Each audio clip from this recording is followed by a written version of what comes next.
4 days into this European cricket series in Prague, and so far it's been pretty action-packed. We've seen 10 of the 11 teams. Austria will make their ECN debut a little bit later on today. They've got a big program, actually, 3 matches for them. We're going to start with a really good clash, though, between Bohemians and Tigers, but I'm really excited because Rico Full has hit this cricket ground for the first time. You'll hear him in a bit. Right now, I'm Mr. Maximo. This is the European Cricket Series Czechia, and it starts right now.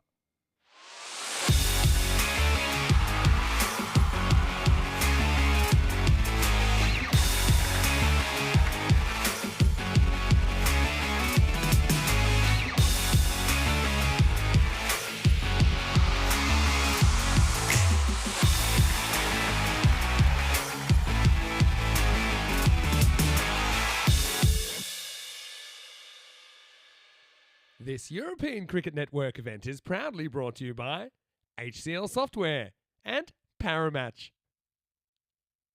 Dobre rano, good morning to you wherever you're watching from around the world, and welcome to another huge day in European cricket. It is day number 5 in this European Cricket Series. Peacock Friday as well. The sun's out, the sun's shining. We're really excited to get things going, and it should be a pretty good game as well between Bohemians and Prague Tigers. First of 5 games today. So starting with match number 21, Mars is filling in for the Sheriff today. Let's see what happens at the coin toss. He's got the 2 captains. So Prague Tigers and Bohemians. Bohemians to call. Heads is the call. And heads it is. So Bohemians have won the toss and elected to bowl first. So Bohemians have won the toss and elected to bowl first. So they will be on the chase here in the first game of the day. Bohemians actually really impressed me earlier in the series. They won their first 3 matches. Hit a bit of a roadblock, though, against a resurgent Vinarati last night. Only made 106. Ultimately, it wasn't enough to get the win. So they go in with a 3-1 record. They'll be really hoping to get their series back on track today. I've got to say, Sazi Buyan has been a real live wire for Bohemians, but he's got a lot of help. I look at that side. It's very strong. It's very deep. I think they're going to be pretty keen on sending a message today. But what I will say is Prague Tigers, they've been playing some good cricket as well. They're one of the most improved teams in the countries, I think, over the last couple of years. And last time out, they actually beat the Vinarati side 133 to 120. Watch out for Sagar Hussain. He's been in some incredible form for the men in green. Well, let's talk weather right now. We've got lots of blue skies. It's really bright, actually, considering we have a 9 a.m. start. But I can tell you, we're expecting the hottest day so far, 31 degrees is expected. Currently, it's about 21 to get going. Now, there is a chance of a thunderstorm a little bit later on. We know they can roll in pretty quickly here. Let's just hope that's after the day's play and it doesn't affect things later on in the afternoon. Let's get ready for the first ball then. The news from the toss is that Bohemians have won the toss in match 21 and they are going to bowl first against the Tigers. Let's get over to the central commentary position. Yeah, almost ready to get started here now. The first of 5 games. Day 5 here in Prague. And honestly, this is an amazing cricket ground to come to when the weather is good. And today is certainly one of those days. Day 4 was pretty interesting as well. Plenty of twists and turns already. We have 11 teams starting this ECS journey. We'll have 5 that will make it to finals Friday, which is in a week today. But let's have a look back at yesterday. We had 5 matches, starting with match number 16, United CC against Prague, trying to get that Prague streak ending. United actually the last team to beat Prague. That was 2 years ago, but they couldn't do it in match 16. 117 they put on the board. United. Prague chased it down thanks to a first ever ECN century for Sabo Wundovici. Quite incredible performance. So that Prague streak now is 22 in a row, and they have gone past that previous best of 20 by Albi's Army set between 2021 and 2023. Prague Dominators were in action in match number 17 now. It is their first European Cricket Series. They found it tough going. 87 actually their highest score so far. They looked like they were going to get a point out of that, but Barbarians ended up chasing it down with 1 ball to go in the 7th over. Actually, there was a wide that was given that probably wasn't a wide, and it would have actually gotten Dominators their first point of the series, but it wasn't to be. Devendra Singh blew them away with 57 not out. Mandrasi also in good form there. Prague Spartans look a good team this year. They've picked up Joban Dominic, and he came to the party with 69 in that score of 144 for 2. Good contributions as well from Jinu Panalet and Kasi Balakrishnan. Haruna Rashid with the first ever 50 for a Dominator in the European Cricket Series. 62 not out of 33, but it was a bit of a lone hand. Had a bit of help from Rongdi, and Dominators 107. But I suppose the good thing for them, it was their first point in European cricket, and they were able to get to at least exceed 70% of the score. Then Prague Barbarians return to centre stage against Vinarati, who appeared for the first time on day 4. Barbarians have been in good form and they scored 126. They were actually 102 after 6 overs. Vinarati really pulled it back. Devendra Singh 52 of 22, the top batter, Vandrasi in the runs again. But Vinarati, thanks to Abdul Muiz 73 and Mohd Adnan with 45 not out, ended up getting there with an over to spare. A few late dramas in that one, but they did get the win. Vinarati finally in the wins column, the team that lost the 2021 final. Bohemians then versus Vinarati. For me, it looked like match of the day. But Bohemians, after winning their first 3 games, just a little bit underwhelming with the bat. 106 for 8 were well restricted by Vinarati, who seemed to have worked a lot on their bowling and at least not conceding so many extras. It was a bit of a hairy chase, but Vinarati got there in the end. Naveen Kumar batted smartly pretty much through the whole innings, right to the very end. I think he was out in the last over, 29 of 23. Muiz with a good start. And then Joe Cope came in with some big blows to get Vinos over the line. So they get 2 wins out of the day. Pretty good result for Vinarati after they lost their first 3 matches of the series. Bohemians won their first 3 and lost last night. So it's been topsy-turvy. The only undefeated side that we've seen so far is Prague CC, 3-0. Ostrava will see them for the first time today. They have 3 matches and it's their first ever ECN experience. And I can also tell you that none of their players have played before. So Prague Tigers taking on Bohemians' first game of the day. We'll come back to the teams in a second, but I want to say good morning to everyone that's in the chat, ECN European Cricket Network, and also hello to everyone that's watching on Fancode in the subcontinent. Vinny Sander here, Mr. Maximo, and really excited to welcome for the first time on Czech soil, the one, the only, Rico Full. Good morning, Rico. Good morning. It's great to be here, and happy Peacock Friday, everyone. And I have to say, you're looking pretty dashing in your Peacock Friday shirt. I'm liking the blue, liking the elephants. It's a real sort of oriental feel to that one. Yeah, I do like the blue and gold elephants, and it just felt like it was a good day to wear this one. It's actually a peacock shirt that I bought in Malta a little while ago. Yeah, hello to everyone that's tuning in around the world as well. Yeah, it's great to be here. Finally got here, Vinny, and it looks sensational. Yeah, I'm really interested to get your impressions of this ground. I know you know quite a few of the players, obviously, from international playing at the Cardamom Oval. Buyan, to get us going, starts with a full toss. Not a great one. I know it's going to Tortuga around the fielder. He's going to have to try and chase this down. He won't. Well, steps over this about 2 or 3 times, Zahid Mahmood. It's probably the worst result you can have. But, oh, well, this field, I would characterise it as fast. Here we go. It takes another bounce this way. He ends up chasing it, tries to get the heel on it, can't do it. A boundary to start the day. Well, yeah, it's a good indication for me straight away just how quick the outfield is, to be honest. It's pretty quick. I know it's probably not quite as quick as the one at Ipsonas that, of course, I've come from in Cyprus, but it's still quick. And this one probably is also going to race to the boundaries. 4 more. Yeah, Imran Butt's a player that we saw last year for Tigers, but his only innings so far had been a duck in this tournament. So I think he's pretty happy to get off the mark and then doubles down with another 4 runs down to deep third. Yeah, that is a proper vortex there. It's ever so slight, but there's a slight slope behind the keeper. So anything that runs away down there is super quick, I want to say.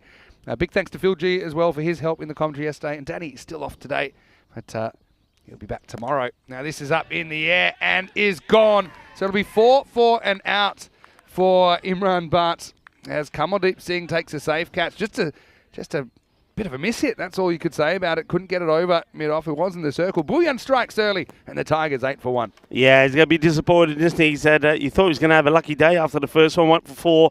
It doesn't really get hold of this one properly, does he? If you have a look at that shot, he's not getting into the shot. He's not getting the elevation into it. And you can see he's trying to probably hit that on the onside, but he doesn't get his body in the right position. It's a miss hit, and Kamaldeep Singh takes the catch. So the first wicket goes down. So good comeback there from Sazib Bunyan after being hit for 2 fours.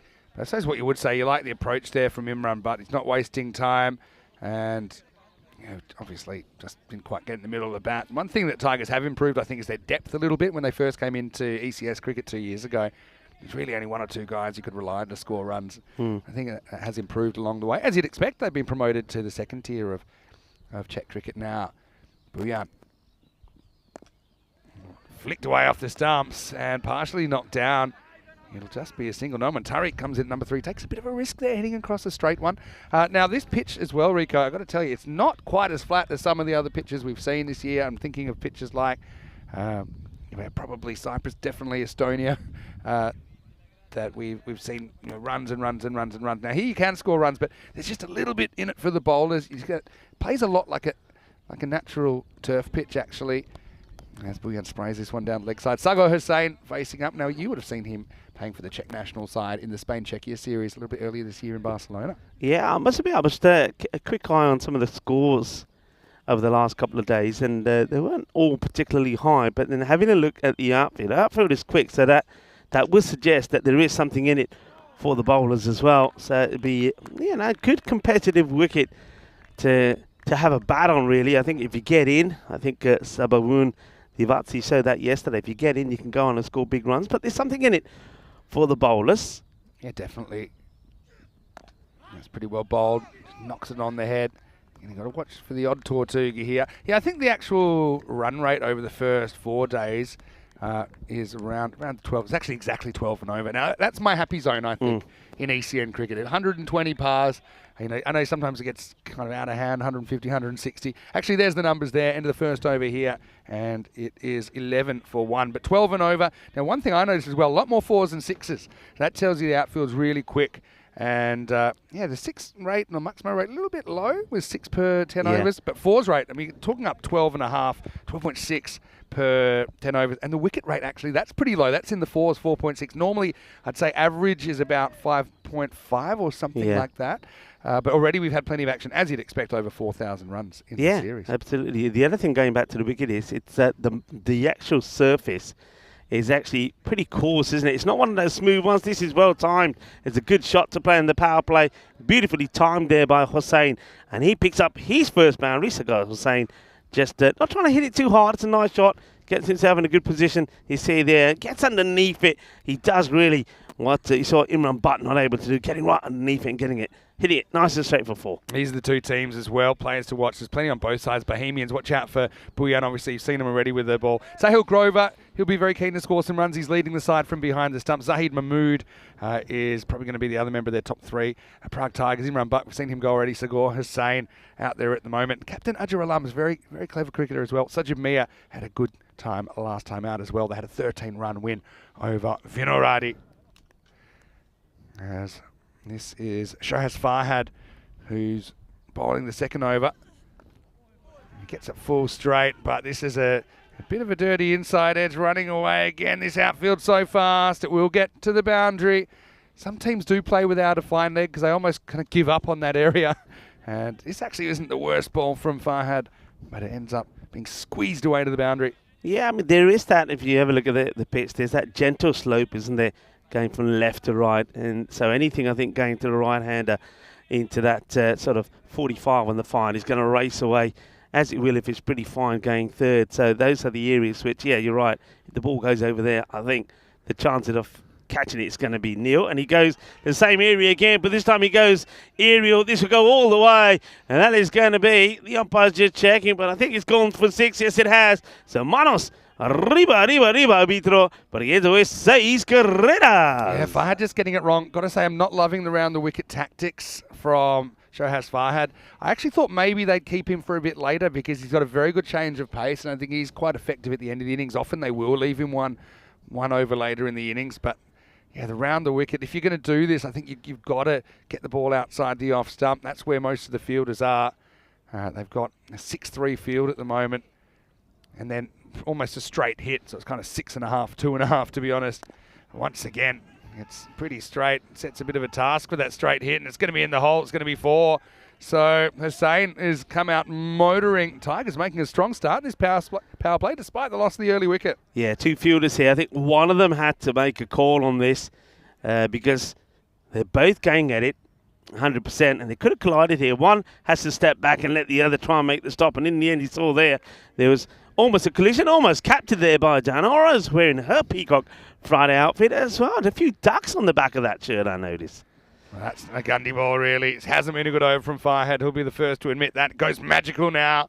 It's short, set in the body. Hussain It's a race to 23 off just 7 balls. Yeah, previous one was funny with the 2 outfielders because with a catch, I think you're used to calling, but when you're running on the ground, number one, you're running, but you never really know where that other fielder is and if they might be closer to the ball than you. So it's just pretty awkward. Hey, give us a chance to say hello to a few people in the chat. A lot of welcomes for you, as you'd imagine, Rico. But I want to say hello to Rod Thompson, who's in the chat watching from New Zealand. Ivan's in there as well. Hello to Terry Richmond watching from Australia. Hello to BG watching from South Australia. And celebrating the shortest daylight hours of our winter solstice. Of course, we're at that time of the year, aren't we? Up in the air. Again, this is going to be in the hole. That's going to be 4. Just see how that hits the ground, skates on, doesn't it? And you see one's been so many 4s. Tigers on the prowl here on a Friday morning. Yeah, it's a very good over, isn't it? It's gone magical. It's gone big. It's gone for 26 in the end. So Abul Fahad just never got the line right. He kept straying a little bit. He's going a bit too straight towards the pads, and the batters, they're loving it. This is the look at the standings so far. So you can see Bohemians, they have an opportunity here to get above Bruno, but they've got to get past this feisty Prague Tiger side first. Yeah, excited to see Ostrava today as well from the east of the country. And, they've got a fair drive to get here at something like 4 hours or something. Ostrava about 300 kilometres to the east.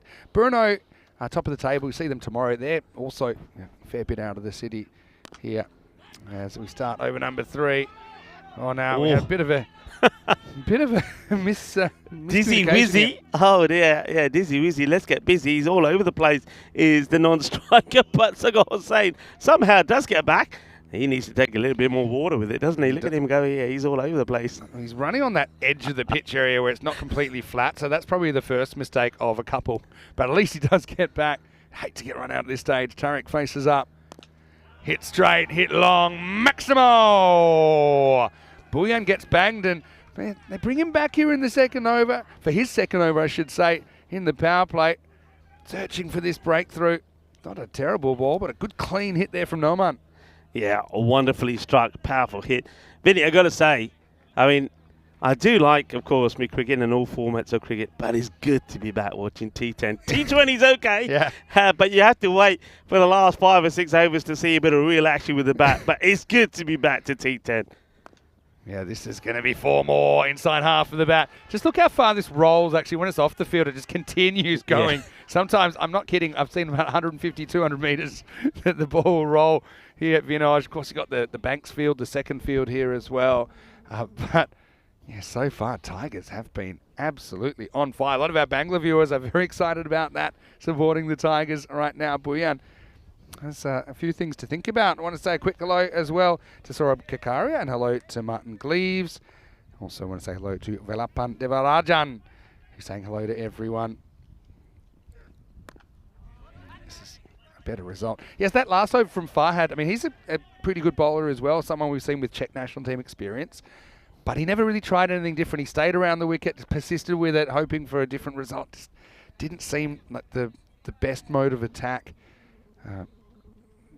Maybe we'll see him a bit later on for a second over. This is another good shot straight, and that's going to go all the way. Maximo!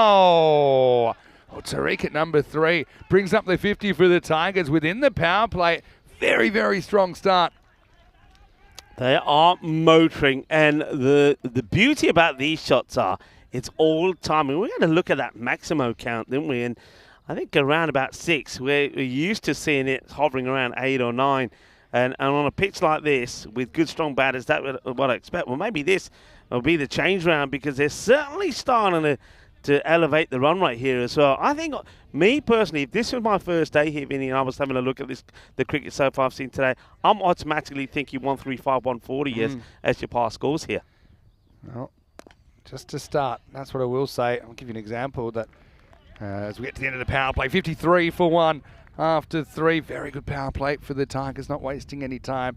Yeah, yesterday, Barbarians, they were 102 after 6 overs and going at 170 pace against Finarati. But, yeah, it's not necessarily so easy, I think, for some of the middle order batters to come in. A bit like, I was doing the Portugal Night series, when you've got bowlers getting it right and there's a bit of assistance in the pitch for those bowlers, then suddenly it looks like a different ball game. But, yeah, take you way back to 2020. I'm pretty sure the average run rate then was around about 8 and over, or 8.2 and over. And then you can, a bit like a few other locations, you just see it like building year upon year upon year. And then the other thing is, the conditions, the outfield. I don't think I've ever seen it quicker than I've seen it in this series so far. Yeah, I think the weather plays a big part. I mean, you can imagine if the ground does get wet, the outfield slows up.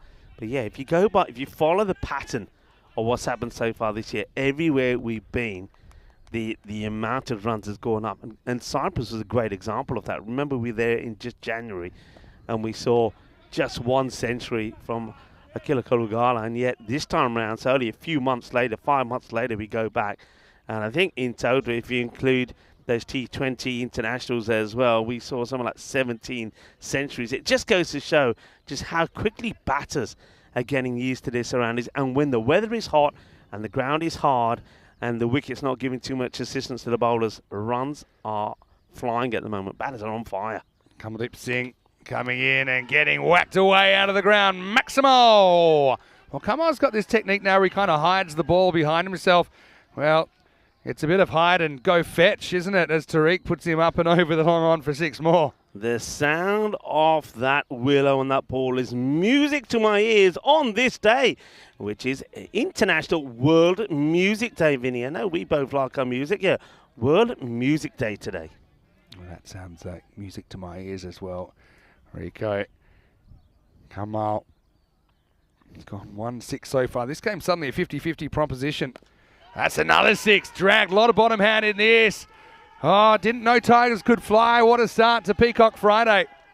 Oh, it was sensational hitting. Really is sensational hitting. Wonderful stuff we're seeing here at the moment.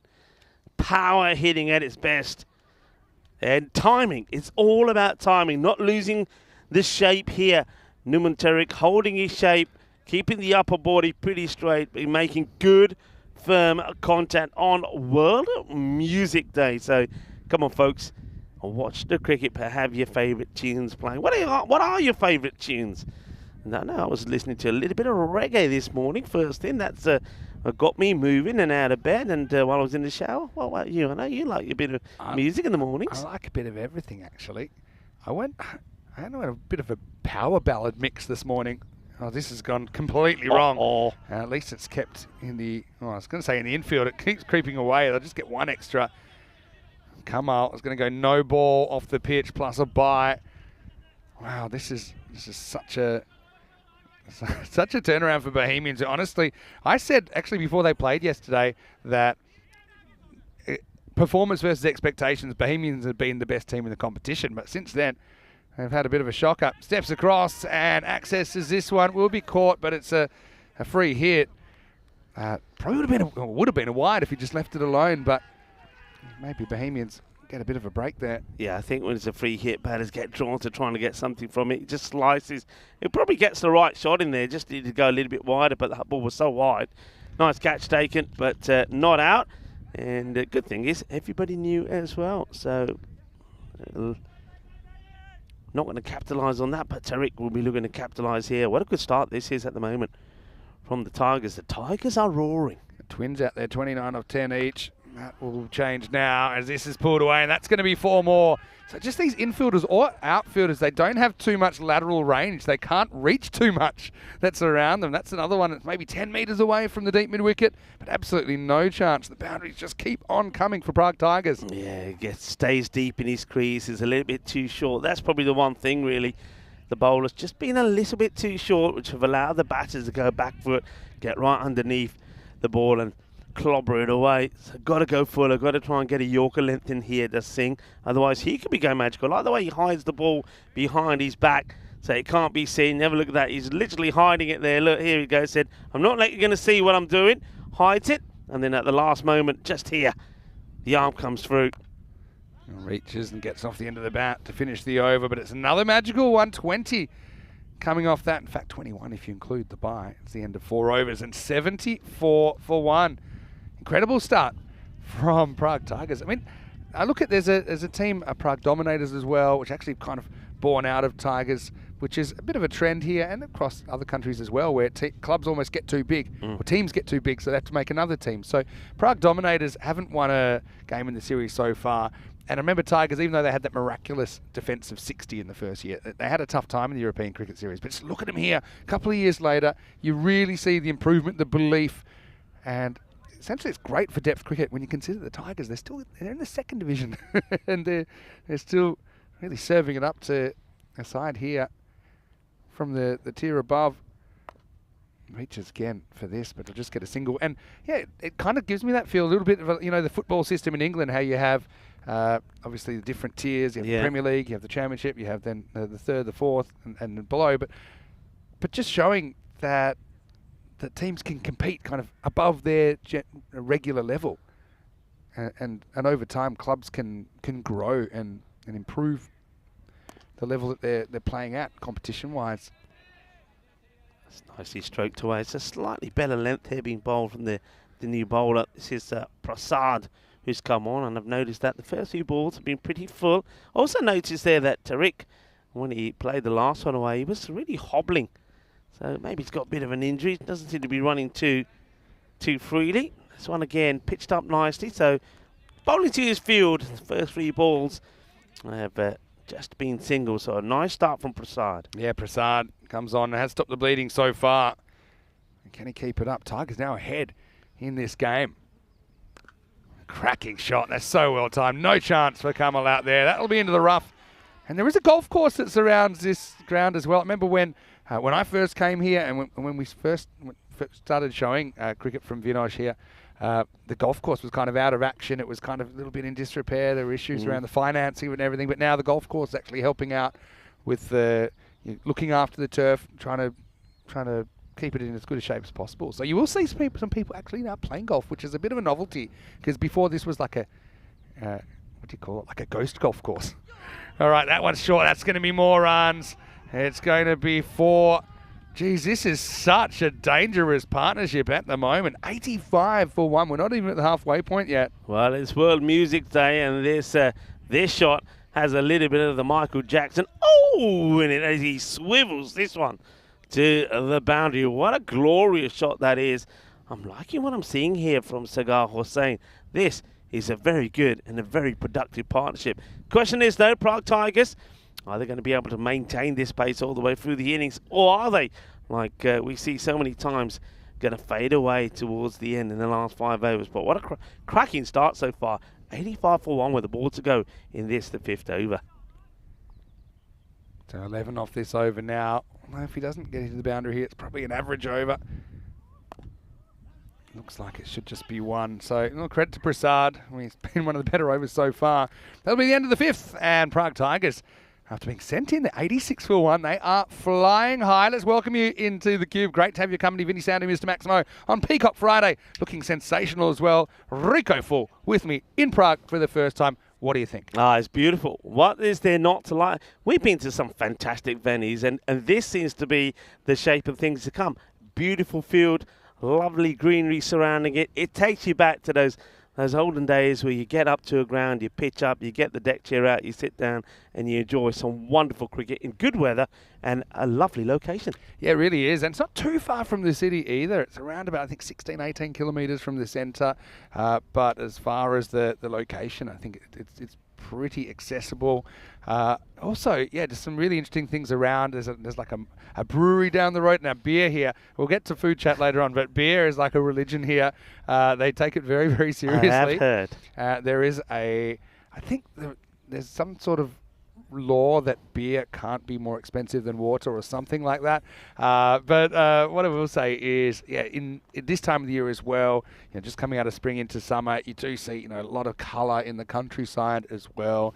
And I know you haven't had too much of a chance to explore the city yet, but I think you'll really enjoy it. Yeah, look, from what I saw, just getting here yesterday, the amount of people, the amount of tourists. So it certainly is a place that attracts people from all around the world. And, I can see why. Just driving from the airport to the hotel, and it was about 15-20 minute drive, and some of the sites I already saw. I mean, I know that the architecture here is quite fantastic, and of course known to have the biggest castle in the world as well. So I'll probably do a bit of exploring while I'm here for sure. Yeah, Prague Castle is definitely worth a look. They call it the heart of Europe here, partly because of its location. We're right in the centre of Europe. Actually, on my day off on Tuesday, I went and saw a castle just outside of town called Karlstein Castle, which was from the 1300s, and that was very, very interesting out there. And Well, I'm pretty excited because I've got the weekend off, and I had a little birdie tell me that it's the Prague Ice Cream Festival tomorrow. So watch out. When I went to the castle, it said there's a beer festival on the 18th. That's one thing they love here, the beer festivals. And I was super excited. I thought it was a bit weird it was on a Tuesday. And it was only later in the day I realised it was the 18th of May, and they'd left the sign up, and it was the 18th of June. I was starting to ring around. Oh, I love it. Well, have more success than myself and Nish had in Cyprus with the ice creams, because that's a fantastic Happy Valley ground. Well, I know you didn't get to see it, but it's a fabulous ground. I'm sure you were at some point. But Mr. Whippy used to come around the old-fashioned ice cream van, which I remember from my childhood days when all the kids used to get excited and beg their parents for a bit of change to go get some ice cream. But that ice cream van never hung around long enough for me or Nish to get an ice cream. It was tormenting us. So good luck with your ice creams tomorrow. Yeah, I mean, you'd think with the modern technology, the Mr. Whippy might be able to put out a location. Anyway, this is going to be a little edge. It's going to fly away. I mean, to be honest, drinks couldn't come quick enough for Bohemians who've been chasing leather so far on the 5th morning. And turning to spin to try and slow things down. The batter, you can see how the bowler upset there, Nirmal Kumar, not able to get the wicket, get the breakthrough. Just feel, if you can get these two quickly, Bohemians can work themselves back into the game. They've got some good hitting of their own. This is hit straight to the field, it dropped, and there was the chance. It won't be a boundary, but Wasim Sada there. Now, it wasn't too far away from him, obviously straight at him, but it was just hit very, very hard, and he couldn't hold on. Oh, that's a missed opportunity to Tariq. Given a chance, and it's whacked hard, but in the hands and straight out. So Tariq getting dropped on 40. That was a wicket really they needed. And it goes wide here. There's a fielder out there, but he's not going to get there. This ball races past him. On one bounce, 4 runs. So after the chance goes down, Tariq goes down, they take the single, and Sagar Hossain smashing the next one for 4. He's eyeing up a half century here. A big hit will do it, 44 of 17. It looks like they're going to be chasing a bunch here. 150 is predicted at the moment. They're actually going at about 165 pace currently. As this is hit down the ground. Won't quite get past the fielder. Yeah, just look at Bohemians. They do have 3 successful chases so far. Their first 3 games they won before they lost batting first in their 4th match. But they chased 74 in just 4 overs. They chased 122 in 8 overs. They chased 109 against Burno, very strong Burno, in 6.3 overs, taking all the points. So, they don't mind a chase, but it looks like they'll be chasing more than they've had to chase so far in the series. What a partnership between Hussain and Nouman Tariq. 97 for 1 after 6. Yeah, bringing a spin on, though, it does make a slight difference. The last 2 overs after the ones before were quite big ones, going for just 12 and then 11, so it is better. So you see that Bohemians are trying to get themselves back into this. That's a dot ball, a rare dot ball, it has to be said, as Kumar continues with his 2nd over. Well, this is trouble. Saurabh Kakar has just told me there's actually a beer festival today in Ludvi, which I know isn't too far away. This is going to be lifted up and deposited out of the ground. Maximal, and it's 50 to Sagar Hossain, bringing it up in just 20 balls. He wins the race to 50. The Prague Tigers having an incredible start, having come a long way. They bring up the 100 as well with that shot. Yeah, a wonderful shot, and congratulations to Sagar Hossain. Both बताइए तो अपनी half century पूरी कर ली. Felicidades. As that one gets whacked away. Look, I know that you spend a fair bit of time here in Czechia, so you're gonna have to teach me some of the lingo, maybe a few words. Beautiful shot. Well, how about that? So come on, how'd you say good shot? How'd you say good? I said dobry, and Yeah. I know that saying 4, you'd think it'd be easy. It's steše. Steše. Steše. I Okay. know I'm probably saying it wrong, but it's my Czech is not particularly good. It's quite challenging. It reminds me of these kind of Slavic languages where. So what's good morning then? Let's start with basic. Dobre ráno. I can say that. Dobre ráno. Dobre ráno. Okay. Well, they're so liking this. They're yeah. asking. He's gone. So a wicket falls. We were saying good morning. We might say good night. Well, I might just say Nasradano, which is goodbye to Hussain. But little edge there, Prasad. I think he's been one of the better options that's been used. He just kind of tempts Sagar into trying to hit across this a little bit. Just have a look at where that shot's aimed. Anyway, little edge through to Sahil Grover is pretty solid behind the stumps normally.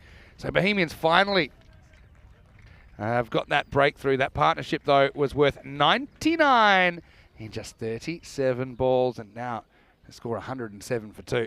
Yeah, a good wicket to come at a good time now. Let's see if that can really start a good fight back here for Bohemians. As a new batter, it's Sajib Mia that comes out. He plays this away, wants to take the single, and they will get there. Tariq, like I say, he does seem to be hobbling. He's got some sort of issues, not running that freely. If that was picked up cleanly, it could have been an opportunity. Yeah, can I also just warn you that this cube is pretty much owned by ants. Yes. And so you're going to have a few ants around. I've noticed already. They don't really fly, but they're around. Anyway, in the air, fielder has to negotiate on a couple of bounces. Tariq becomes quite important now, doesn't he? Sajib's a very handy batter as well, but I don't think he's quite as kind of naturally destructive as someone like a Tariq or a Sagur Hussain. As it is, it'll be the end of the 7th over, and it's 109 for 2.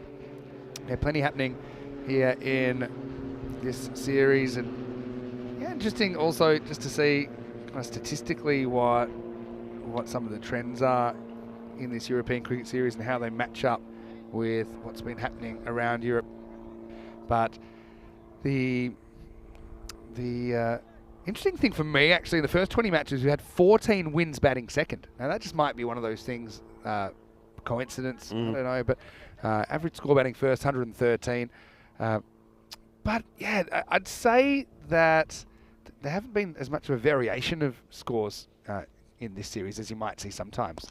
It does seem like a lot of scores are kind of, oh, it's going to get away, it's going to be 4. And that's Bhuyan, who can't deal with that last bounce again. This outfield is so fast. That last bounce jumped on him and ends up running away for 4. Disappointment. And let's see if there's any sort of Tortuga here. I don't think so. He just doesn't get himself in a good position, doesn't get low enough early. And now that strays down the leg side, and this is another one that gets the fielder. It wasn't the best of delivery, so once again, we'll take another look at this. And does the fielder need to get a stop on this? And just after getting a good fight back in the last 3 overs, where they've restricted the opposition to around about 11 and over, 2 errors in the field mean that what should have been 2 runs has become 8 runs on the board. Czech beer and music festival and food festival. Looks like I'm upset for the night. Only thing is, I hope we don't get that thunderstorm everyone's worried about. You'll be sorted. So beer festival, food festival, and then you can wake up tomorrow morning and go and have a load of ice cream. You know what? You're exactly Get yourself right. sorted. You're exactly right. Yes, What's happening at the moment? Hey, I've got to ask you, you mentioned the golf course, and see this delivery first. That's hits nice and straight. Fielder has to get down. Can he deal with this one well? Yeah, he can. That's much better. And I like the way that he's gone for it with his hands. He's not tempted. Here's the fielder, Bhuyan, to put a foot on this. Goes down with the hand, makes a really good stop. It's actually a brilliant stop, to be honest. Has to go right hand, and he pushes it sideways, makes sure it doesn't creep towards the boundary. Controls his body movement as well. Yeah, so with these golfers, any golf balls come onto the playing field, or more to the point, with hitting like this, any cricket balls going into the golf course, that's a biggie. Yeah, I'd say it's going the other way. That one is going to be out of the ground by Mia. At the other end, by the way, Tariq's brought up his 50, 51 off 21 for him. So, yeah, Tigers scoring so quick, we almost can't keep track of what's happening at the moment. But, yeah, I'd say it's one-way traffic with cricket balls into the golf course versus... So, so is this the first time that when the ball is smashed for 6, everybody has to shout 4 instead of 6? We actually had, I think it's over there, we actually had some golf last night. You know how a couple of times in Estonia we had the other sports we were watching? We had some running races on the ground. We had the carrying the shopping as well. We had some of that. We had some alternative teeing off on the first tee. Yesterday. Maybe we can spot some golfers today. Anyway, this is the end of the 8th over. 1-2-4 for 2. What a sensational effort it's been from the Tigers so far. Yeah, Tariq also bringing up a 50, but he'll be hoping that he can continue to go for the next 12 balls or so and not fall straight after getting to that landmark the way Hossain did. I think he's pretty key if he stays there. Maybe even bring up a 150 score here, but he's got to stay there to do it. Okay, they're going back to Farhad. I like this move. I think he needs to use his change of pace quite a lot here against Tariq. Sticking around the wicket. First one is clipped away for a single. That'll bring Sergio Mia back on strike. Yeah, Farhad is a risk though. He did go for 26 in his first. So, Yeah. But yeah, I'm with you. Round the wicket, I don't think works here. He's got a bit of pace, and I get the feeling that if he's getting that ball to be delivered in that off-stump corridor, he can be pretty useful. Round the wicket, he's always going to be into the pads, and he takes LBW out of the equation as well. I think we'll see 2 or 3 slower balls this over from Shohaz Farhad. Let's have a look. That time he goes, kind of more pace on, slides across. If he is going to go around the wicket, that's a much better line, I think, especially to Sergio, who's relatively new. I think already this could be the sort of pitch where a big runs are scored if teams don't have the variations in the bowling attack. I think slower bowl is going to be key on it. Yeah. Simply because of that surface as well. I started saying earlier, it's the sort of mat that's got some grip to it. You know, it's not smooth. It's like a shag party sort of carpet. So balls will move around. That's an intelligent shot. It's a really good shot. I think that might have gone all the way to 6, Vinny. Yeah. What a good shot this is. Beautiful timing. Yeah, that's Maximo time. And up go the arms. Manos arriba, arbitro, porque eso es 6 carreras. What a good shot. Again, to counter this kind of bowling, he just times it. And this ball is flying off the bat. Yeah, I think you're right. And that's something we saw yesterday. I think the Prague CC versus United CC. Prague CC had more options. They actually had 3 genuine spin options they could bring on. And they could basically choose, whereas United didn't have those kind of options. And it was actually the spin that were able to rein that game in for Prague CC. And now goes again, swings hard, and that time won't quite be 6, but it will be 4 runs. Mia joining the party. Tigers up into the 130s. There's still 8 balls left in this innings. Yeah, and that, of course, is the other thing that goes against you if you're bowling with a pace at this late stage in the innings when you've got so many wickets in hand. Batters are going to be swinging hard, and any little bit of contact like that's going to fly over to the boundary. So, yeah, I think the slower bowlers, the team with a good selection of slower bowlers in their side can certainly do well. But we haven't seen that slower ball yet from Farhad, have we? Yeah, I'm really surprised. I think that was it that time. Just on a length, knocked away by Mia. Happy to take the single. But again, he's bowled 11 balls all around the wicket. You know, and even if he likes that preference, even if, you know, that's what he thinks is the right way to do it, I still think he hasn't had too much success. It was worth trying over the wicket and just changing the angle. But it looks like he's going to stick with that tactic. Tariq on 52. It's been a really good innings from the number 3. Slower ball, there it is, and it's in the air. Should be caught, and it is caught. So there you go. Change of pace does the trick. Tariq falls on his sword for 52. Farhad finally uses that variation successfully. That'll be the end of 9 overs. 136 for 3, but what a fantastic innings that was from Noman Tariq. Yeah, very good innings. Two men scoring half centuries. It was first Sagol Hussain and now Noman Tariq doing the same, but both of them falling pretty soon afterwards. That just means that it leaves the door open for Bohemians to keep that score maybe around about that 140 something, and certainly that leaves the door open for them to come in and pull off another good run chase. But it means that this last over has to go well. You can see the new bowler getting set here. This is Hamidullah, who says when he's playing cricket here, he has about a 2.5 to 3 hour journey each way. So he travels about 6 hours to get there. He said that his wife and daughter's always watching. So hello to them and good luck to Hamid. That's not a bad ball first up in charge, but then sets himself thinking of 2 here. Oh, they can't really make up their mind what they're doing. You've got new batter out there, Tanzir Hassan. Well, he's no slouch with the bat either. I think he was thinking about maybe holding that end safe and trying to get Saji back, but also probably didn't want to get run out for a diamond duck. So now he's going to get one that's just going to loop away from the bowler. Yeah, Hamid's a really fun player to watch. You've seen him play for Brno last year. And yeah, it's a bit of a drive for him to get here, but he'll be hoping to make the most of it. Yeah, well, let's see if the slower bowling does work a treat here. So it just has to work a bit harder. Like even with that one, I mean, he's hit that pretty well. But because he can't pick up the ball, he eventually does. Now, we'll have a little boundary check on this because it's going to be a nervy moment for the fielder. It's been given 4. I think he's admitted it on the field that it is 4, but we'll just show it. Well, let's have a look there. Just creeps away at the last minute. Look, about here and there. Misses it, doesn't he? So close, but so far. Now dances down the pitch, and Mia goes large. Maximo, well, that's been a very, very magnetic tent, that scorer's tent over there. Well, Dances with Tigers, it sounds like a rip-off of a Kevin Costner film, but that's what's happening at the moment. This score continues to climb up to 148. Yeah, Mia capitalises on being allowed to stay in strike with that misfield and clubs the next one for a big 6 over long off. It just gets a little bit of extra width there from Ulla. I think Ulla's trying to draw the batter out to get the stumping in play, but he went a bit quicker, went too wide, and it gets smashed down the ground. Still 2 to come here. He goes again. It's great footwork to get that into a drivable length. Mia has played a real cameo here. Maximo brings up the 150 as well for Prague Tigers with a ball to spare. This is a really good shot. So this is like no pace on this one. Flighted up, so he's got to do all the work. And he just clubs it. Talking about clubs, a nice selection of clubs there in the background from some of the golfers that are making an early start, teeing off here. So this is now the highest score in the series, going past the 147 scored by Prague Spartans against Moravians in match 14. How high can it go? It can go a little bit higher. There's one. Might as well go for 2 at this stage. And they'll get there. Are they going to try another one?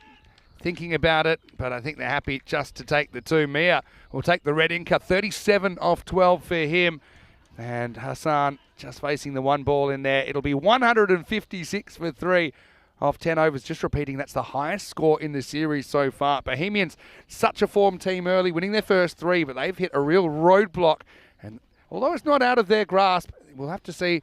Probably, I imagine it'll be the highest chase we've ever seen here in Czechia if they're going to pull this off. Yeah, well, they're a team that can do it. They are batting well. But what we did see there, though, really, is what can happen if 2 men get going right at the beginning, and that's what we saw. I know Imran Butt made a good positive start with 2 boundaries before he went early, caught by Kamaldeep, but Numan Tariq and Sagar Hussain, great half century from there. But don't forget the hitting there at the end from Sajid Mia, 37 of 12, which has put the Prague Tigers in a very good position. Let's take a look at the highlights. So this was the first boundary, which once it gets away from you, you're not going to catch it. It goes through that vortex.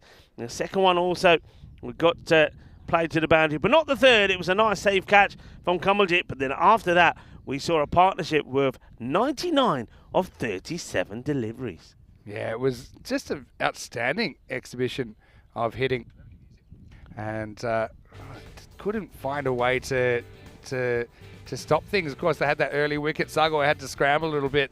But yeah, Prague Tigers, they have set a cracking pace here. I'm just looking up some of the highest run chases we've seen here on this ground. And the highest I can find is 137. That was by United against Barbarians in last year's series. But I don't think we've ever even seen a 140s chase. Never mind a 150s chase.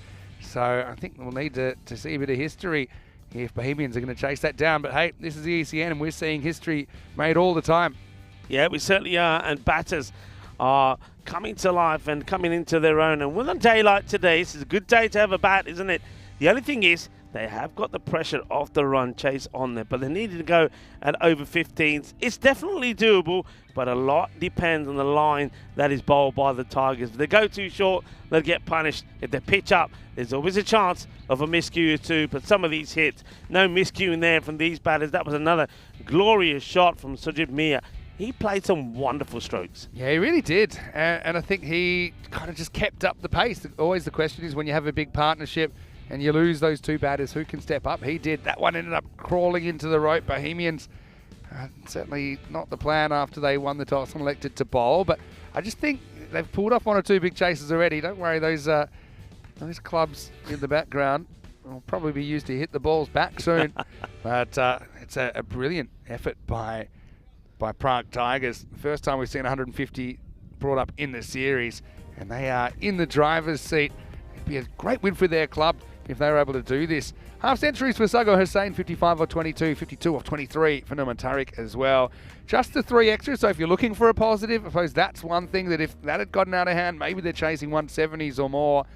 But Sajid Mia, he just kept the pace going, didn't he? 37 off 12 towards the end. And yeah, for Bohemians, obviously things didn't really go to plan. Maybe you can say some of the bowlers didn't really make the in-game adjustments to keep things quiet, but yeah, they've made their bed. They've got to line it now. Wickets for Sazi Bhuyan, as well as one for Farhad off the last ball. He bowled. Prasad thought bowled pretty well. Probably the best of the bowlers, 1 for 24. Well, Rico, we're set for a big run chase to welcome you here in Prague. We certainly are. Well, what can I say? Runs have been flowing where I am.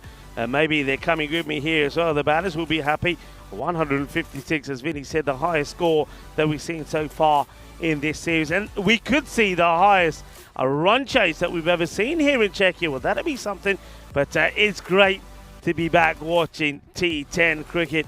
See ball, hit ball. That's what it's all about. It's entertaining. It's exciting. It's a frenzy of cricket. And it's the European Cricket Network that bring it to you. I'm already looking forward to this run chase. I'm Rico Full. Great to be alongside Vinny Sandhu again. We'll be back in about 10 minutes' time to see if Bohemians can pull off the highest run chase that we've seen in Prague. Hasta pronto, mi familia.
This European Cricket Network event is proudly brought to you by HCL Software and Paramatch. Welcome back, viewers, to halfway through the first match here on match day 5 for match number 21. The Prague Tigers have certainly put a big score on the board, the biggest score that we've seen so far in this European Cricket Series in Czechia, Prague. 156. That means that we're going to see if this is if the Bohemians get to this, it will be the biggest run chase that we have witnessed in Prague to date. So Bohemians are a team capable of doing it, but they've got to get a good start, and they'll be hoping that they can get a partnership similar to that in Numan Tariq and Sagar Hussain put on 99 with just 37 deliveries. That's the sort of pace they've got to go at. So knowing they need to go at 15, so they haven't got time to hang around. That needs to be a big positive start. Welcome to everybody that's been tuning in and around the world as well. Hello to crew and Rob Thompson, Terry Richmond as well, that have all been saying happy Peacock Friday. Well, gentlemen, I hope you are wearing your Peacock Friday outfit as well. So ready to go. The target 157. You can see that Sahil Grover is at the non-strikers end, but it will be Buyana who's going to start here. So Sazib Buyan. And he needs to go and do a little booyaka, booyaka, boom, boom, boom. That's what's required here. But he's going to have to go after Mahadi Alam first. Alam to bowl the first. Are these alarm bells ringing for the Bohemians? Here's the first. It's onto the pads. I don't know if he gets any bat on this. Let's see what the umpire signal is here. Get the feed in. No signal for leg by. It says there's a little bit of bat on it. Yeah, a very good morning to the umpires. Umpires Shushant and Shobhit are the two men out there. The man in black and Wahid is the third umpire, with the tournament refereeing being done by Marzi, Wolfie Marzi, doing the TR. And the Sheriff has a well-earned day off today. Short in the air, miscue, opportunity, keeper wants it, and it's bumper cars. Oh no! Well, let's hope nobody's hurt here, but this is a proper collision. Yeah. I mean, I'm laughing. Hopefully, it's nothing serious. Okay, catch mera, says Tanzir Hassan. Kena mera catch out to pare ho jao, ya bat ke lage. Oh, that is a proper collision. Okay, na yaar, mere boothi de thappar maar deta. Ut khare ho, kuch nahi hoya. Well, Tanzir. Oh, this is a proper collision. Look at this. In a wallop. And look, that's a proper shoulder barge if you've ever seen one. And down goes the fielder. Well, that's Sharif Tuzaman who goes down.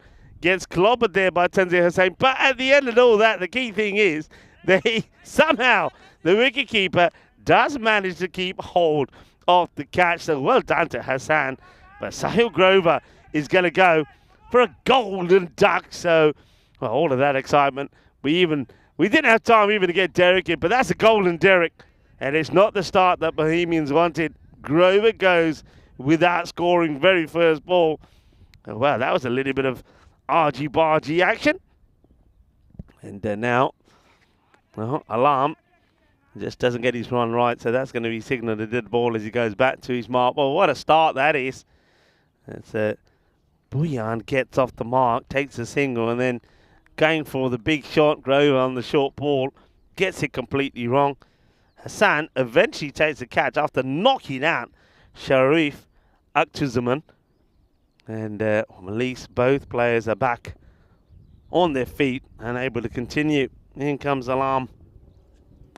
And this is completely mishit. He's bowling a good heavy ball here. So that ball's rising around about. This one here, you see this gets to around about sort of between the belly and the chest. So it's quite difficult to get away. And a little bit quicker than he expects as well. So Zahid Mahmood. He's got to be in the mood to party, doesn't he? He needs to score runs quickly here, does Mahmood. But that was an outstanding bit of action. Well, that's crickettainment. That's what we bring you. Alarm comes back, and this is down the leg side. But There's not really too much intent. Direct hit is in trouble. Yeah, he was gone for all money here. And now they're having a little chin wag about this. But there's definitely a run there. You've got to take these on. I mean, misses out on the shot. It was drifting on the legs. And then he doesn't move at all. And then he's just given up all hope. He knows if that hits, I'm gone. So fortunately here, Buyan survives.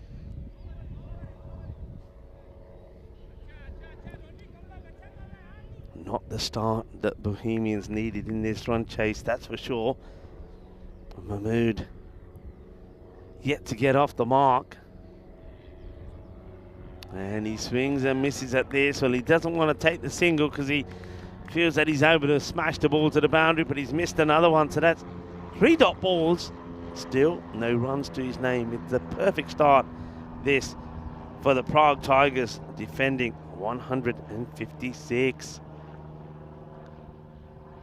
To his mark, does go Alarm. Beautiful ground, you can see some of the road behind this ground. All kinds, oh, once again losing his run up the Alarm. Yeah, just a nice road which goes by all sorts of vehicles. And then also plenty of action in the air as well. We've seen helicopters, I think we've seen some of the probably crop sprayers that are flying around as well. Nestled in the countryside we are.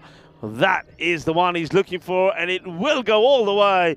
Balle, balle, balle. Ginnasona Shikalagia. They needed that one desperately off the last ball off the over. Goes for 6, so they get 7 off the first, but way behind where they need to be, and they have lost that wicket as well, where Sahil Grover went very first ball. So Zahir Mahmood gets one away, but Sazib Buyan has to as well. And these two need to start communicating and getting a good partnership going as Vinny Sandhu joins me back in the cube. Yeah, well, if this isn't a golden ball, then we've hit 50. We've hit it pretty quickly, actually. When you were having your little break in the middle of Cyprus, Yeah. I was able to sneak in a golden ball. One of the days I was there, golden ball 63. Anyway, here's Alarm taking up the attack. First one. This one's going to be called a wide. It's pretty close to that line. It gets good movement. Ajah does swing the ball out a fair bit. It's touch and go, whether that hits a little bit of the line or not. But benefit of the doubt goes to the bat. It will be a wide. Just going to say, though, for Sahil Grover, that's back-to-back golden ducks for the Bohemian skipper. Did get out first ball last night against Vinarati as well. Buyan on strike. Been in great form, and you can see why. Although he might be in trouble here. He's gone.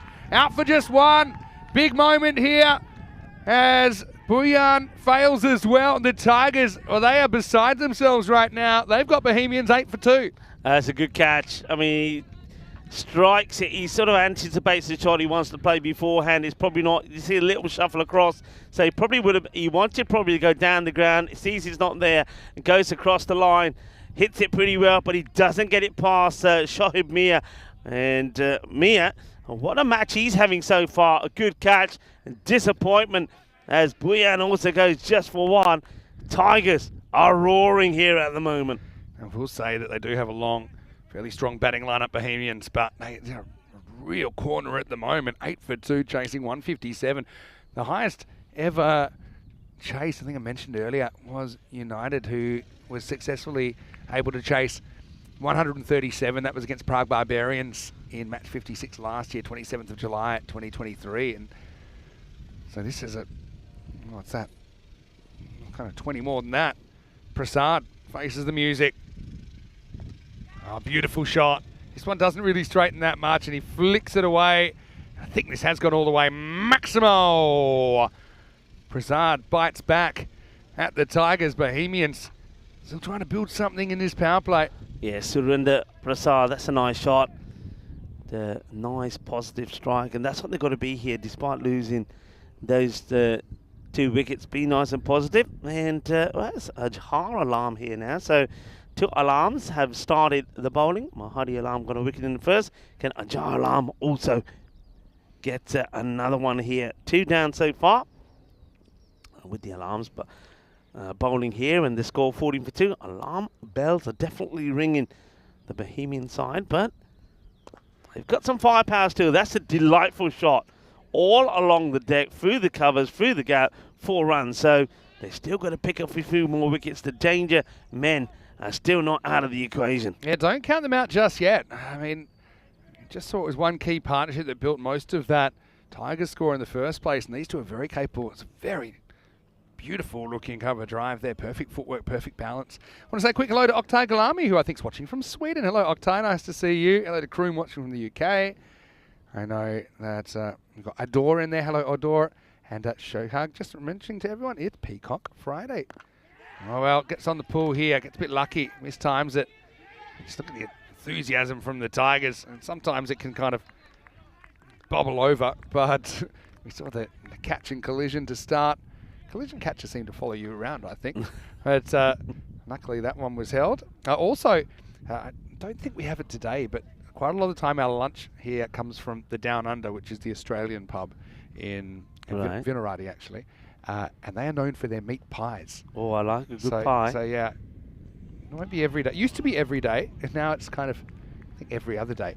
But a few people saying it's Peacock Friday. It should probably be Pie Day Friday as well. I admit I did have a pie there last night. We went to watch Danny. He was doing his quiz at the Down Under. It was packed out as well, actually. And, yeah, I had a pie in advance. But yeah, maybe next Friday we'll get the pies going. And they're named after different cities. I think there's the Sydney, the Melbourne, the Canberra, and they've all got different things in them. Even not all just Australian cities either. All right, that's pretty well fielded. Goes so quick to Marty Alarm. Good shot for nothing. End of the over. It's 19 for 2 after 2. Hitting the ball crisply, though. You can still see this game isn't safe for Tigers with some of the hitting that the Bohemians batters are capable of. So which pie did you have last night? What's your favourite? I think it was this. Actually, by that point, I said, just give me whatever you got. So Voita, who actually runs the Down Under, he plays for Vinarati. We saw him earlier in the series. Okay. Did mention to him that they lost every game he played and they won the 2 that he didn't play yesterday because he was busy at work. So that might have been something I mentioned. It's not a good thing when to I went say. Through the door. It's not a good thing to say to the man who's providing you with your food. I said to him, yeah, that's probably true. I said, what's the opposite of a lucky charm? No, Voita's a stalwart of cricket. Yeah.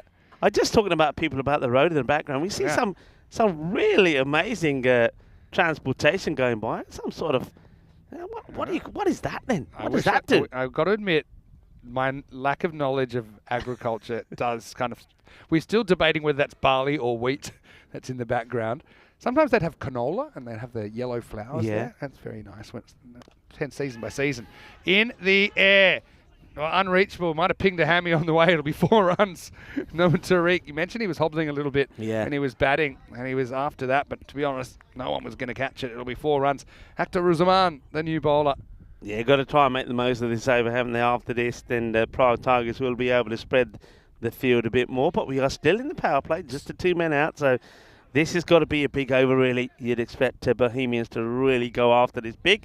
And, well, he's hitting the ball pretty well at the moment.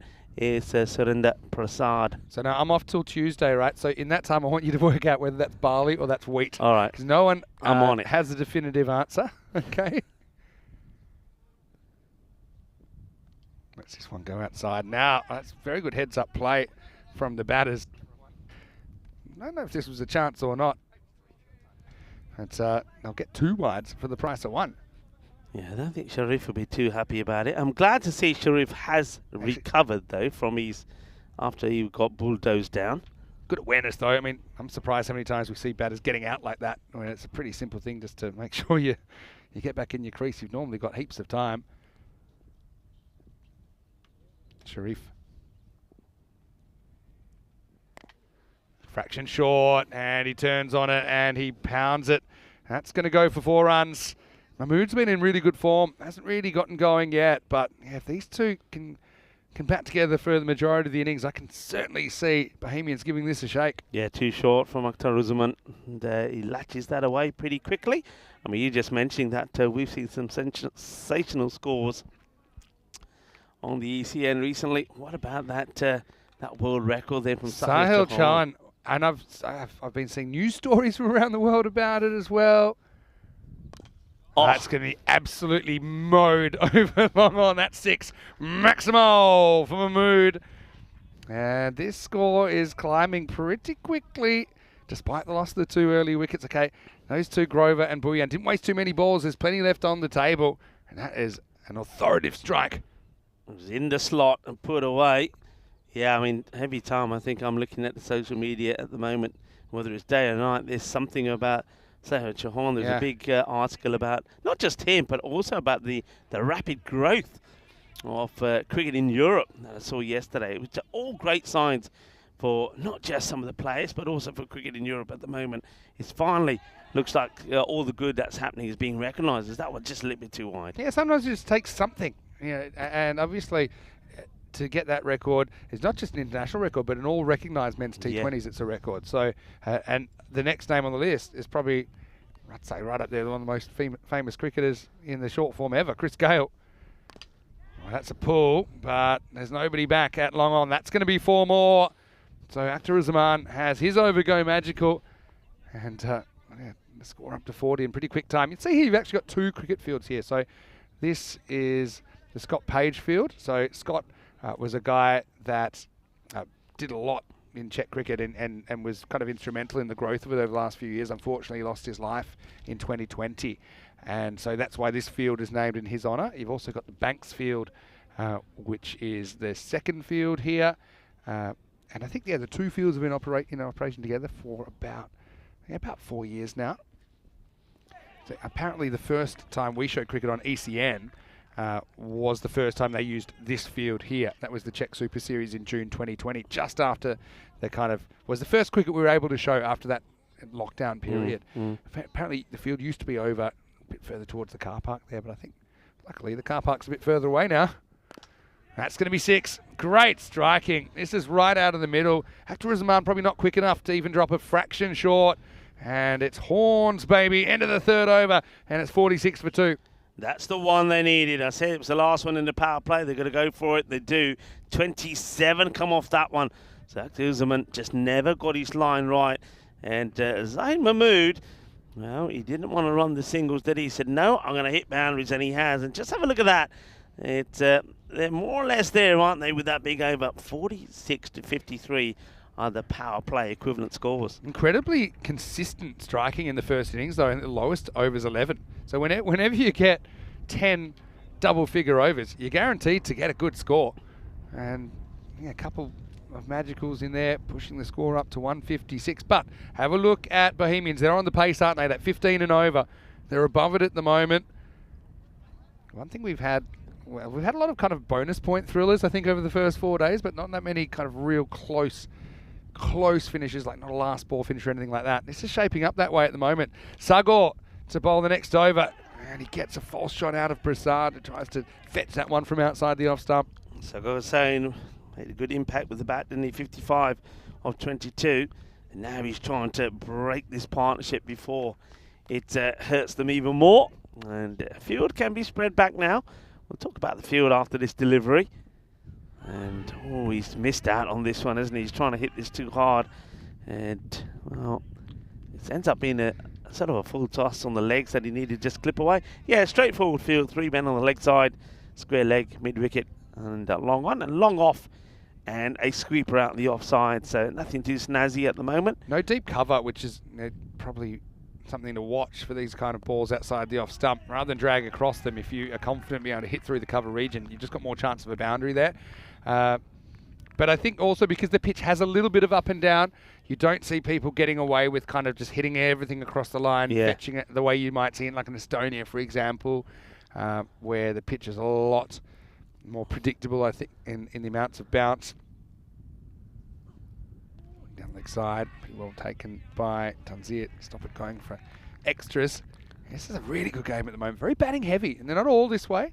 I mean, it's crazy we're seeing such a high scoring game here, but yeah, I'll just remind you, when first day I saw Tigers, it was a Saturday morning, I'll never forget it. We were thinking early lunch, they got bowled out for 60. Yeah. It was the second game of the day, we're already thinking, okay, time for lunch, getting a bit hungry, maybe chase in 3-4 overs.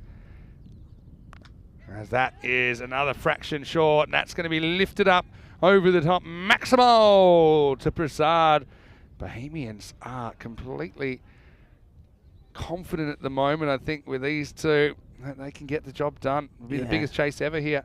I was just saying, though, and you wouldn't believe it, Barbarians got held to 34 for 8 off their 10 overs. Yeah, that's right up there. It's one of the best defences ever. And this pitch as well, there are times that bowlers look unplayable on it. You know, it just depends with the particular conditions.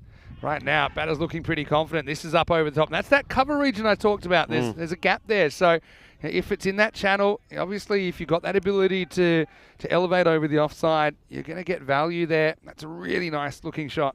Yeah, well played. It hits it on the up. He knows, as you said, Vinny, no fear about this. It's a safe shot to play, but they're leaving it open. It's a matter right on the edge. Oh, that's too high. That's going to be a no. 7 up, I reckon, here. Yeah, umpires call it straight away. Oh, that's a real loose delivery. So I was saying, started well. His first 2 deliveries were pretty well pitched up. And then he bowls, in fact, 3 balls are good. Then he bowls out wide.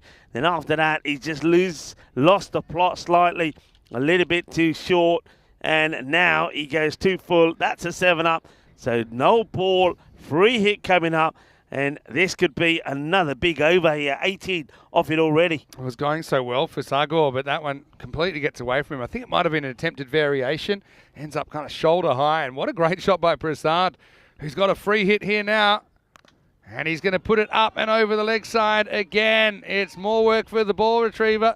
It is Maximo. And another magical over. Bohemians are 70 for 2 after 4.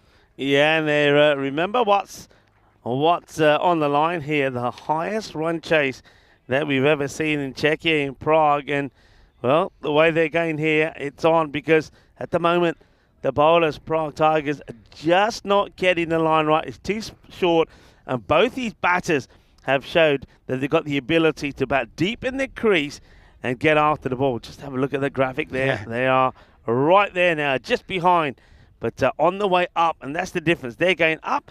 You can see that Prague Tigers, they just started to the downward slide slightly after the 5th over. So Bohemians got themselves on top here. But again, it just shows you how quickly games can change. And Tigers were all over Bohemians early on in this contest, but Bohemians have got the right of reply. And look, even though they've lost 2 key batters, these 2 are looking really good at the moment. So Jamia batted well, probably needs to bowl well too.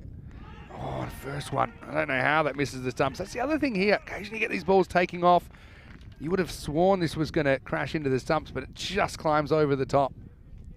Sajid Mir coming back here, so see if he can get a wicket here. Bowling his first. It's a good start though, outside the off. But then, having said that, the last over from Hussain was a good start as well. That's been hit hard and flat. Is in the gap. 1 bounce, 4 more. So just managing to find the gaps at the moment on the Bohemians. So even though the field has been spread, those 2 there, quite a wide, long off and mid-wicket, are in place, but yet still there's gaps in the gap. And though they might be encouraged to get 1 more across the legs up, but then you lose the sweeper out on the offside, and there's been plenty of shots that have gone up and over the cover area as well. So captain, a little bit of pressure here is Ajar Alam. Doesn't really know how to set the field. He needs the bowlers to bowl a consistent line. That one is pitched up. Oh no, it gets through the fielder. It goes through into the vortex, and this goes sucked in. That's 4 more. Yeah, that's vortex time. Have a look at it on the replay. That little bit of luck as well if you're chasing 150s plus. It used to be that kind of 150s was the ceiling of chases, wasn't it? Remember that? Yeah. That record. It was ACCB actually in Romania that chased 159 against Cluj. Sorry, it was Cluj that chased it against ACCB in Qualifier 2 there back in 2021. That was a record for a long time. But then we saw, I think it was Badalona Shaheen, broke that 160 chase barrier in Barcelona late in 2022. And since then, there's just been a succession of really big chases, and the highest now is 183. Yeah. We saw a 177 golden ball in Estonia as well. I love multi-ball. What is that? So you hit a ball into the wheat fields or barley fields, and then like 3 will come back, because while you're searching for that, and then you have to decide which one's the right one. It's taken him forever to get the ball to the bowler. Anyway, he gets it back. And he's going to just go for a single this time, so it goes a little bit fuller. But that's the shot, really, that Mahmood is looking to play every time, isn't he? He's so deep in his crease. He's just going to try and elevate it over cow corner every time he gets a chance.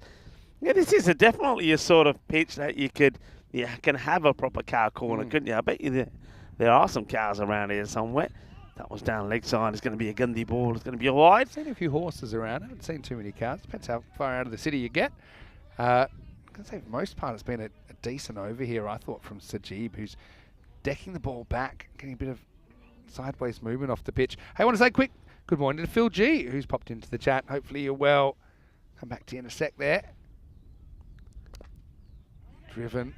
Feel that should stop this. Tigers, let's just say sometimes their fielding is a little bit questionable. Now they're going to take on it too. Well, I don't know where he's throwing. They'll probably get 3 now. I took my eye off the ball, but I think he tried to pass it off. He's passing the ball off from here, which is crazy. And the batters see that and say, hey, we can get 2. And then the ball is then thrown in by Numan Tariq, hasn't fielded well. That's a shambolic bit of fielding, really. And so look what he does here. He just says, here you go. Yeah. And the batters say, well, let's go again. The look away pass in the NBA, I'm a huge fan of it. In the ECS, maybe not. Anyway, they get a rare triple. We had an all-run 4 yesterday, by the way. This will be down the ground, but slightly missed hit. That'll be the end of the 5th over. And the score is 84 for 2. What a pace we've had to start today. We're only just getting started. That's the scary thing as well. Of course, this is where we are on our ECS journey. And you can see we're pretty much halfway through the year now, Rico. And now we head into the second half of the year, starting with Romania in about a week and a half's time. I know that you'll be there with Charlie this year. Hungary is coming up after that, and that's always a great time as well. Bulgaria, then Rome, where we'll have the Melton Shield as well. Austria and Croatia before the ECC men's. And then we'll get to go to Malta for the ECS cricket for the first time this year. Back to Barcelona before we return to Khartoum to finish the season. So, yeah, certainly a lot going on at the moment. Things are flying. We're getting through this year very, very quickly. And look, while the players take a drinks break, we drinks after every 5, I want to say that it is Andean New Year today as well. So, New Year to, of course, a lot of the indigenous people around the world. Of course, we're talking about countries like in Bolivia, Argentina, where else we got, all the indigenous people around the world. I think oh God, my mind's gone blank for a moment. Come on, help me out here. So, Bolivia, Argentina, Chile. Oh, Chile. Chile, yep. yeah, Chile's a big one as well. So, yeah, if you are celebrating the New Year, of course, it's all to do with the longest day of the year as well and where the sun is. Happy New Year to you. Here's something that crossed my desk. Go on. An idea of where we could expand to. A lot of people, a lot of viewers as well, saying there's a lot of good cricket in Argentina and Brazil and South America and just it might be somewhere we might want to expand to. And there's lots of ideas about what we might do. But yeah, Spanish would be pretty handy over there. It would be, yeah. In Argentina, I think coming quite handy. Yeah, Argentina. I know a lot of people from, of course, the likes of Argentina and Uruguay, of course, are in Spain. And one of the reasons that they're there, and there's a very good, a good unity between all of those nations because of the language. So, yeah, well, that'll be interesting. So, yeah, if you are celebrating Andean New Year, and that's when the sun returns across the Andean countries, celebrated by indigenous people from the Andes. That include Bolivia, as I said, Chile. Peru was the other one I was thinking about, and Venezuela as well.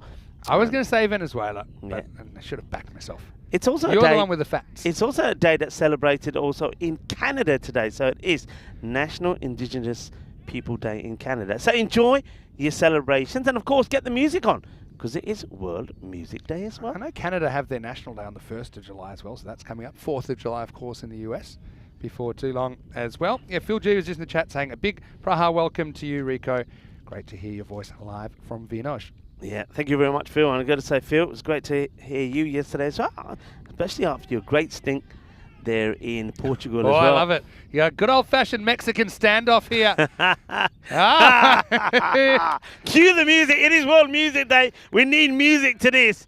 Oh, yeah, get that music playing. Come on, get it playing. Well, what sort of music do you play to this? A bit of a drum roll or a little bit of da-na-na-na, da-na-na-na, da-na-na, and then I like this, the fake one.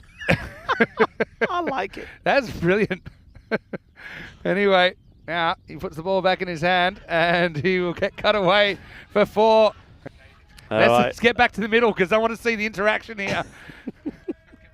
But I don't think either the batter or the bowler make eye contact here. This is where the batter should have turned around and probably done something watch back. this here when they walk past each other. Just a little bit of, yeah, I'm in your space. You're in my space. This field isn't big enough for both of us. Pretty good shot. It's pretty much cut off stump before. I like it that between Mahadi Alam and Zahid Mahmood. Well, it's still going to continue. What next? Have another go. This game's almost 50-50 now. Oh, he gives him a big filthy hoik. Right, it'll just be a single. I've never seen one of those standoffs go that long. To be honest, it's kind of pretty courageous for Mahmood to continue to stay out of his crease, daring him to throw it. Odds of him hitting the stumps probably pretty low. If you watch the Tigers last year, you'll know they conceded basically a 7 buys where they kicked it round the field. You probably know that one. That's only 3 of them counted because it was the end of the game. Big time viral, yes. You know that one. Anyway. Oh, that's a very good shot. It was a risky shot. Covered the stumps. And see that bench there? Maybe we'll stay on that for a second. That's going to be a boundary, but that is actually the Scott Page bench. And what they did, they took a whole bunch of cricket bats and they made a bench out of it. Oh, what a wonderful idea. So yeah, when you get a chance, go down there and check it out. The Scott Page bench. Just see it there. Yeah, that's a great idea. And it's a nice memorial for Scott. I met his parents actually here a couple of years ago. They were over. He's Australian originally. And yeah, obviously it's a very sad situation with him losing his life.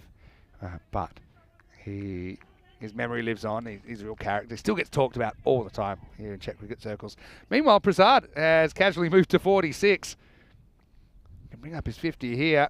And he will, because that's a gun-D ball with a capital G. More fielding for the bench. It's 4 runs and it's 50 for Prasad. Brings up in only 14 balls.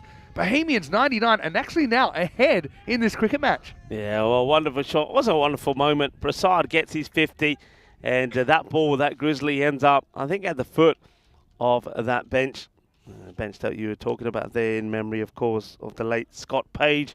But it's a gundy ball, isn't it? He gets it completely wrong and nicely played away. And there's that bench again. And as you said, it looks absolutely fantastic. I'll have to go and check that out later. But a good 50, well done. And, well, Surinder Prasad has got there. Zahid Mahmood will be hoping that he'll get to his 50 as well. Well done, Bob Banaya. Apane Prasad nu apni half century puri kar li. 99 for 2. Nice ball to the 6th over. Goes and fetches this. Finds the fielder. Caught. Well, potential turning point. Prasad goes for 50. Tigers are fired up. Why wouldn't they be? They've got 156 on the board, but they've been quiet for a while. Now they pounce, and it's 99 for 3. Yeah, I think that's Shoaib Mir again, who gets positioned in that area. That's his second catch. And I tell you what, just follow him after he takes this catch. He is roaring like anything. He knows the importance of this catch. They get the big wicket of Surinder Prasad, and just watch him. He's screaming. He's yelling. Let's just say he's a little bit happy. Yeah, I'll say he should be happy. It was a really good innings. It'll be the end of the over. It's 99 for 3 after 6. Also interesting, he tries to drag that rather than just hitting through cover. Kind of made up his mind. He wanted to go leg side, and that extra fielder turned out to be his undoing.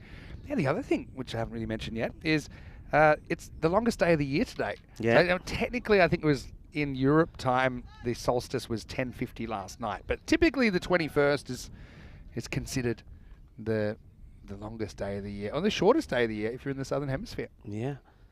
Does that mean that now at the moment, because of course we were both there and we experienced it, that in Estonia it just stays daylight?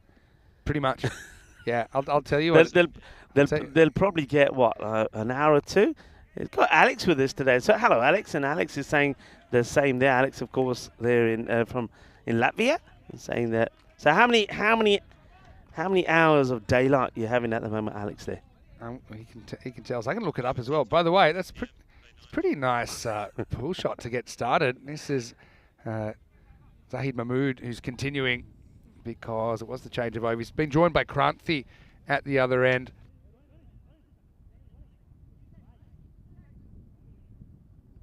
But yeah, Bohemians ahead, but just ahead. Well, at Alex is just saying that it's dark about 11 there at the moment. That gets whipped away. It's not a good delivery, and Mahmood is getting close to his half century now as well. Just not bowling well, are they? Look where this one is. You can't see where that ball is pitching. That tells you it's too short. And Zahid Mahmood now knows that his role here is pretty important. They won't want to make the same mistake made by the Tigers. One of these batters has to keep going. Get to past the half century and keep going to the end of the innings to get yourself a win. So, by the way, in talent today, the sun rises at 4:03 and sets at 10:42 p.m. Okay. So it's a day length of about 18 hours and 40 minutes. Yeah. I might compare that to Stockholm because that's where I spent the longest day of the year. I think it was last year. Anyway, Zahid Mahmood on 49. Oh, he might have nicked that. I think there's a snick here. We're about to find out because they're going to get 4 runs for it. But what's the signal? It is run. So it was a chance there for Tanzania, a fairly simple chance, you'd have to say. Strange way to bring up your 50, but he'll take the runs. He's certainly made a few acquaintances out there, hasn't he, Zahid? That's a strange way to bring up your 50. 50 nonetheless off 22 balls. Yeah, that's a real error from the keeper, Tanzania Hassan.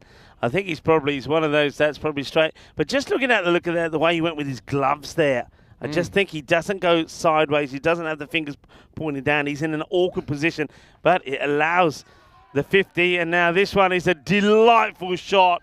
Well, there's no luck involved in this one from Zahid Mahmood as he punches this out through the covers. Delightful shot. And a real powerful shot on the back foot. And that races to the boundary. Never seen anyone annoyed to bring up a 50, but he almost was because he nicked off and could have been gone. Now he's getting back to work, but he's going to get castled. And it's Sajid Mir that steps up for the Tigers when they need him the most. Mahmood has to go for 57. Got lucky earlier in the over, did get his 50, but now he has to walk. It's 115 for 4. Oh, Mir, he's been a real trooper, a real fighter. Remember, he's taken 2 catches, and when he took the catch lately there off, it was Prasan. He was absolutely roaring with delight. Now he gets the other big wickets. I said that one of these batters, so Mahmood, having got to his 50, had to see them home. He loses his wicket at a crucial time. This match is swinging in the balance here now. 115 for 4. You've got 2 new batters out there that haven't faced the ball yet. Kranti is there and Hamidullah joins him. 115 for 4. A ball to go in this 7th over, and they still need some 42 runs. But a lot of those kind of balls have decked in towards the stumps. It was probably too full to pull. Final chat on the sunset. Umeå, who are a team that played in Sweden. Yeah.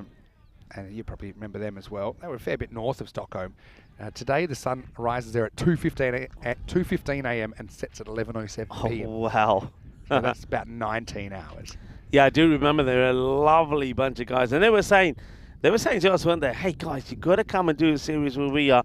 We'll get some more teams and we can play all day and all night long. How far is it to drive? 8 hours? Something like that. We'll get back to you.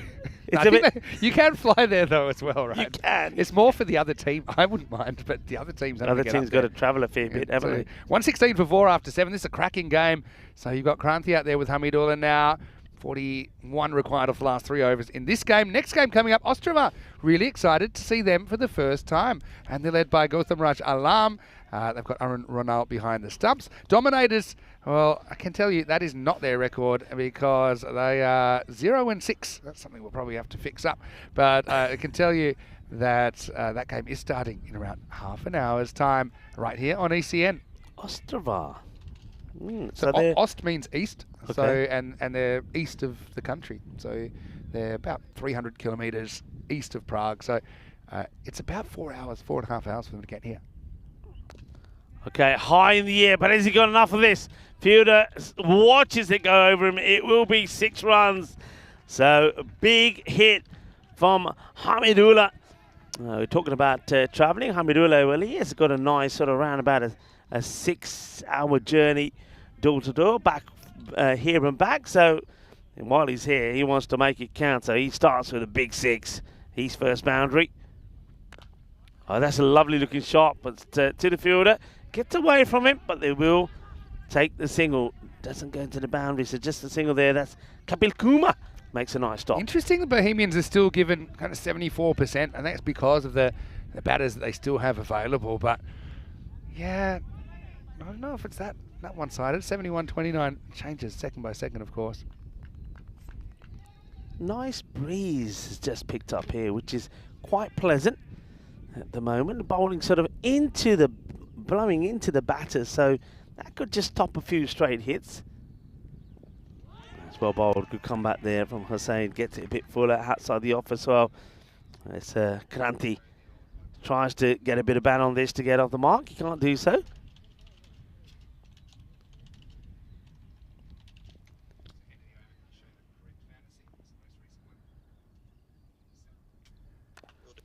And he will get off the mark as he places through the backward point area. It's a good shot. He sort of anticipates that the bowler Hussain will go into the same area again.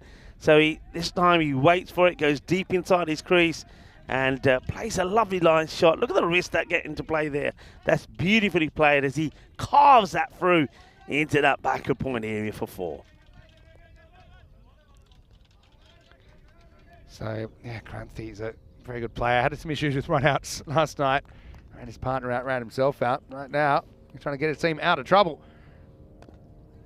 Drives pretty well. Get 1. Thinking about 2. They probably don't want to risk it for 1 run at the moment. But this is a fiery finish. I still think the golden ball might be on. Wouldn't be a better way to greet you here in Czechia. The other thing is, by the way, there's 3 airports around here. There's a military airport and there's a couple of other ones. So you see a lot of recreational aircraft and they fly pretty close to the ground. Yeah, I've noticed a lot of that already. A lot of light aircrafts as well. I see a few helicopters as well. But look, I think it was your first day when you got to Cyprus, you had a golden ball. So maybe this one is catchable and taken. When they've been given a chance, they've taken a look, try to hold him down. He is on fire. And it's the same man again. Well, Shojib Mia is having a match of his life at the moment. I believe it's his 3rd catch. He also took a very important wicket. So the left-hander, Hamidullah, hoiks out. And it's another catch taken by Mia. And isn't he happy? Well, I tell you what, you said there were some horses around here. Well, he is galloping away once he takes this. We're trying to catch him if you can. Yeah, that's a really good catch. He's been safe. I actually think there's a lot of players you might consider for player of the match. You had Hussain 55 off 22 in the first innings, Noman Tariq 52 off 23. In this innings, you've seen Prasad make 50 off 15, Zahid Mahmood 57 off 24. So not often you see 4 half centuries in a game, but I think that his 37 off 12 not out and his catching and his bowling, where he's stepped up with that big wicket of Mahmood. For me, I think that all-round effort probably for me is the stand-up player. He's certainly, yeah, I'd agree with you there. He's certainly in the frame. And right, let's see now the depth here of the opposition. New batter. Well, Wazim's pretty good. Well, it was the end of the over. So he's at non-striker's end. Kranti's going to face up. Biggest over of the game. Right now, it's 49% Bohemians, 51 Tigers. So it's a very, very tight one. We've had 3 golden balls in Czechia, but all have featured United CC. True story. Cracked through the gap. That's 4. Really good shot by Kranti. Stands and delivers, holds his shape. Decided to have the mid-off up in the circle. Probably wouldn't have mattered. He hit that so well. Yeah, there's been, I think, around about 4 boundaries. Vinny, you touched on this earlier, going to this cover boundary area. So it's one that they've chosen not to plug, and that's another one that goes through there. I can see the field they've got. They've got a little V there, a little triangle in that area. Oh, that's a spicy delivery. A good take there for Tanzir Hassan as this one from Alam, and this is Ajay Alam, really comes through at a pace. Good comeback, good length here. It pretty much bounces on the crease. And, yeah, tough one for the keeper. It was still rising when it got to him. Yeah, they're playing almost without a long off. There's a whitish long off, but straight down the ground. There's a big gap. Long one's a bit straighter. Kranti cracks it into that V, but it's not going to matter. It's just too spicy for the fielder. And you can see here, sometimes the ball really takes off. It's 4 more to Bohemians. Yeah, I think here, I mean, they'd be wise, I think, maybe just to bring one of the leg-side fielders in, perhaps get the man who's at square inside the circle and push back another one. So you've got a line of 3 there on the boundary, because that's where a lot of these shots are going at the moment, especially with the line the bowler's bowling. So once again, it's outside off in that same area. Gets past 1. That's going to be 4 as well, as the fielder who's short who was saying it's better to have him on the boundary, gets a hand to it and wrong foots the boundary, who is sweeping on the field. And this time, and Shob Mia can't do anything about it. He gets wrong-footed. He goes for 4. Turns around the post. Too many cooks.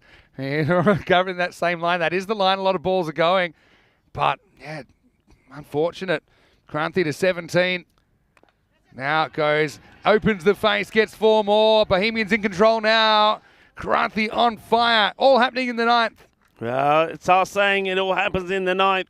And this over is proving to be very productive indeed. Just now within reach of what will be a great victory. So 4 more. That means 13 required in 7 balls. But we're still going to go into the last over. And it's all about nerves. Anything can happen here. Definitely. Sada. Wonder what he's like at the other end. Probably sweating bullets right now. Hasn't faced yet. Kranthi, what's his play here? Probably still got to attack. One's not a bad result either. It gets a bit cute. I think looking for the 1, trying to run it down. But that'll be the end of the over. 9 overs in, and Bohemians are 144 for 5. And let's have a look what happens if there is a tie. 156 will go to Golden Ball 64. It'll be the 4th Golden Ball on Czech soil. It'll be the first not to feature United. But yeah, this year we've had 13 of them, and just look how close it is. It's 6 to the bat, 7 to the ball in season 2024. The last Golden Ball, you're right, I was there. I think it actually was my second day there, but it was Kipro Tigers Limassol defeating Cyprus Knight Riders on the 10th of June. That was an incredible one. I think it was 48 off 2 overs that Kipro Tigers Limassol were able to manufacture. And then Arif, the captain. Amazing field, 8 infielders, and went straight to one of them, straight through his legs and went for 4. 2 Golden Balls, I think, in Cyprus in the end. Yeah, right? We had 2. And we had one that, of course, was tied on 106 and 106. And the first time ever we saw a wide and a no ball. Yeah, first ever no ball, full stop. And Nish, he's the jinx with First ever wide, wasn't it? First ever wide, yeah, correct. Anyway, 13 to win. There's a miss. This game's on a knife edge right now. Basically, I think 2 boundaries, it's close. 3 boundaries, Bohemians win. If it's only 1, I think Tigers win. And it depends on a few other things. I reckon that Kranthi made a mistake that last ball. He tried to guide it for a single. Should have played his normal shot. If he went to a boundary, it would have made a big difference coming into the last over. It was a good ball, though, to be fair as well. Didn't give him a lot to work with. Sada gets bat on this one at least, and I think they'll be happy with 1. Oh, falling over. Tigers are very fun to watch in the field. Like I said, the thought that 7 buys is possible did keep me up for a few nights after that one, but you can see here, almost like baby giraffe trying to learn how to walk. But 12 off 4. Now they're ringing the changes. Kranthi, he's probably at his best when he's just batting purely. He's not thinking about anything. He's just hitting the ball hard, but hitting it correctly. On loan to Bohemians at the moment, believe it or not. Watches a wide. That's smart. Good cricket from the batter. Showbit umpiring there, and he wanted to say a big hello to everyone. I know a lot of his family and friends tuning in to this series. There's Showbit there. Correct call. Good call. Geez, this really could go either way, isn't it? All right. 11 off 4. Gets a fair piece about it. Need to make the stop. Does. It's actually very well fielded. They want 2, and they're going to get it. And that's partly about keeping Kranthi on strike, so they're probably prepared to sacrifice Sada at the non-strikers end if that's where the throw came in. But I've got to say, fielding, sometimes it's a bit dicey with the Tigers. That's proper Tortuga, but I like what Sago does. He gets really low, and he's prepared for a ball to jump on him. Good running, good cricket all round, really. Yeah, it is good cricket. The batters know what their plan is. Smart from them. Fielder does ever so well to deal with that Tortuga. It's been a cracking game. I'm out of breath. 9 off 3 now. Hits it pretty well. Fielder can't deal with it. Super Tortuga time. What a terrible time for that. He's in the right line, did everything right. Just needed a step ladder. It bounces over him, doesn't have a play on it, and 4 runs somehow to the Bohemians, keep them alive. Tortuga! No way of stopping that. Pitching the Tortuga in a cape. Okay, 5 off 2. Can win the game with a 6 here. Any other result, we're going to the last ball. Kranthi, 27 off 11. Goes up and wins the game for Bohemians. The largest chase ever here in Czechia. The Bohemians pull it off, and they do it with a ball to spare. Oh, the cricket gods can be cruel sometimes. Field was well-placed ball before. It bounced over the outfielder like a rubber ball. The next one was like a golf ball up and out of the ground, and Bohemians make a little bit of history, and they chase it down. 157 target achieved in 9.5 overs. Yeah, what a good run chase this is from the Bohemians. Remember, it didn't start that well when they lost a wicket very early, but these two batters, those two half-centuries were really important. Prasad batted beautifully, Mahmood also, and then Kranthi there at the end. After a shaky start, after he missed a few balls, he becomes the hero as he smashes the last ball, well, not the last ball, the penultimate ball for 6, gets them the win, and a big win, and the biggest run chase that we've seen here in Czechia, Prague. What a start from me, and what a start to the day. It's a breathtaking game. You got to feel for Tigers. I mean, they were all over Bohemians early on in that game, and even, kind of got themselves back in a winning position late. But yeah, just very good batting from both sides. We had 4 half-centuries in the game. That's not even to mention Kranthi's effort in the second innings there. He scored 33 off 12, kind of countered Sojamia's 37 off 12 in the first innings. So I would say kind of 6 outstanding batting efforts across the two sides. This is what's coming up, though. In about 20 minutes, we have Ostrava making their ECN debut, and they're taking on Praha Dominators. I can tell you the Dominators won the toss. They're bowling first. Dominators 0-6. Would love to pick up their first win in ECN cricket. I suppose whichever team wins in that game will get their first ECN win. Stay tuned for that. We'll be back in about 15 minutes to take you into it. But let's go back and let's have a look at these highlights. And you thought, with Grover going for a second consecutive golden duck bumper car style, that Tigers, they were even more confident, especially when Sazi Buyan, another form batter, went for just 1. Yeah, and a good catch. So you saw that the 2 openers went cheaply, just scoring 1 between them. Very good catch. You got to feel a little bit for Mia, because what a solid performance he put in there in the field. He took 3 great catches. He bowled really well, and he fielded, and he was dynamic in the field. But it wasn't enough. Thanks to some good hitting. Zahid Mahmood was hitting the ball really well. Played out a few dot balls to start off with, but you can see that his plan was to try and crunch every ball that he got to the boundary, and he was very well supported there by Surendra Prasad as well. Yeah, so Bohemians, we'll actually see them later in the day. They're taking on Ostrava in match 25. Tigers, their next task is actually to take on Prague CC and try and halt their winning run at 22. They'll be playing in the middle match of the day. But then there's the old Mexican standoff here. Saying, well, are you going to throw it or you're not going to throw it? And then, well, a little bit of fun. I think the players, it was a pretty intense game, but also I think that they'll be kind of satisfied looking back that they each gave it their all. And some of the things that happened were kind of out of the realm of what humans can control, like that second last ball. We'll come to that in a moment. So he got dropped, and actually you start looking at things like that. I mean, that cost him 8 runs essentially, hit that for 4, and it was kind of like a heavy-hearted 50 signal, and then he was able to hit another 4. But then he got castled, and Sojib, he was completely fired up for the Tigers, who felt maybe they'd done enough. They had the runs on the board. Another good catch by Sojib Mia out there to get Hamidullah before he could do a lot of damage.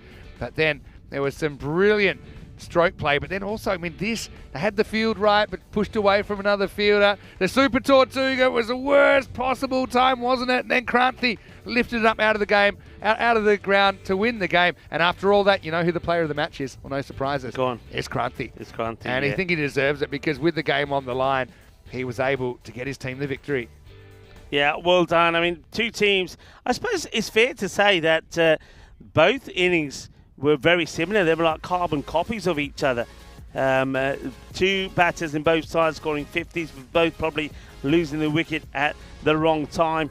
And then they always had somebody to get the big push on towards the end. It was a Sajid Mia, 37 or 12 for the Tigers, and he was certainly, if they won the match, he probably would have been the player of the match. But then for Bohemians, it was Kranthi, 33 of 12, and quite rightly so, I think he gets the player of the match. A wonderful start to the day, match day 5, and a wonderful start for me. Well, I'm bringing the runs with me, Vinny. I'm bringing the runs with me. Going to say welcome to Prague. And that was probably one of the best games we've seen here, even if you look over the years on ECN here in Czechia. So we'll take a break. Time to gather our breath, and Ostrava, they probably don't know what they're in for. They'll be on the park next. First of 3 matches they'll play today in their first day in ECN cricket, starting with the winless Dominators. But one of those teams will get on the board when we return for match 22 live from the Vinož Cricket Ground here in Czechia for more European Cricket Series.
This European Cricket Network event is proudly brought to you by HCL Software and Paramatch. Hello and welcome back. Great to have your company wherever you're watching from around the world. We're deep into Peacock Friday, Day 5 action here in Prague. And coming up, we get to say hello to the 11th and final team to arrive in this European Cricket Series. That is Ostrava Cricket Club playing their first ever match on ECN, first match in the European Cricket Series. They've travelled over 300 kilometres to be here. They're from the east of the country. Really excited to have them. They're taking on Praha Dominators, another new side to the competition in their first ever match in the European Cricket Series. Mars Baiji has the duties today. He's got the coin, he's got the two captains. Let's see who wins the coin toss in match 22. Ostrava versus Praha Dominators. Praha Dominators to call. Heads is the call. And heads it is. Praha Dominators won the toss and elected to bowl first. So the Dominators have won the toss and they've elected to bowl, so they'll be on the chase this time. Now, Dominators without a win in 6 matches so far. It has been tough going, but they certainly have been improving, I think, against good opposition. So they'll probably feel like they're the more experienced of the two teams in this contest. They did pick up a point for the first time yesterday as well. Harun Rashid was incredible, I thought, with his 62 not out to get his team at least to their first ECN point. Ostrava, well, I think their captain, he won't be too upset about batting first. I think he's pretty confident, Gautam, that his team can represent themselves with distinction in this series. But it's a bit of an unknown. It's always exciting when we see a new team out there in the middle. And Ostrava, they've got 3 tough games today. So it'll be a bit of a baptism of fire, I think. But at least they are going in against a kind of a similarly inexperienced team in ECS cricket. First up, 2 tough matches for Ostrava later on. Rico Full, I think he's enjoying his morning here. First morning in Prague for him as well. Let's get ready for the first ball. Match 22 is on the way. It'll be Ostrava batting first after being sent in by the Dominators. Over to Rico as we get ready for the first ball. Thank you very much to Mr. Maximo Vinny Sandy, looking dashing in his Peacock Friday shirt. And yeah, I am enjoying my first day here in Prague. And what a start it's been. We've seen the highest run chase ever here in Prague as Bohemians chase down 157 for victory with a ball to go. And, well, I suppose Ostrava is a team that I should be backing here. Maybe they're my team because, like me, it's the first time that we're seeing them on the European Cricket Network. So I wish them and their captain well. There's Alam, and they're up against Praha Dominators. So it's, I suppose if you were making your debut in the European Cricket Network and you were taking on a team that have yet to win a match, then you'll probably feel that you're pretty confident. So we're just waiting for the umpires to take the field of play. It will be Wahid Shushant. Will be the 2 on-field umpires with Shubit will be the third umpire. So looking forward to this match. So, I mean, what will Ostrava be looking to do? I suppose the first thing is just trying to get a nice start here. So you're just basically saying to yourself, like, okay, let's get out there, be positive. I mean, there'll be some nerves there. The first time that you're playing, you're going to be on the camera. A lot of these players will be a little bit nervy. But I think if you get in, getting your first run, that's going to be key, isn't it, for whoever the openers are. Get your first run, and all of a sudden, that fear, the nightmare of not getting a score on the board the first time you're out there in front of the cameras, that goes out the equation.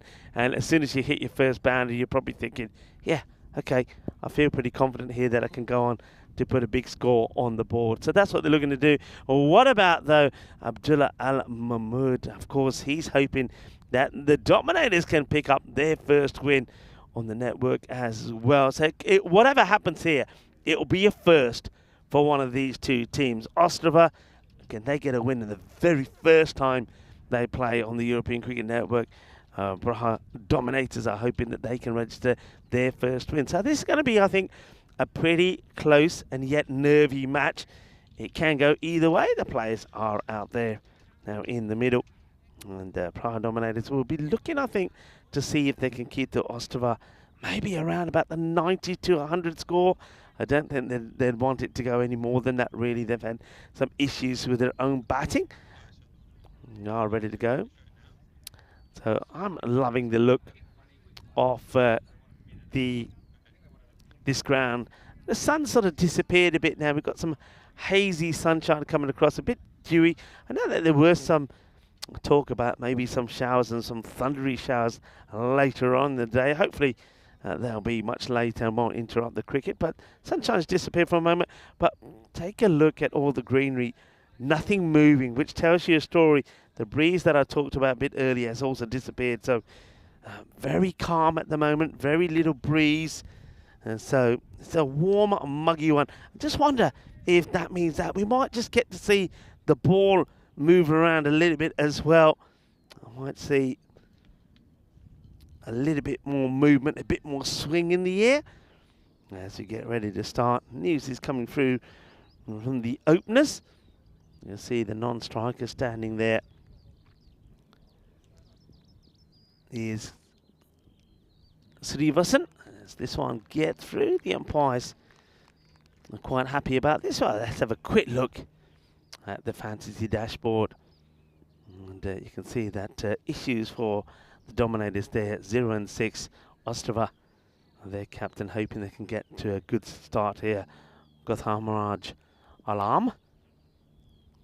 Liking the kits here as well. That's a nice looking shot. And there you go. That's the first bit of confidence as Kumar Chandra gets himself and his team off the mark with the first runs. That's Kishore Kumar Chandra. Plays his hat long on, and now is Anirudh Srinivasan. So Srinivasan hoping that he can do the same. Get off the mark, and just the two of them get a good partnership going and be stronger together, just like that banner says. So takes his guard. Yeah, just look at the kits from both these teams. I'm liking it. A bit of the old burgundy and the blue, and a bit of gold, a hint of gold. Nice, good delivery. This really does climb. First one that we've really seen climb in the day. So that's a very good delivery there from Rubet Mia. Getting that in the right area, and I think that surprises the batter there.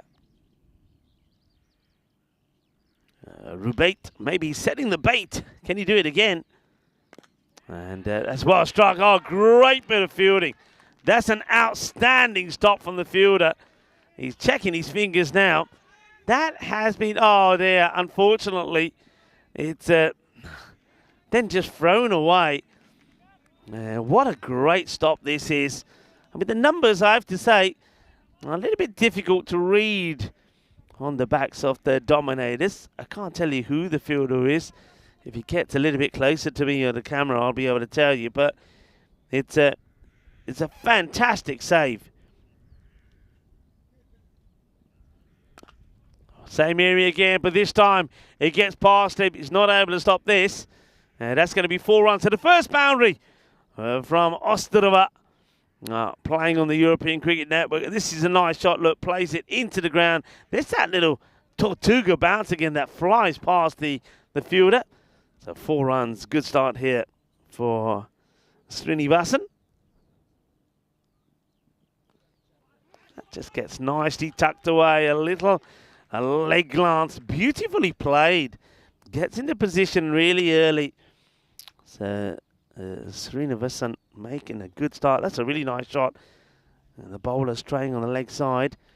And that's beautifully played. So back-to-back boundaries at the end of the over. Takes the score to 11. So 11 without loss after the first. Have a quick look at some of our upcoming events. So great to be here in Czechia. Plenty of action will be coming here, including ECS and T10 international action. And then, of course, Romania beckons. I'll be there with Charlie Hunt. Be good to be reunited with Charlie. And Hungary, Bulgaria, Croatia, Italy. Rome will be exciting with the Mental Shield there as well. And then the Valletta Cup is also coming up on the network. So plenty of cricket to come. An exciting cricket, a combination of T10 and T20 action. That's going to be a big wide from the first ball of the new bowler. This is Ali Akbar. Muhammad Ali Akbar with the ball. Yeah, so yeah, I do like the colour combinations of the kits, but the numbers, yeah, come on, whoever designed these kits, not giving and not giving the scorers a good time. You can't see those numbers, can you? Right, in the air. I think he gets it over the infielder, and it's going to go for 4 runs. 4 carreras. As the fielder trying to chase this, gives up and ends up sitting on the deck. Positive strike, so Kishore Kumar Chandra now brings up his first boundary. So both batters have done exactly what I said they wanted to do to get that confidence flowing. They get off the mark, and then they both have got boundaries to their names. So this is good start for Ostrava. Akbar still a little bit of width on offer. Now this will bobble nicely to the fielder, who will be able to keep that in play this time. He's had a busy time out there. And that's Azad, the man who made a great stop earlier. And he'll be in play again here, well, Azad.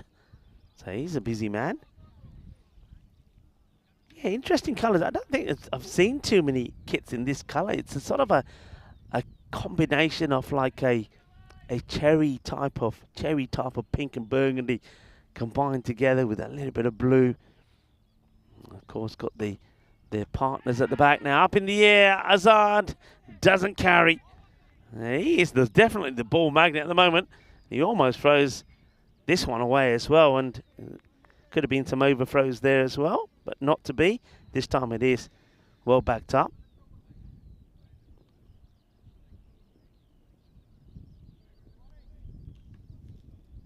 They're batting just slightly outside his crease. Here's Kishore. That's down the leg side, but he chooses to play it straight, so he, rather than try to clip it away, he's played one nice shot of his pads already, but maybe this time he's just a little bit late picking where the line is of this one, so he ends up jabbing it out, but takes a single. That's a good thing at the moment. They're making sure they're getting something from every ball. So we've no dot in this over. It was only the couple of dots in the very first over. And that one is too short, and there the fielder goes down. He can't stop it. Feeling it cautious, the Kitty, but Joka Lagia. That's a nice shot, so 4 more. It's a good way to end the over. 2 overs in at 24 without loss. So a nice, impressive start from the 2 openers. Both of them finding the boundary on a couple of occasions, and they got the team off to a good start. I want to say once again hello to everybody in the chat. It's good to see that Phil G is still in there watching and lurking around. Helix is saying hello to me and to Viddy as well. Hello to everyone. Great to have you with us. Hope you're having a wonderful day. I hope you're having a super Peacock Friday. And of course, when it's Peacock Friday, it's also the start of the weekend. So I hope you have a wonderful weekend. Yeah, Prague Dominator, as you can see there, sitting 10th. And not a good start from them. And, well, Ostrava are hoping to make a good start to the series here as Vinny Sandy joins me back. And Vinny, maybe after having seen the standings, how do teams have to progress here to get through to finals day? What's the schedule like? Yeah, so I'm pretty excited about the new Final 5 schedule now. So basically how it works is the top 5 will go through.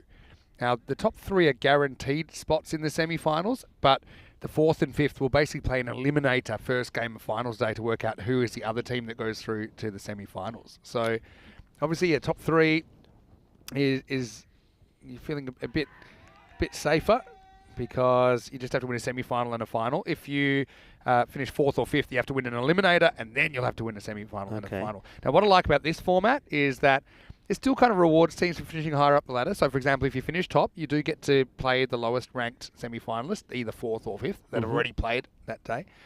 You get to play the second semi-final, which again is later in the day. You get the morning off on Finals Friday. Pretty full. Pretty straight. It's giving him. I suppose the question here is it angling down the leg side, or is it taking a piece of that leg stump? Check it out in the replay. Thanks to Spring Media.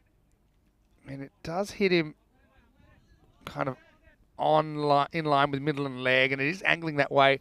Look, It's pretty close shout. If the umpire's in the best position, he feels it's taking a piece of the leg stump. And remember, only a little bit of that ball has to hit the leg stump anyway. So, Ostrava, they're going to lose Srinivasan for 12, and Dominators have their first wicket. It's 24 for 1. Yeah, good wicket to get just when the two openers were starting to get going. But still, not a bad start for Ostrava as Srinivasan. And Judge LBW, I think that for me, the bowler going a bit wider, and he was getting a bit of movement there. But I think you're right. It's umpire's call. Umpire has to decide if it is going to catch any part of the woodwork there, deciding it's probably going to clip leg stick. And if that's what the umpire thinks, the umpire then gives the decision. So the first wicket goes. Srinivasan 12 of 9 deliveries. So the captain gets the breakthrough. This time goes a little bit too wide. So just a bit. It's just that movement that he's getting. Is El Capitan. It's pretty close, that one. I know it looks really wide, like if you're used to the old rules, but it's pretty close to getting a piece of that line. Only has to get a piece of line to be legal now. I suppose if there's doubt, typically it'll be given as a wide. This one he's going down the leg side, I'm pretty sure, and they won't be able to get a leg by. I want to say a quick hello to Phil as well, and he says, yeah, big shout out to his colleague and good friend Venki Margashayam for his great work on the field this year. Both he and I spend 7 or 8 hours a week at Vinaj making sure the fields are ready. So, yeah, obviously a lot of work goes into it. It's great. Apparently they've had some expertise, some help from the golf club as well in getting it looking as good as possible. I've never seen it looking quite as good as this, I've got to say. It's very, very, very nice at the moment. Anyway, next one will be a wide. Australia, I like what I've seen from them so far. Now, I was just speaking to their captain, Gautam, who was saying, yeah, we've been building this for a couple of years. They found their way into the league competition here. Obviously, the travel must be a big issue. But I've been following the Ostrava scene for a while. I know they've been doing some indoor stuff up there as well through the cooler months as well. It's a nice positive hit. Gets that width again. I think the captain here is bowling. He wanted to vary it about a bit, Abdullah Mahmood. He's got a few ones that he's pitched up into the stumps, going for the LB, going for the sticks, and then he's gone through a few wide ones. Some problem is when he's gone wide, he's gone too wide. A couple of times it's been called. On this occasion, you can see the batter Ramdas goes after it, and he gets his first runs. So once again, you get first runs on the ball, especially if they come in the form of a boundary. Then you forget all about the cameras and things around you. So Balata Ramdas now can focus on putting a good innings together. But he's got a very open stance, hasn't he? It's probably going down the leg side once again. So you can see this time, once again, Elman goes for the Yorker that he rams in, but just straying down the leg side. But he's got that stance to go down the leg side. Look how open he is. Yeah, just kind of gets beaten for pace, I think, more than anything else. Hits him on the back pad. That'll be the end of the power play. And interesting start. Something for everyone in the first 3 overs. 31 for 1 after 3. Kind of, I think it's a little bit easier for Ostrava coming in and facing Dominators first up, who are also new to the series, whereas I think Dominators had a really tough run through the first few games that they had to play. They actually had to play Bohemians first, then they played Prague CC, then they had to play Brno. Oh, wow. That's a difficult. And so it's been tough, But despite not taking a point out of their first 5 games, they were able to get their first point yesterday against Spartans. And to be honest, they really probably should have got a point against Barbarians. Last ball of the 7th over, I think they needed, they just need to survive it, right? And it looked like a ball hit the tram line. It was called a wide.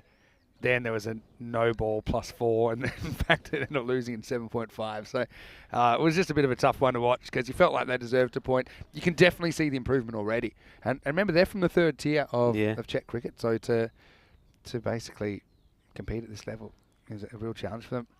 But a bit like the Tigers, I said 2 years ago, there's a lot in common, I think, with the Tigers, and Dominators have a history with Tigers as well. Looking forward to that. That's apparently, we're calling that the Rumble. That's on Monday afternoon when the Tigers take on the Dominators. The old Rumble, eh? Dominators, they'll probably be okay with losing every game. If they could win the game against the Tigers, they'll think that's a success. Down the leg side as we called a wide. Yeah, he said, at least this time he doesn't allow this to go through him, the scrum does. So you can see he wants to be very aggressive. He's looking really early to hit in one area. And I get the feeling that if he gets a good delivery, Yorker delivery around about the off stump, he could be in a bit of trouble here, does. But you don't want to bowl short to him. And that's the area you don't want to be. But he may not have got plenty of this, but he has. Just for a moment there, I thought the fielder was going to be in the hunt. But that's what he's looking to do. He's looking to get deep. He is deep in his crease, looking to get under any delivery. And this time, it's right where he wants it. So even though he takes his body away towards the leg side, he gets a fair bit of this, and he gets it over the fielder. So it's going to be the first Maximo for Ostrava on the European Cricket Network, and it's a Balaji Ramdas that hits it. And as they say on your birthday, here's to many more. Nice shot by Ramdas. Better areas to him this time. There's a batter who's looking to go big on the onside, keep it outside the off, and so Rashid gets it in better areas. This is Harun Rashid. And let's see if he can once again keep the batter quite outside the off. Yeah, well, that's good. It's good bowling, and well, there we go. This time there's no faking around. It's a good pick up and throw. Hits the stump saver, but you can see that Ramdas and starts to go and then gets back just in time. That's a good bit of work there from the bowler, actually, from Rashid.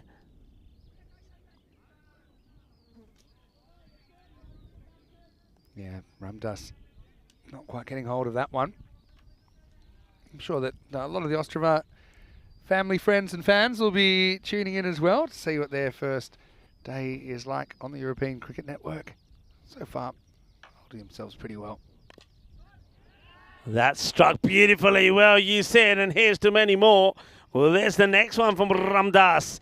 Gets it where he wants it, is in the slot, is in his swing, and he clubs this big time.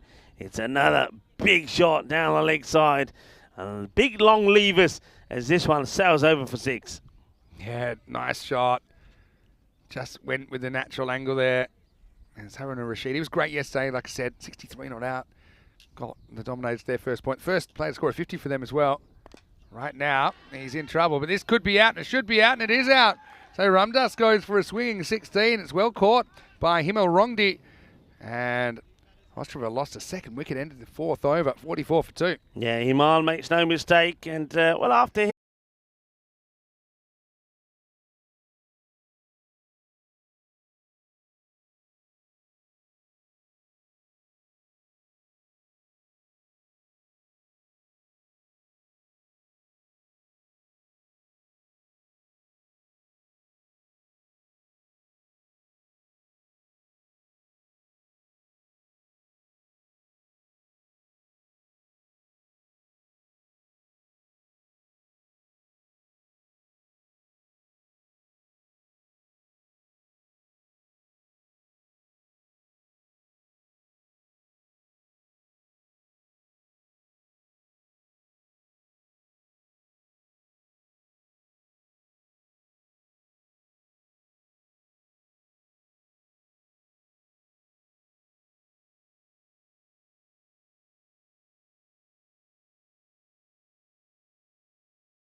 This European Cricket Network event is proudly brought to you by HCL Software and Paramatch. Hello, welcome back to Prague. We're really sorry for that unintended interruption because of a power issue at the ground here. Because of the heat, I think we had a bit of an issue with the power supply, and for that reason, we had to go off the field. So you didn't miss anything. Right now, we are getting ready to resume the innings, and yeah, the game, I can tell you, has been reduced to a 7-over game because of that unscheduled interruption. So it's no different, for example, the game had to be shortened for any other reason. That's unavoidable. So right now we're 4.2 overs in. It means that we will see Ostrava batting on and completing their 7 overs. There'll be a little bit of a DLS bump, I think, because they were intending to bat 10 overs. Now they're reduced to 7. Anyway, here's Rongdi to get us going. And the first one worked away for a single. So yeah, apologies once again. Thanks for staying with us. I can't say I've got all of my bits and bobs up and working yet, but good to see that we've got the broadcast back and we've got the cricket back. That's a pretty good strike. Up and out of here, Maximo. Oh, that's a really good shot. Lifted up and out of the ground. Ostrava, maybe it's not a bad thing for them. They know they're not going to run out of batters here. They can just pretty much swing for the fences.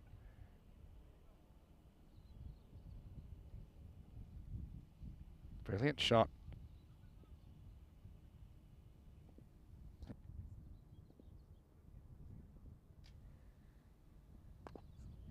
Doesn't really get under this one.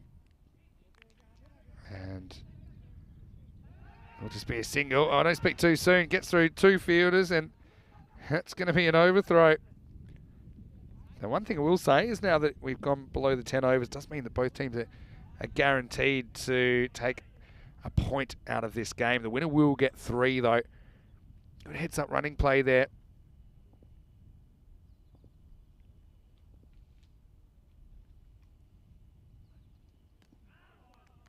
Goes wide, but a bit too wide.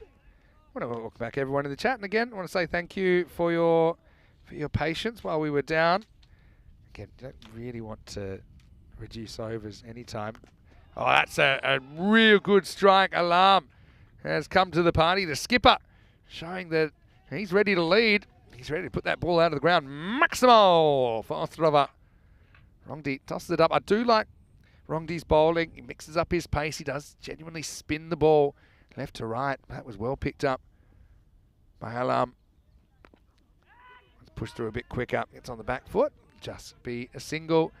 And that'll take us to the end of the 5th over. The score is 61 for 2. Yeah, so this is now a 7-over per side contest. And yeah, obviously it was originally meant to be a 5-over contest. But means that the power play is 2 overs in the second innings. Means that you can have 2 bowlers bowl 2 overs. Everyone else restricted to 1. So these are the updated playing conditions. Now the other thing is that because Ostrava for the first 4.2 overs thought they were batting 10, they might have batted slightly differently, more aggressively if it was only 7. So there will be an adjustment at the end of this 10 overs. And I think, whoa, that one's going to be a bit of a crease line. Tortuga hits the crease, goes over the keeper. 5 wides, expensive stuff. Vinny Sandu here, Mr. Maximo. And I'm with someone that looks like he's got an expensive looking vest on. And it's Rico Full. Watch that one just take off and blast through the keeper and the fielder in the circle. Yeah, that's a mare, isn't it? Down the leg side. It's going to be a minimo. It's not what you want at this time. You need to keep it nice and tight. So Al-Mahmoud comes back in with the ball. Gets this one completely wrong. And yeah, there will be, remember, some adjustments. So whatever they finish at the end of 7, they'll find that it will go up a bit. That's a little bit short. Gets through the infielder. Fielder doing the work in the outfield, but can't get there. It's going to be another boundary. So that's 9 basically off that first ball, isn't it? So it's a cracking start here. And Ostrava are playing their very first match on the European Cricket Network. Certainly going to put a challenging score on the board. Yeah, it's a pretty good shot. Wasn't that short, but turned on it. I mean, they're listed to get 92 here, maybe a couple more after that, 94. With an adjustment, that could go up kind of high 90s. That's going to be pretty challenging, kind of 14 and over. Really nice looking shot. Finds the gap, 1 bounce 4. And so Alam, he's bided his time. He's come in here at number 4 and he's doing a really good job at the moment. Yeah, some good shots here. That's another one. So this time, I like the way he just waits. So no early movement. He's not. That goes to show that he's not panicking. He's not thinking, oh, you know, running out of innings, going to swing and whatever comes his way. He's waiting to play each ball on merit. Good shot. And now he hits this one straight down the ground as well, and it will get fielded. Just going to be a single. Oh, is it? Or is it though? No, Great That's running. Very ambitious running. Hey, when you consider this is kind of the second last over, so yeah, wanting to get Alam back on strike has been really impressive against Al Mahmood so far. This one just misses the stumps. They've almost got that Southern Star fielder, don't they? A straight fielder that stops it going to the boundary. But just hopped in towards the bowler. Couldn't gather it cleanly. It's going to be a big wide. Ooh. And once again, the batters decide, well, we can take another here. Running very well in between the wickets. Certainly putting the pressure on. Spotted one of these in Cyprus that hit the helmet. This is pretty close. The old 5 penalty runs. Yeah, we've seen a few of those. We saw them in the ECI, saw them at the international level as well. So if you're not going to use that lid, if you know you're not going to have a spinner on, which I'm sure they're not going to, just get rid of it. And it don't take that long for somebody to run on, off and on the field with it as well. Oh dear, it's a little bit of luck here. Has he managed to get this to go in that fine leg area?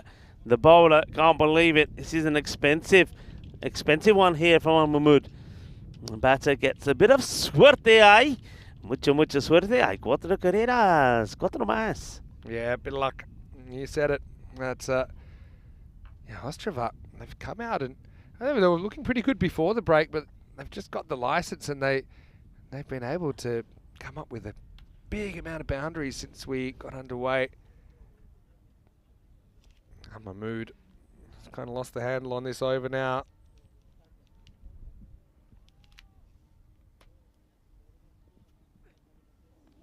Good comeback though.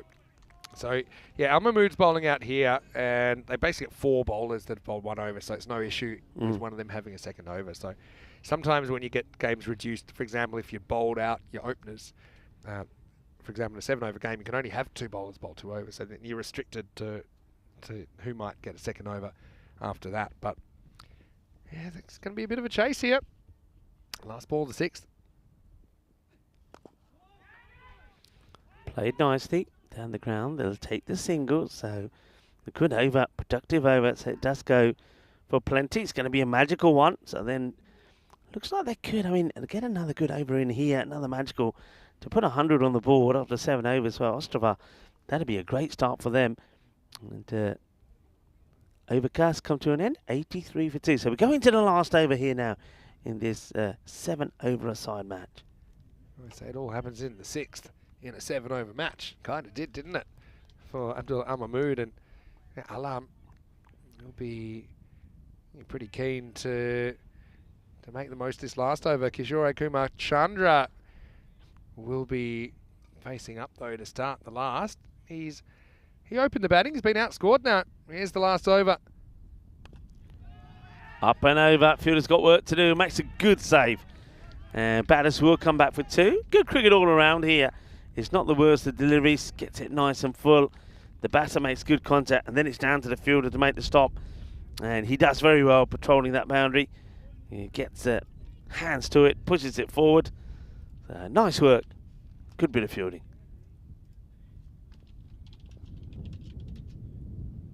Ruben Mia trying to close things out. Asking the question, I get the feeling this might have come back in a little bit. The batter is saying it hits me bad. He's making that obvious to the umpire. The umpire sees it anyway. Watch the batter here. He's running saying, that was off my bat, by the way. And the umpires are probably saying, yep, we know, don't worry. No worries, Chandra, we got it. So Alam back here now. He's put a good knock in so far as the captain. Hitting the ball well and scoring quickly. 25 of 7, and He goes for another biggie. That'll go all the way. Bolle, bolle, bolle. Ginna sona. Shaba, shaba, que guay. Que genial. Que grande. 6 más. Jeez, this is looking pretty dangerous now for Dominators, isn't it? They're looking at conceding the 100 again. There will be that DLS adjustment. I like to play guessing games with this. I think it might be like 3 runs more. 3 or 4. 3? Really? Yeah. Okay. My guess. Well, it goes again, but scuffs this a little bit, but they'll take one on it. They will take on the arm. Without wanting to bore you with the complex. Oh, it should be running. Another overthrow. It's the reason there is an adjustment, and sometimes it's a negative adjustment, by the way, because they're basically saying, like, when you started this innings, you were thinking of playing 10 overs, so you're probably not as aggressive as you would be, say, if you knew it was a 7-over game. So you probably would have tried for a few more runs, probably would have got a few more runs. That's essentially why there is an adjustment to make things fair. Nice little uppercut here. That's going to run away for 4 as well. So knocking on the door of the 100 now. As Ostrava moved to 98. Nice shot by Alarm. Moves to 37. Yeah, but it can work the other way. So say they'd lost 5 wickets in the first 4 overs. Then in a 10-over game, they're looking in big trouble. So the 7 overs has kind of saved them. Yeah. So that's why sometimes you'll actually see an adjustment go down. But I think in this case, yeah, I'm going to guess 3 or 4. Yeah, I mean, wickets lost. Early lost 2 wickets as well, so that's in their favour as well. At times you lost a lot of wickets, you don't gain as much. Let's see. And that's beautifully played, and that's going to go for 4 as well. So they get to the 100, and whatever else the GLS system gives them, yeah, I reckon it might be, I'm thinking, you're saying about 3, I reckon maybe 7 to 8. You think it'd be that many? I reckon it's 7 to 8. Maybe somewhere in between. Maybe 5 or 6. Question is, how differently would you be playing a 10-over game versus a 7-over game? That's what you're trying to quantify. But that's why you go to the algebra, and we'll give you an exact answer pretty soon. But what I can tell you is Ostrava pretty impressive there in their first ECN innings. 102 for 2 off 7 overs. And for Dominators, well, they're staring down the barrel a little bit here of a 7th consecutive loss. But can someone step up like a Brongdi? Haruna Rashid's coming off a half-century as well. So there's no reason that they couldn't do something similar, but I feel they're going to need something like 15 and over pace to win this game. Having said that, that's the pace we saw Bohemians going earlier on to chase a challenging target in the 150s. Let's go back and have a look at some of the highlights here. And before we cut the cord, I still think Ostrava did a pretty good job, although Dominators probably were a bit more in the contest before the power went out. Yeah, there was some good shots. I mean, this one was LBW. The umpire says, yeah, it's going to go and hit the stumps. I thought that umpire's call for me. Some people would have thought maybe it's doing a little bit too much in the air, but umpire's in the right position and gives it as he sees it. Thinks he's going to clip a bit of the leg stump, but it actually works out in their favour because Srinivasan departed with 12, and then some big shots came into play, particularly from the captain. I think Gautam Raj Alam played some delightful shots, and he was well supported there by Chandra as well. But you have to say that problem really there, once again, for Prague Dominators, that they just bowled a little bit too short. Well, I've got news for you. Enrico, for you, genius. They've added 8 runs in the DLS calculation. So they basically go from 102 to 110. So that's going to set a target of 111 for Prague Dominators. Okay, they're safe in the knowledge they will get a point out of this game because it is a reduced game, but they're going to have to bat really well. Essentially, that equates to about 16 and over that they will need to pull off a remarkable chase. Let's go have a look at the scorecards, and I can tell you that I was really impressed with Gautam Alam. 41 off just 11 balls. Didn't he come in at a great time and make the most of his opportunities? 20 not out for Chandra, who bats through the innings. Srinivasan was an early victim for 12, but had the right idea. Ramdas likewise went for 16. But yeah, that 102 just repeating. That has been adjusted upwards because of the unexpected shortening of the game. It's gone up to 110 for 2. And that means that 111 will be the target for Praha Dominators in the second half of this match. But we haven't seen Ostrava with the ball yet. And Dominators, we know that they're an aggressive kind of team anyway. Hard going for the bowlers, I assume, under the circumstances, but Al Mahmood came through with a wicket, and Rashid a wicket as well. But yeah, just after that resumption, first full over went for 22, went magical off Al Mahmood, and that's why Dominators, for me, they're a little bit behind in this cricket match. We'll take a break.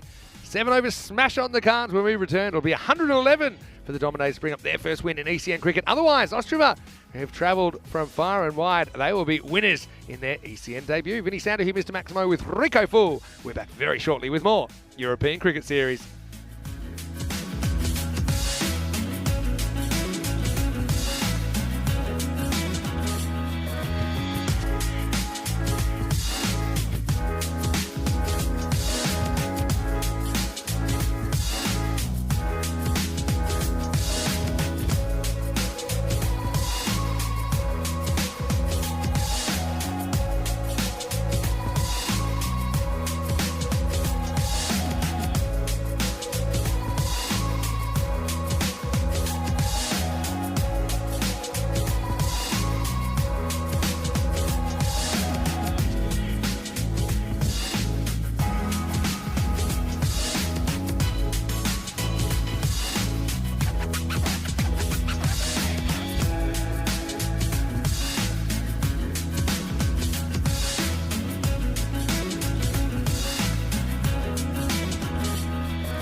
This European Cricket Network event is proudly brought to you by HCL Software and Paramatch.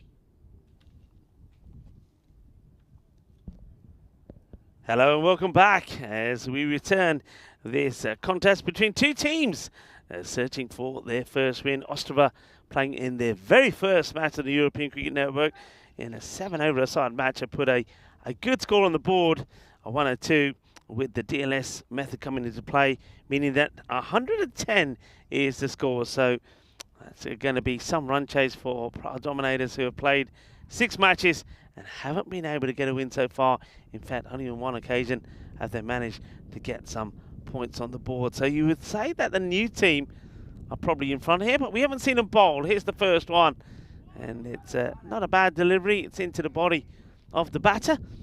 It's going to be a dot ball to start. Welcome back to everybody, wherever you're tuning in from. And just to confirm, because of some of the issues that we had at the ground, that we lost a bit of time, so this has become a 7-over-per-side match. There we go. That's their graphics on your screen. So 2-over power play, 2 bowlers may bowl 2 overs. I'm Rico Full, and joining us back is Vinny Sandu. Good to be back.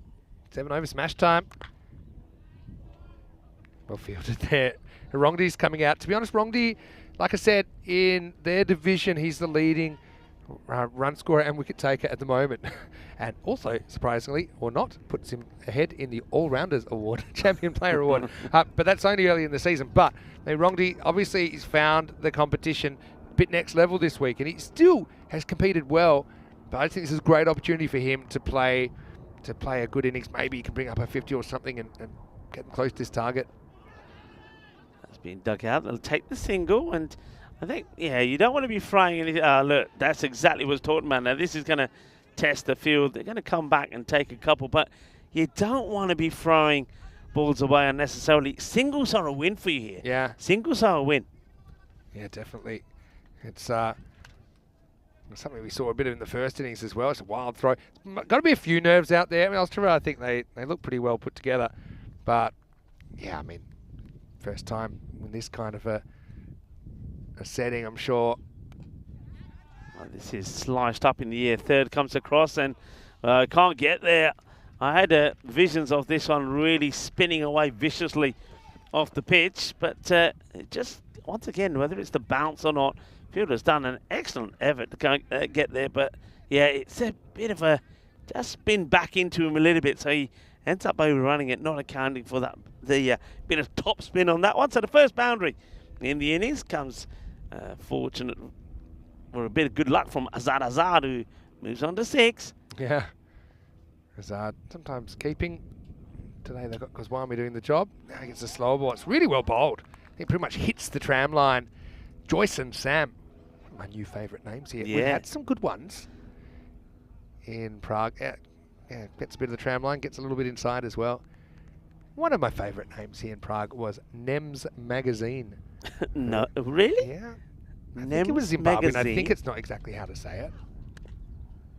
It's played away. That's stopped in the inner ring. So the first over comes to an end. Just the overthrows, really, that'll hurt them a little bit. Didn't really have to do that.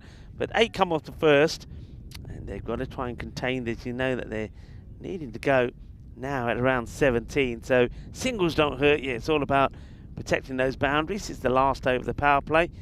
And then after that, you can push people deep and try and stop those boundaries. So good start for Ostrava. Eyeing up a win, their first win in their first match on the European Cricket Network. Innings Magazine at 2 matches for the Pulsen Guardians in 2022. There's a few people. Tell us some of your favourite names. I 2 matches for the who? For Pulsen Guardians. A Pulsen, I think you know Pilsner beer comes from Pulsen. That's where it comes from. A name of magazine and playing for the Guardians, yeah. Yeah, that's true, actually. Playing for the Guardians. Didn't make that connection. Another potential overthrow. No, it's well backed up this time. It's got to settle things down a bit. This is Abhijit Vincent bowling over number 2.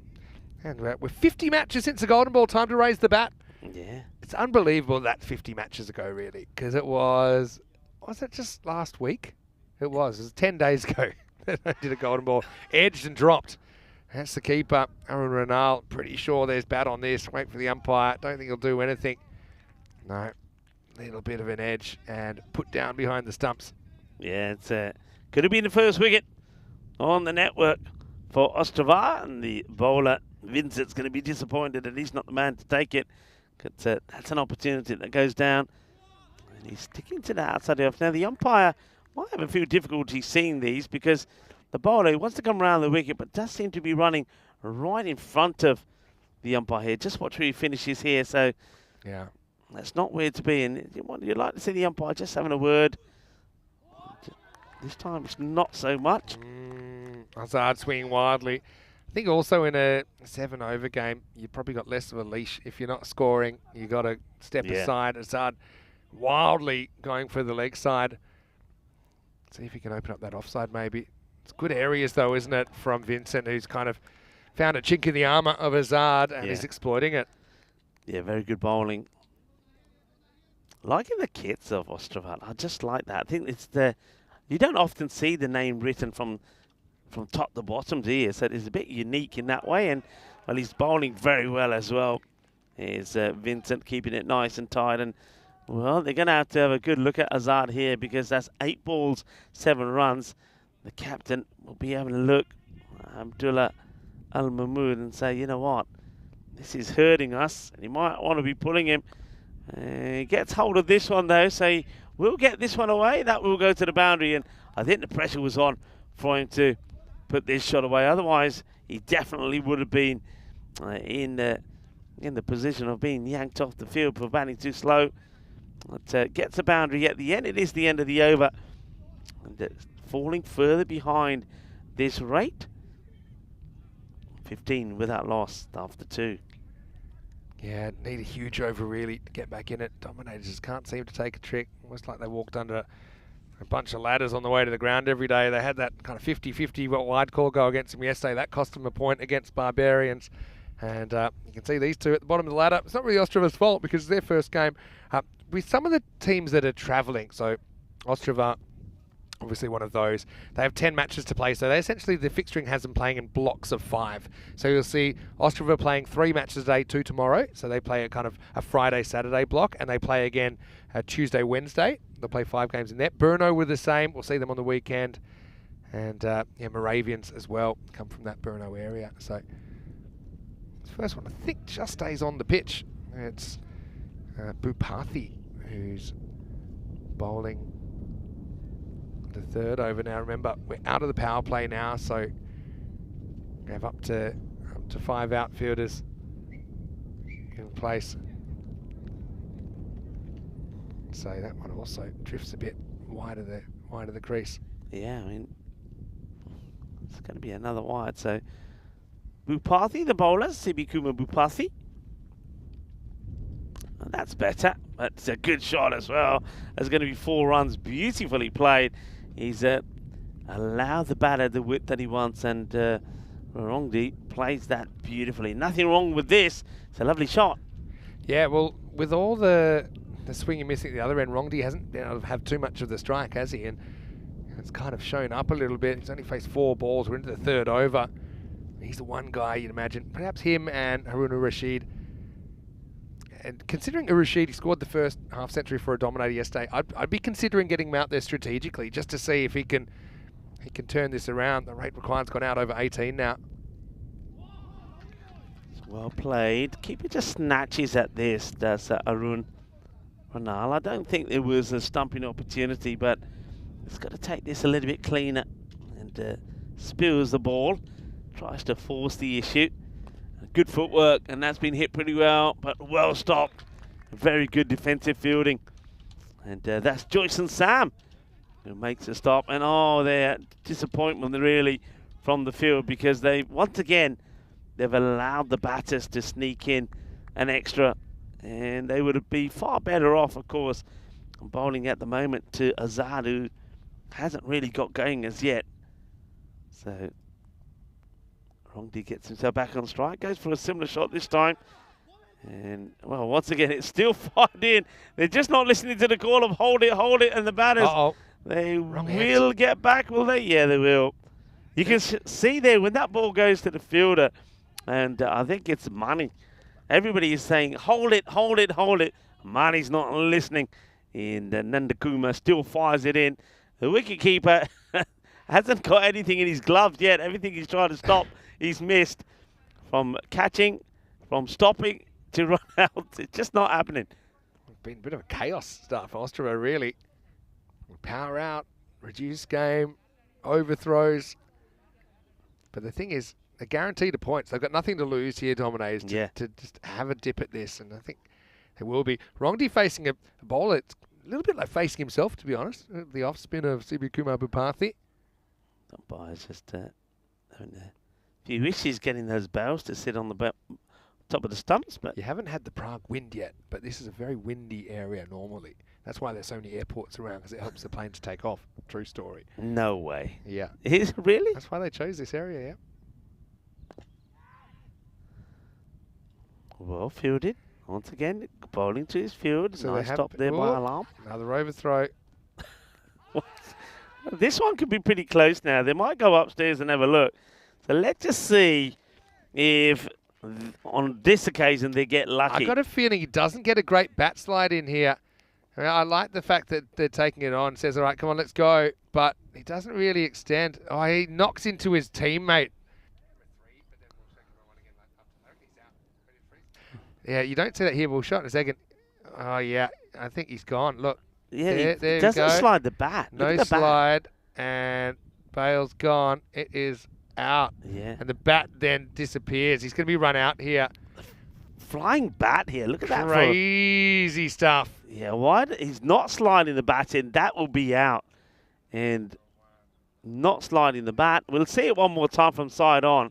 But you'll see that this... But look at why he actually glances into his batting partner here. Look, on his second run. First, okay, avoids the ball, but have a look. And they knock into each other, and you see it hits his right arm, the arm that has the bat. And that's why, just as he's probably getting ready to slide the bat, he doesn't. And that's actually going to cost him his wicket. Yeah. That's a weird one, but Rongdi's going to have to go for 13. And Dominators, the curse follows them around a little bit longer. 28 for 1 now at the end of the third over. Yeah, so not only is Azad hurting them with his current run rate, but now he's hurting him even more by hurting Rongdi, who made a good start, and then he bumps into him. Yeah, well watched there by Vinny Sandu there. So that clash meant that he wasn't able to slide his bat in because the arm went up in the air, and that's the reason why the bat went flying out of his hand. It's 2 steps after he collided with him, so you might say, oh, couldn't he have just recovered? But remember, it's happening so quick. And, yeah, just I suppose unfortunately his foot was just out, but he would have made it easily. But you know what? It does mean we'll get to see a new batter come out and see if they can turn it around. But geez, it's looking a long way off at the moment, and it is Haruna Rashid, I think, predictably so, coming off his half-century yesterday, coming out at number 3. That now will be the end of the third over. The score is 27 for 1. Yeah, so falling further and further behind the rate, and not a lot going right for them at the moment. So just talk a bit about the weather here, Vinny. Noticing that very muggy. You mentioned that normally you have a fair bit of wind here. No wind at all at the moment. That seems to, sometimes that's a warning sign, isn't it? There is a big storm warning this afternoon. It feels like a when will it hit, not an if it will hit. So we're hoping it's so late in the day that we don't lose any matches, but I guess time will tell. Played out. Easy, who once again is the call, and this time it looks like the fielder does take note. This is Ramdas coming on to bowl. At the moment it says it may hit us around halfway through match 4, but let's hope not.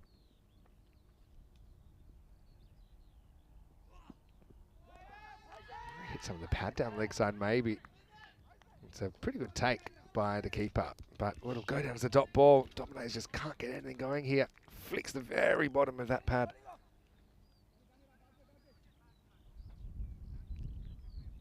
Hello to Terry Richmond, who's watching from Australia as well. That's a good shot down the ground. The one bounce coming towards you, Vinny. And they're just out of the reach, but that's a good looking shot. Goes for the pitched up delivery here. Does Ramdas. The batter hits it nice and cleanly. Good clean hit. So Azad Looks like he's starting to wake up here now, and he needs to. That's a really good shot. Goes down on one knee and crutches it. Yeah. Beautifully straight down the ground. More like it from Azad. I mean, I would have gone for that, except I know their lunch has just been delivered and I wasn't going to do anything crazy. Can you make sure the ants stay away from it? There's thousands of ants here. Goes across the line, and the umpire, oh dear. Oh dear, oh dear. That's a bit of bad fielding there. And that's a Sivakuma who makes a mistake. So It's close-ish, but he felt it was going down the leg side. But then, yeah, just doesn't deal with it. Maybe over-attacks it. Ends up going, I think it was given 4-leg buys. It was actually a pretty good shout. You got a long way across there. Umpire thought with the angle it was going to miss leg. I want to say thanks to everyone from Ravi, the Indian restaurant, for providing our lunch today. Okay. All right, now this is catchable. He's going to take a good catch for a moment there, Vinny. I thought he'd lost this. He looked like he was getting himself out of position, but he recovers well. Does Jinu Raju, who takes the catch. So JRR in the action, gets the good wicket. It's a good man to get, because Azad was just starting to find his range. And also, what's going on here? It's a helmet thief. Classic helmet thief. The body's not even cold yet. But anyway, it's Azad who's going to go for 17. This is a good catch by Raju. I thought, again, he'd underrun it a little bit. Had to back, but he's got the height, doesn't he? Also, he's got pretty big pair of hands as well. Ball disappears inside. And so Dominators, looks like it'll be a not-so-magnificent 7 for them, the way things are going right now. They're 38 for 2. A new bat comes out. This is going to be their captain, Abdullah Al Mahmood. Let's see what he can, if he can inject some power into this batting. Well, he has a go, but this is going down the leg side. Uh-oh, took off a bit there, but luckily I have to go back. So yeah, now I think it's fairly safe to say the rate required has gotten a bit too outrageous, maybe a bit of bat there as well. But it will be the end of the 4th over, and the Dominators are 38 for 2. Yeah, not a bad over. Just the 11 coming for it in the end, but it's well below the required rate. It picks up another wicket as well. So good stuff. Rashid and Mahmood are really now going to get going in a huge pace. It seems very unlikely. 73 in 18 balls. But where do things have happened? It will be Alam, the captain, to come back. And he sneaks this one in as well. The batter just trying to give himself a little bit room there. Look wider than it was, but when you have a look, he sneaked that in nice. It's good delivery. And the captain certainly looks useful, doesn't he? That's Gutham Raj Alam. Yeah, that one just left the batter a bit with that natural angle. This nice looking shot straight to the field. Sends him back. Ooh. Nice effort. Probably would have been a run out if it had hit. Improvised little flick there. Yeah, Ostrava, I mean, obviously they've played really well here. Got a feel for Dominators, who they still have 3 more matches to go. They'll play twice on Monday. They'll get to play on Thursday as well. And they'll still be hoping for that elusive win. But Ostrava, I mean, their day's not going to get any easier, put it that way. Places out firmly. But, there's that Tortuga, Vinny. Here's the Tortuga. You're going to have to cue the music, because right on cue, you can see the fielder thinks he's got this well covered. That's Joyce and Sam. And here we go. Let's cue the music. Tortuga. Yep. And it's a spicy one as well.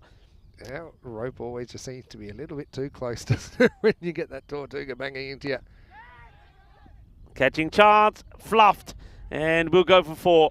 Just noticing here the fielder runs in where he probably could have stayed where he was and would have taken it about waist height, but he runs in, and then Ramdas palms it over for 4. Classic inexperience in the field dimensions. Sees this isn't hit too hard, so he's thinking, I'm on the boundary, I need to rush in, but actually he didn't. And so, yeah, palms it away, goes for 4 in the end. I was going to say that Ostrava, they'll take on United in match 24 later on today, then they'll take on Bohemians. So that'll be a real test of where they're at. But I do like their approach. I like the way, even when the game got reduced, the way they attacked those last 2.5 overs, they got to come out and bat. It's been a really good effort. Bowled. Miss. So that'll be the end of the 5th over, and the score is 47 for 2. The Dominators, they're probably suffering a bit of fatigue, I think, as well, when you think about the fact that they've played more games than anyone in the first 5 days of competition. So yeah, I'm sure they've learned a lot out of it. I do think they've got the weekend, and then they've got a couple of games on Monday and then one more on Thursday, like I said, to go back and kind of look at what worked well, what didn't, what other teams are doing well. I just think ultimately for their cricket it'll be really good, even though it is a hard time, I suppose, when you're kind of thrown in the deep end in the European Cricket Series. Yeah, it is, like you say, it's a big learning process, isn't it? And, well, they've got a taste of it now, but unfortunately here they're going to get well beaten by a team making their debut. So Ostrava, what a start for them. We will see them a bit later as well, when they'll play against United, and they'll finish against Bohemians. Like you said, they're going to have a good test, though, in the next 2 matches. We'll really get to see that what their skills levels are like. This one gets worked away nicely. Fielder comes across and makes a stop. And gets a good pick up and throw in. So just the 1 run. Let's see if the captain here, Abdullah Mahmood, can open his account. Yet to score the 2 balls that he's faced. Yeah, it wasn't what was planned with the 7 over game, but I think they've been outplayed in this game by Ostrava. Obviously, a lot's been happening in Ostrava. It's tough when you're isolated from other cities, I suppose. Do you have to get that sense of internal competition going? Daniel will tell you a bit more about Ostrava tomorrow and kind of the history of it. And there's been a big influx of workers into that region that are interested in cricket, that want to get cricket going. Goes for the shorter ball. Now this is a good example of the ball hardly coming up at all. He just bowled a very good slow ball the ball before did Joyce and Sam. This time he's really trying to bang it in, and the ball doesn't respond at all. Look how much effort he's put into that. And the Grizzly just says, nah, I'm not going anywhere. And the batter says, thank you very much, and just guides this for a 4 run. So good boundary there from Rashid. It's kind of ill-directed, wasn't it, from Joyce and Sam? But, yeah, Ostrava couldn't have done much more, really, in this first game to impress. Yeah, also, both these teams actually in the 3rd tier currently. So Ostrava just played for the first time in the league last year. Dominators playing for the first time this year. Good to see more and more teams, though. Go short again, but this time not a clean contact made, and just be a single. I know that Danny was talking a little bit about, and Phil was actually saying to me yesterday, when there were only really 4 teams. He recalls it was just kind of 4 teams. It was a lot different kind of competition. It was a lot probably more, let's just say, village crickety, if you get what I'm saying. But every time I come back, I'm seeing new teams. Now it's great that there's 3 divisions. So we're kind of talking 20-something teams now. I think 24 teams or something like that. And even I like the way that they are they're put in tiers. So and there's promotion relegation system. I think that's very good for cricket here in Czechia, because I think it's probably fair to say that the last sort of 18 months or so, couple of years, that one's been picked up, but not good contact, just be single. But end of the over, so we're going to the last year, and of course, Ostrava, big time favourites here to win this match. But they needed some new personnel, didn't they? New players. I think the players that have put Czechia cricket on the map, they're aging now, and the look of their, the team that represent them, sometimes at ECL and ECC, looks very similar. So they needed to inject some new players, and of course, when you get more teams, new players come through, and all of a sudden, some of them could be the stars that come into the framework and make a huge difference. So I think this is good and encouraging signs for Czechia cricket. Yeah, definitely. Couldn't have said it better. I know that you're really interested to actually be here in person for the first time, but obviously, a lot of the players from the Cardamom Oval or from ECI cricket as well. And Lum's been really good at just finding that spot inside the tram line, so he's going to come back to close this game out. For Dominators, it's sometimes hard to find positives if you're not getting the results. They've had a few unlucky calls go against them. I think they've had a couple of games where they looked like they get a point, weren't quite able to. They've got 2 points to show out of their out of their first 7 games. And look, it's more than nothing. Again, I like this enhanced point system. Like, encouraging teams and giving them something to show for closer losses if they have been competitive. But like I said, they've still got 3 games. I just hope they really enjoy them. Go out there, play with freedom. Right now, that's exactly what Rashid's going to do. He's coming off some runs. So, yeah, talking of positives, he scored a half-century for them yesterday, the only half-century that they've been able to manage so far. And you can see he's got a pretty good eye.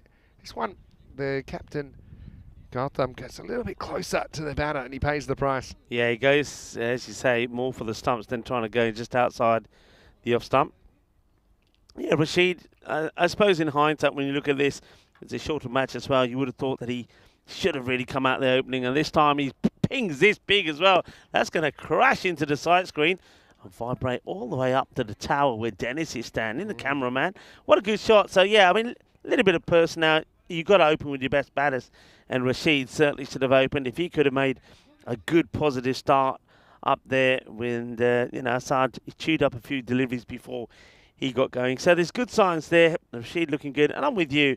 Look, you may not make it through to the top 5, but finish with a bang and enjoy yourself. And, well, this is exactly what Rashid is doing. He's certainly finishing this in the bang. And you can see there just what a difference it could have made if he was there at the top and opening the innings. He's raced to a 36 in no time. Yeah, exactly. I think you had to open with your top 2 performers for the week. You had to go Rongdi and Rashid. And now just going to run out of time here. Only 37 off this ball. That isn't going to happen. But in the end, it's not a bad score. I mean, they're up over 10 and over pace now. It's despite the slowest start. Again, you live and learn. A lot of it's strategic as well, not just kind of batting and bowling and fielding. Here's the last ball of the game. And that's played away as well. That'll be another 4. So a good over to finish with. Not the one that Alam would want to remember, but the captain, Alam, well, he may not be happy about the runs coming off that over, but he will be happy with the result because Ostrava, playing their very first match in the European Cricket Network, get a victory in this shortened match, 7 overs aside. But it has to be said, I don't think that ended up being an issue really for the Dominators. I think even if it was the full 10 overs, they would have fallen short because Ostrava had the upper hand all the way through. So well done to Ostrava, though it's probably fair to say a stiffer test will come for them later on today when they take on United CT and also the final match of this match day 5 when they take on Bohemians. This is the next one coming up. Prague CC taking on the Prague Tigers. Let's have a look at the lineup. So the Beast is back, Siddharth Wickramasekara to open with Tavic, who's coming off 100 yesterday. And bowling-wise, don't see any Mataranga in there. Don't see any Romani in there. So no, I think they've gone quite heavy on spin there, looking at their options they've got. Rohit Desmoini comes in for the first time in the series. That game's coming up, and we're back on schedule 15 minutes away from the start. Tigers, well, they've been on the prowl. Somehow made 150 and lost this morning. They would love to end the Prague CC winning streak, which currently stands at 22. Let's go back and have a look at some of the highlights of this one. 7 overs smash, and despite their best efforts, they just got off the pace early, didn't they? And could never quite catch up, the Dominators. Yeah, I mean, there were some good shots there. Don't want to take away from that, but there was also some issues. First of all, some issues there from Ostrava. Just had issues getting hold of the ball. They did give away some runs, which in a tighter match could have cost them. But in this one, this was the run out in the end, which is the unfortunate collision here, which meant that the bat of Rongdi got thrown up into the air. He couldn't slide it down, and as a result of that, he never got anything beyond the line. This was a good shout, but look, a bit of bad fielding there, and that one also came to the boundary. That was Siva Kumar not able to make the stop. Nice catch taken, a good adjustment made there by Jinu Raju. Thought that he mistimed it, but he managed to get himself into a position to take the catch. But this one was not so good. It was Ramdas who charged in and palmed it over to the boundary. And so boundaries were coming. It was a really good finish there at the end. We saw some really nice shots in Rashid. He certainly is somebody who will entertain. Keep an eye out for him. I think he'll be looking to get some runs on the board for the Dominators later on. And who knows, maybe lead Dominators to their first victory. Yeah, and look, I certainly think Dominators haven't disgraced themselves at all. I've said quite a few games they've played better than the actual scoreboard shows. And yeah, hope they stick together. And I think you look at some of the other teams, United are a good example of a team we've seen kind of having a tough initiation in ECS cricket, but then and finding a way to improve, to become competitive. Yeah, again, maybe strategically, when you look at what Urashid did at the end, 40 off 17. You look at Azadi made 17 off 13 in there, and I think might have been a better option to just lead with Urashid. 11 for Rongdi, first up before he was run out in kind of bizarre circumstances, crashing into his teammate and then not being able to ground his bat. 8 extras in there. We didn't see that much, probably the full gamut of the Ostrava bowling, but obviously they did enough to come up with a pretty comfortable win in the end. Using the DLS method, it'll be a 32-run win. 1 for 7, Ramdas bowled a good over, but he wasn't able to get a second one. Alam bowled pretty well as well, but he got the treatment towards the end of it. Vincent, just 7 off his over. Joyce and Sam, first hit out for him in ECN cricket. He looked pretty well put together as well at the initial stages. Yes, he took none for 17 off his 2 overs. We'll take a break then. We're back pretty shortly in around about 10 minutes, in fact, with the third game. Can it be 23 in a row for Prague CC, or can the Tigers prowl and grab some prey, bringing that run to an end? Vinny Sander here, Mr. Maximo, with Rico Full. Quick break, back soon with more European Cricket Series.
This European Cricket Network event is proudly brought to you by HCL Software and Paramatch.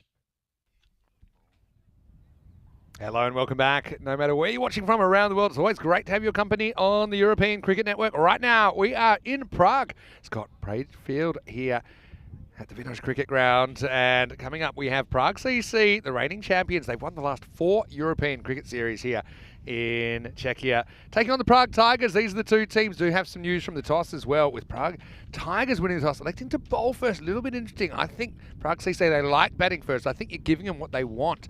Right now, Prague CC have won 22 matches straight in the European Cricket Series, and if they could pull off a win here, it would be 23. That is a record. They've gone past that 20 of Albi's Army in Sweden. For Prague Tigers, well, they did make a monster score earlier today, 156.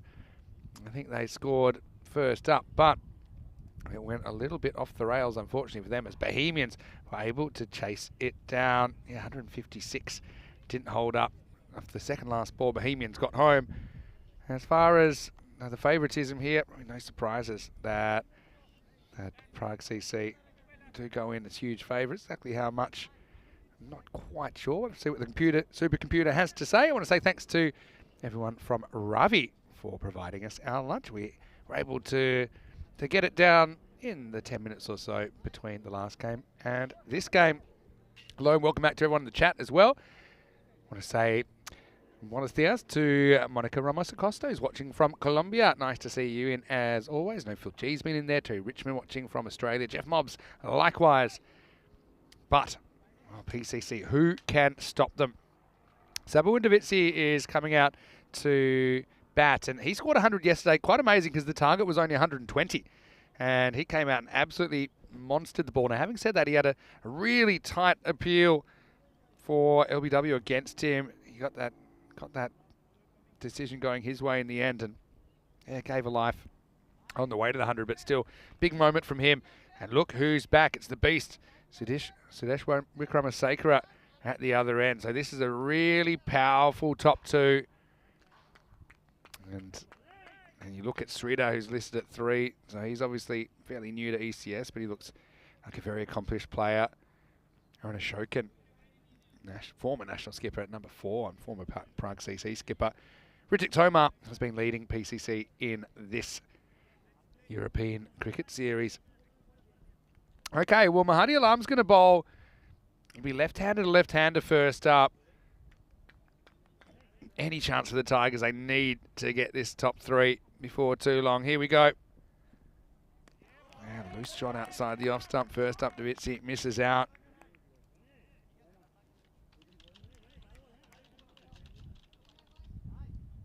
Big thanks to Phil G as well. Not only has he been in the chat, he's been at the ground. Obviously instrumental in helping out and making the series work. Thanks to his role with Czech cricket, and also he's been in the commentary box a couple of times. Did Tuesday with Danny, did yesterday with me. It was a good start from Mahadi Alam. Tigers will be very disappointed that they couldn't hold on for the win earlier on against Bohemians. Really good bowling. A bit of a clang job by Tanzir behind the stumps, but yeah, Davitsi misses out first couple of balls. Sets himself deep in his crease. That's the one he kind of loses his shape. I think he still does kind of make up his mind where he wants to hit the ball before the ball's bowled. Sabah. It's a bit of a habit that he gets away with sometimes. It has kind of been his undoing at some higher levels.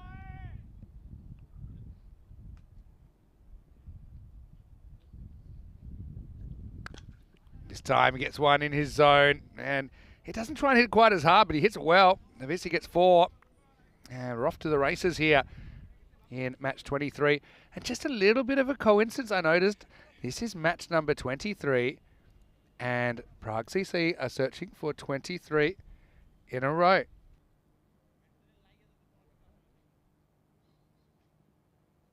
So how about that? Is 23 the lucky number for PCC? He missed out on this one outside the off stump. So some early moral victories, perhaps, to the bowler.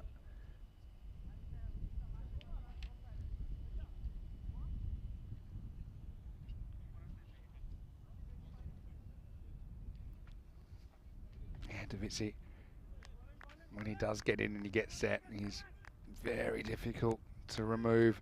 Same goes, I suppose, for Sudesh at the other end. That one will be called wide, I think, this time. Yeah, what do you think of this streak from Prague CC? If you want to look back to when they last lost a game, you're gonna have to go back a long way, and I remember it pretty well because it was a breakout moment for United and their cricket club. When you think about United came all the way kind of from the bottom of Czech cricket to topple the top dogs. That was back on the 3rd of June 2022. Edged, and it gets away from the keeper. It's going to be 4. Davizzi living dangerously early on. He will get 8 off this over. Still a ball to go. But yeah, have a look at this. Just flashing hard at the ball.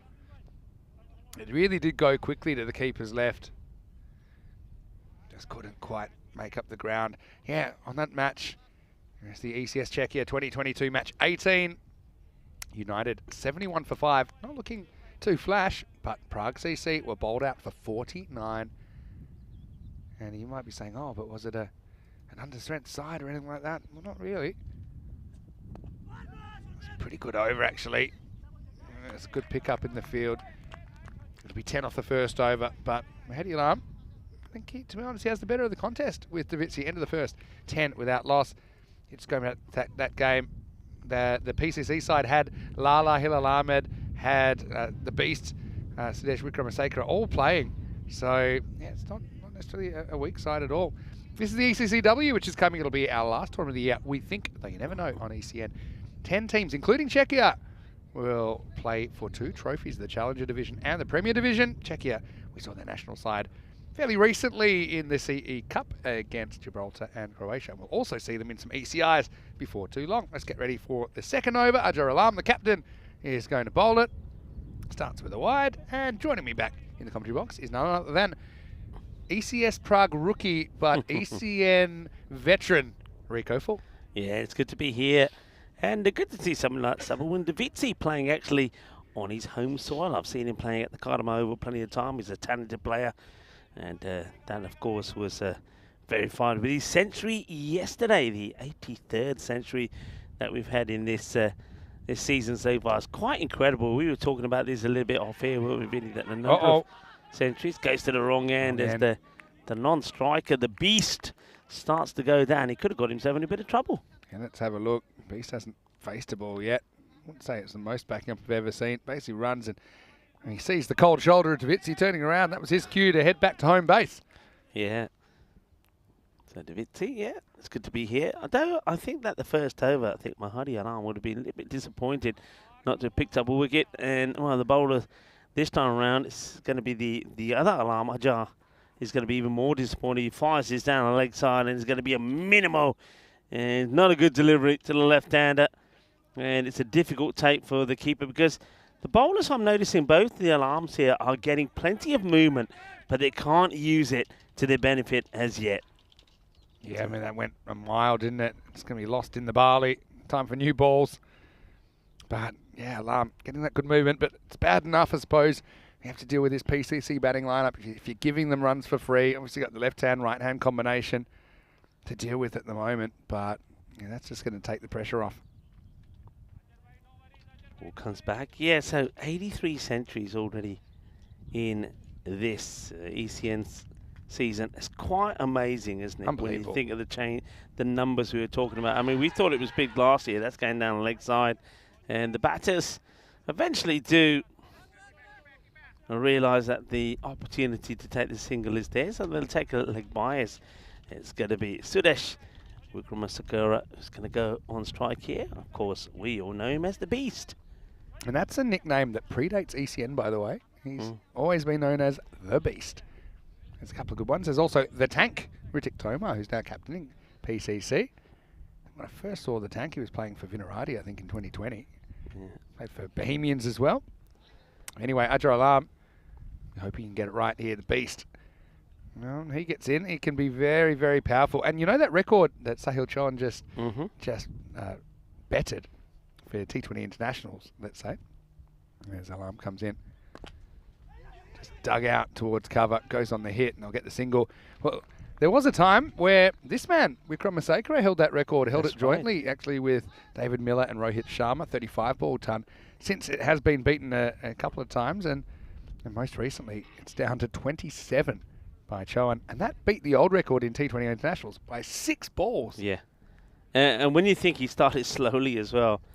The thing is, though, Vinny, me and you, we've travelled to a lot of these non-associate countries, if you like, European countries, and we know a lot of these cricketers, and those countries asking the question again, but probably once more, just pitching outside the leg.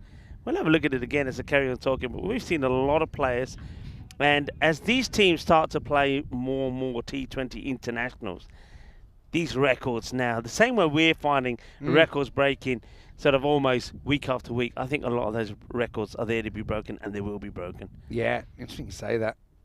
Oh, it's well bowled. Gets straight through him. But Davitsi was worried he's going to get given out. He wasn't, but he almost got castled. Have a look at this one. Gets kind of megged. Again, it's one of those ones he just charges without waiting to see what's delivered. And yeah, Alarm maybe a bit unlucky not to get the break through that over. It will be the end of, well, it won't be the end of anything, actually.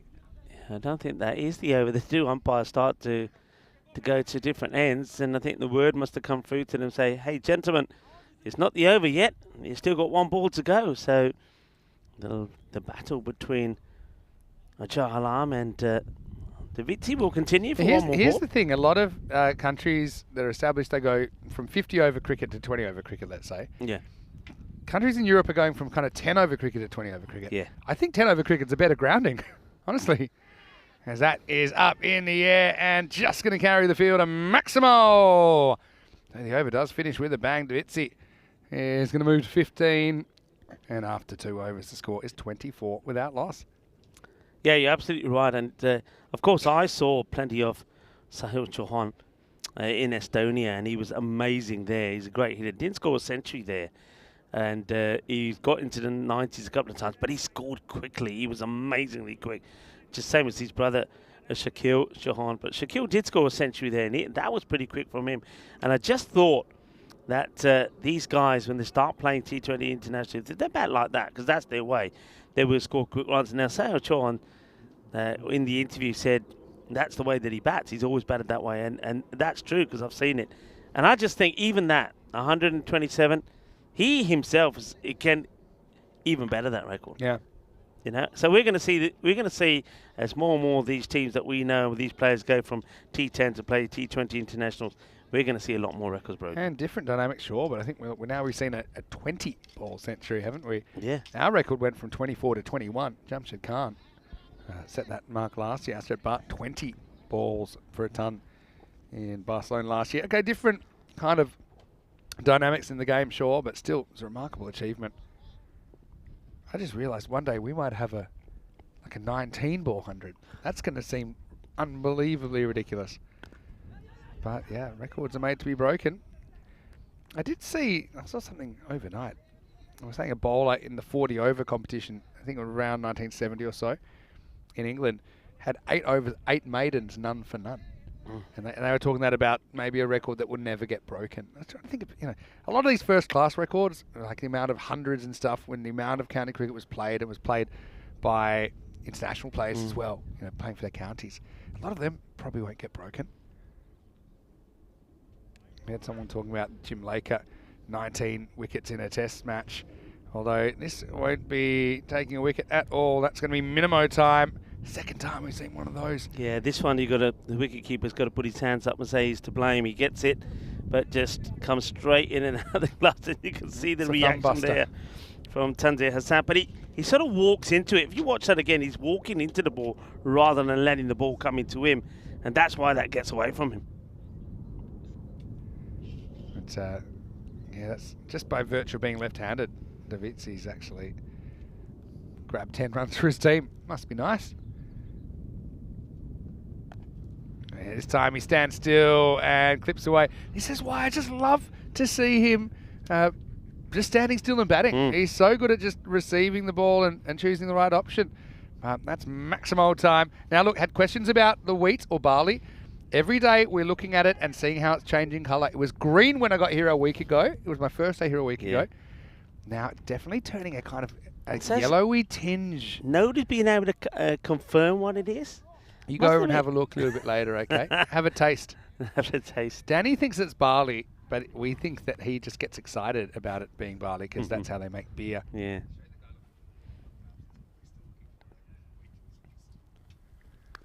Uh-oh, that's trouble with a capital T. Davizzi turns on this and goes Maximo. Mas coming off 100. Had a few hairy moments early, didn't he? Sub up, and he's looking very, very confident. Bowling down the leg side is a shot of Mia and getting the treatment. And this is a beautiful shot. That is a Saba at his best. Well, that's another one that's going into that field. So you might as well send a bit of a search party out there because one man alone is not going to find all these balls that are ending up in those fields or whatever it is, wheat or barley. And somebody in the chat might be able to tell us what the difference is between the two, and then we might be able to identify exactly what it is. But yeah, bowling down the leg side and being punished at the moment is Mia. No full toss. Just work down the ground for a single. There's normally a couple of ball retrievers on duty. They are some of the busiest people at the ground with the amount of steps they have to cover. There's the ones that go kind of to the right of screen to Banks Field, and once they get, some of them end up past the other pitch. But then I think I'd rather prefer that than trying to search for them. There's kind of like the golf course. There's the agricultural zone. It's a tough gig. Yeah, tough work. Well, you can see the trying to find balls into that in the rough there in the on the edge of the golf course, and that one's a bit of an inside edge. It'll come through for a single. So at the moment, I think Rikuma Sakura is quite happy, probably just to keep Davizzi on strike. It's kind of like getting back to nature in a way. I mean, look, I don't know if I could handle it for a whole day. I think he's had success. Yeah, there we go. Well, he's found. I mean, it must be like searching for truffles. Well, he got taken out by something there. It's a snake. It's a snake. Jeez. Get out of there. At least he's got. You know what? I think I would be. This is probably the way I think. This is Corey type thinking, actually. What I would probably do. This is down leg side. Another Minimo. That's 3 of them. Oh, you can't afford this against a side that's won 22 games in a row. 15 for free. Yeah. Oh, that's another one. Look, the ball retriever. He's going to have to get that. Like he's been helped out, but he's getting the line wrong. Players in there. He's saying it should be here, but he's not here. The wicketkeeper is having a mare. I was saying I would probably either go down to the sports store. I'd probably just wander into the match referees. Said, could I have a couple of balls to practice with? And I'd be having in my pockets and just go wander around. Probably have a little lie under a tree for 5-10 minutes and come back. Yep, found it. Yeah. Probably why I'm not chosen to do that job. Anyway, 49 the power play. Several of them were off the bat. Here's the last ball of it. Another one brings up the 50, probably fitting.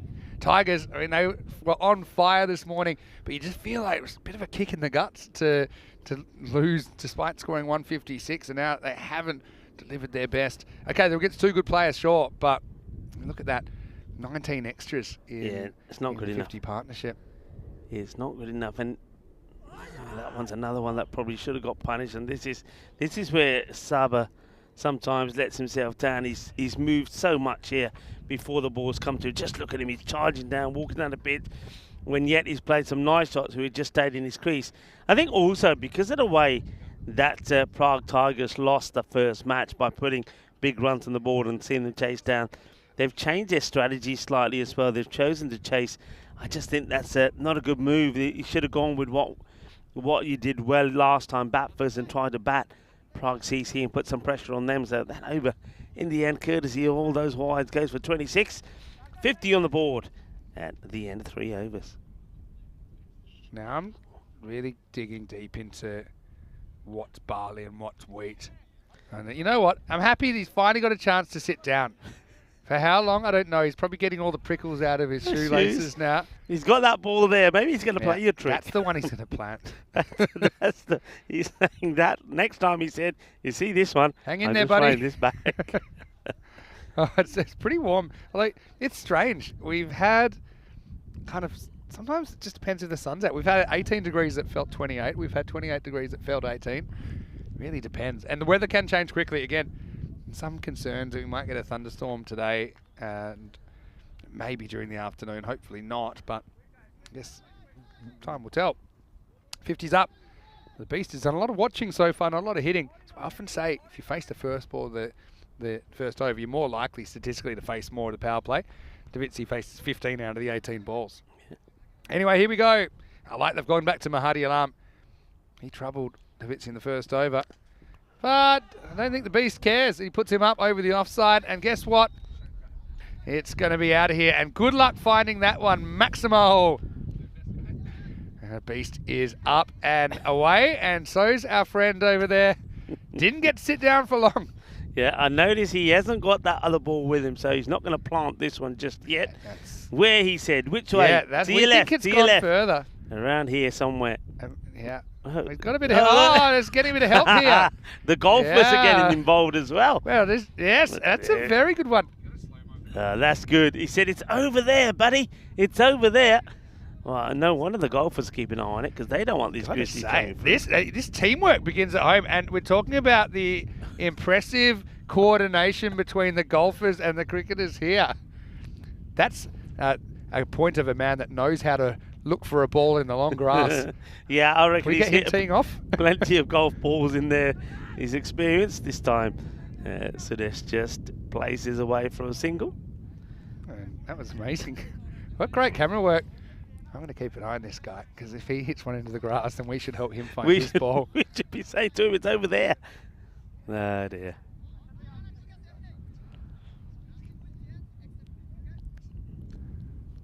Anyway, it's so weird for me to actually see golf being played here because it was like a golf course that was a ghost golf course before. He just prods this time, gets a single. Yeah, good work all round. It's cool ground though, isn't it? We got the clubhouse up there. Yeah. Got to admit, I've never actually been up to the clubhouse. Looks quite magnificent. Apparently, you can, if you have time, you can go in there and get a cold drink or coffee. Can. So it's worth a venture. But like I said, when this wasn't operational, it was like it's like a haunted house up there. There wasn't anything going on there because it was a golf course with no golf, or it was just a. So the course was here, but it called just land. never happened. All right. Goes leg side, a lot of bottom hand in that shot from Beastie. He'll get 4 into the banner as this opening partnership continues to grow. And I think what it was is that they wanted to develop it, but they ran into financial issues and there was COVID and all these things. So when I first came was 2021. We first came here as a network in 2020. You know, you had this fantastic cricket field, but yeah, we'll talk about it a bit more. You can probably talk about it with Danny. But the first ECN cricket we had here was white clothes, red ball. The pitch wasn't playing as well as it plays now, and it was a bit of, what is this we're watching? Just knocks this one on the head for a single. Does Wickramasakara. But yeah, this is why I can really track the improvement year on year on year. And PCC, they've just continued to be the benchmark, don't they? Trying to set this record. Well, they've set the record. We're just going to see how high they can set it. Yeah, I mean, you have to admit it's been marvellous, a marvellous record, really. And, for teams to go season upon season unbeaten has been pretty amazing.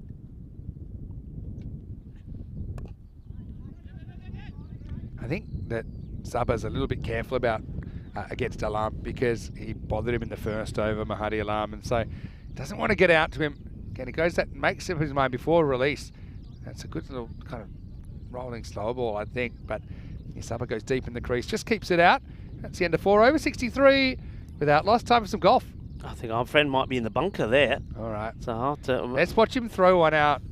I think this is a great opportunity for us to find some cheats. Okay, what's he going for here? Looks the part. We're going to lose him behind the hill. It's a shame. Can we get a new roving camera person that just follows the golfers? We could have that on the little split screen at the bottom. We need somebody that hits the ball out here and has to play a shot from off the field. Someone that I think they're hitting away from the field normally, thankfully. 63 without loss. Hello to Jules, who's joining in the chat. Phil G, of course, with us as well. Helix and Terry Richmond. Nice to have you all with us as we see a big hoik here from Vikram Sakura. It's a slower delivery, so well delivered by Kapil Kumar, who's coming on to have his first bowl. And of course, that takes me back just the other day. We were talking about Kapil Dev because it was only a couple of days ago that he scored that incredible, well, back in history, of course, that incredible 175 for India when he salvaged a win for them. And then, of course, a few days later, back in '83, they were the champions of the world, weren't they? Kapil Dev, of course, but this isn't Kapil Dev. It's a man, it's got the same name, Kapil Kumar. Let's see if he can make a impression with the ball. Nice start from him so far. He hasn't strayed down the leg side of bowling extra, but this will be the real test for him now, bowling to the left hand. The bowlers have struggled to get the ball in the right area to Sabawun Davitsi. It's another aircraft comes by. I wonder where this one is off to. It looks once again one of those light aircrafts. All right, Kumar. It's a clever shot. Fielder's there though, and does make the stop. Well done. Yeah, it wasn't easy. That's kind of the side of the vortex. I know that Helix is asking if we have a quick pan around the ground. We're about to have drinks. Maybe we can have a little bit of a look around the ground there, and you can get a sense of what it's like to be here. You know, there's a lot of people that eat ants at the moment, and it becomes quite a. I saw a program the other day. They were trying to do one of these. You know, it's to do with the best hotels in the world, and they were putting on a feast, and it was to do with they were getting something like, I don't know, 20,000, I think, ants in for doing a particular dish. They should come here because there's plenty of ants, and if you like eating ants, this ground is a nice place to be. There are ants everywhere, and I'm certainly sure of the fact that when I get back to base here, they'll be coming out my bag, my laptop covering all the places. ants at ground level or on the tables, whereas we're used to spiders that can attack you from above. Yeah. So that's probably a bit more concerning. Miscue, opportunity. Oh, well, no communication there at all. I mean, it was going to be a difficult catch, I think, for anyone. Then when Tariq went back, we know he's got a bit of an injury to start with, but it's probably the outfielder's obligation to call him off this. See the captain, Ajay Alam, whether he would have made it or not, I don't know. Beast gets lucky. Yeah, half a chance, but you've got to take those half chances to remove big batters. Saba attacks this one, trying to get it in the gap, and he will succeed. And, oh no. Well, the ball retriever here, I thought for a moment, he thought, I'm not letting this one go in the rough, I'm going to save it. But there's a double misfield. First, there's a foot fault misfield here, and then, well, he thinks he has it, gets past him, but luckily for him, it doesn't get out of his sight. He holds on to it, and he does pass the right ball back as well. The ball magnet. That'll be the end of 5 overs. Time for drinks on a fairly warm day in Prague. 71 without loss after 5. PCC, 22 consecutive wins. It's the longest streak in ECS cricket ever, and they're hoping to build on it here. Vinny Sato, here, Mr. Maximo. Got Rico Full with me. Danny's off today, but he will be back tomorrow, as I'll be taking a little bit of a break over the weekend. But, yeah, it's a beautiful cricket ground. I also saw it on TV first, but when I came here, I was just amazed at kind of how much open space there is. This is kind of left to right. You see, you've got the golf over there to the left, and then you've got our kind of zone here. You've got the agricultural area in the background. And if you go over, you'll see the kind of car park. I don't know how far we can get over here, but I don't know if you can get all the way across to the clubhouse, which is in the distance as well. So you see it's actually another full cricket field over there. And, yeah, from time to time, you can see a few functions going on. There was one yesterday kind of around the golf clubhouse. But yeah, it's a full 18-hole golf course. What's the place right in front of us now? Because that looks like a quite magnificent building, doesn't it? Yeah, so there's some really interesting old buildings over there, and so you get a lot of interesting churches over here. You actually got a mountain, which you can kind of see over there in the very background as well. But ask Danny about that. He'll tell you a bit more about that building tomorrow. But yeah, there's a brewery nearby, shocker, and yeah, it's a really nice, open, bright area. Obviously this time of year, it's an ideal time of the year to come and visit Prague. Yeah, it does look very green and lush as well at the moment, which is nice and a little bit fresh. You see that sun which disappeared again against some. Well, there we go. That's a few more bits and pieces for us to see. Looks like a. What is that there? That's like a one of those dog agility places. Now, like equestrian for dogs. That's quite handy because you know what it is today. Today actually is if you have dogs, you have to remember it's a big day for dogs today. It is a woof woof party day, as today is National Dog Party Day. So I wonder. Now that's the building I was talking about. We'll come back to that in a second. Anyway, I'm trying to remember all my research. Yeah, you can see. Well, now they're going to take two. They're going to get it. Well, bowler's blocking this time. This probably isn't the ideal technique either. But it's a castle that's right in front of us. I remember trying to work out how far away it is. I remember once we kind of estimated it. And it's a few hundred meters essentially away from us in the distance. Straight pull. That's going to be 4. This outfield is so fast. Scary thing, it's probably only going to get quicker over the 2 weeks. Wickham Maseka up, grabs another 4. Yeah, that's been thumped away. It's a little bit short. That's well hit. Yeah, so if you do know, or look, maybe that's why Danny's off today. Maybe because we know Danny's loves his dogs. He's got dogs for pets. Maybe he's having a woof woof party. Make sure you're invited. Yeah, Oki and Talia. Oh, hits it, and it goes straight through the hands for a Maximo. That's Amin Hussain out there. I don't envy anyone trying to catch one of these thunderbolts off the bat of the beast. PCC gets 6 more. Going away well, aren't they, these two? They're putting on a very good partnership. Both batters matching each other. Shot after shot with some powerful blows. That one almost ends up in the bunker itself. Well, hang on a minute, he says. Hang on, do you mind not disturbing me, please? We're trying to play some golf over here. Keep your balls to your side of the fence, please. Gotta say, I'm very impressed. He's saying, yeah, get out of my line. I did hear a pretty good golf joke, actually. Did you? Can you repeat it, or was it a naughty one? I can repeat it. Anyway, this one is going to be sneaking away from the fielder down there. Arshad Hassan this time. And that's going to be 4 more on PCC. I feel like it's broken the spirit a little bit of the Tigers here. Tigers caged in match 23. Yeah, he just knew this one. Watch out for the spin is what I was about to say. And he doesn't, and he gets beaten. It's a disappointment here. So the Tigers, I've got to say, with the extras and a bit of sloppy fielding, let themselves down a tad. Oh, he's bowled him. Really good comeback. Well bowled by Sharif Akhtaruzzman. Just kind of gets Sudesh caught on the crease. Wasn't sure whether to go forward or back. Knocks over the stumps. That's a really big wicket for him. Sudesh goes for 33 and the score 87 for 1. Yeah, I think he's probably a bit uncertain what he wants to do when this ball comes. I think he's a bit uncertain. May have changed his mind about what to do. Gets beaten as he tries to go backwards to dig it out. So the partnership comes to an end. It was worth 87. And Sudesh is going to have to make his way back after playing some nice shots. 2 6s, 3 4s, 33 of 16. I'm going to make a mess of telling this joke, but you'll get the gist of it, okay? So you're heading up the 18th hole with your partner, and it's the final of the club championships, and you're beating him by 1 stroke. Okay? And you hit a beautiful first shot, bang, middle of the fairway. You hit your second, and it's on the green. He hits his first one into the long grass and into the trees. So of course you do the right thing. You try and find the ball. Meanwhile, you go and you leave him to find it. Basically, this one's wide. New batter out there is Aaron Ashokan, who gets the nod at number 3 against Afsrida.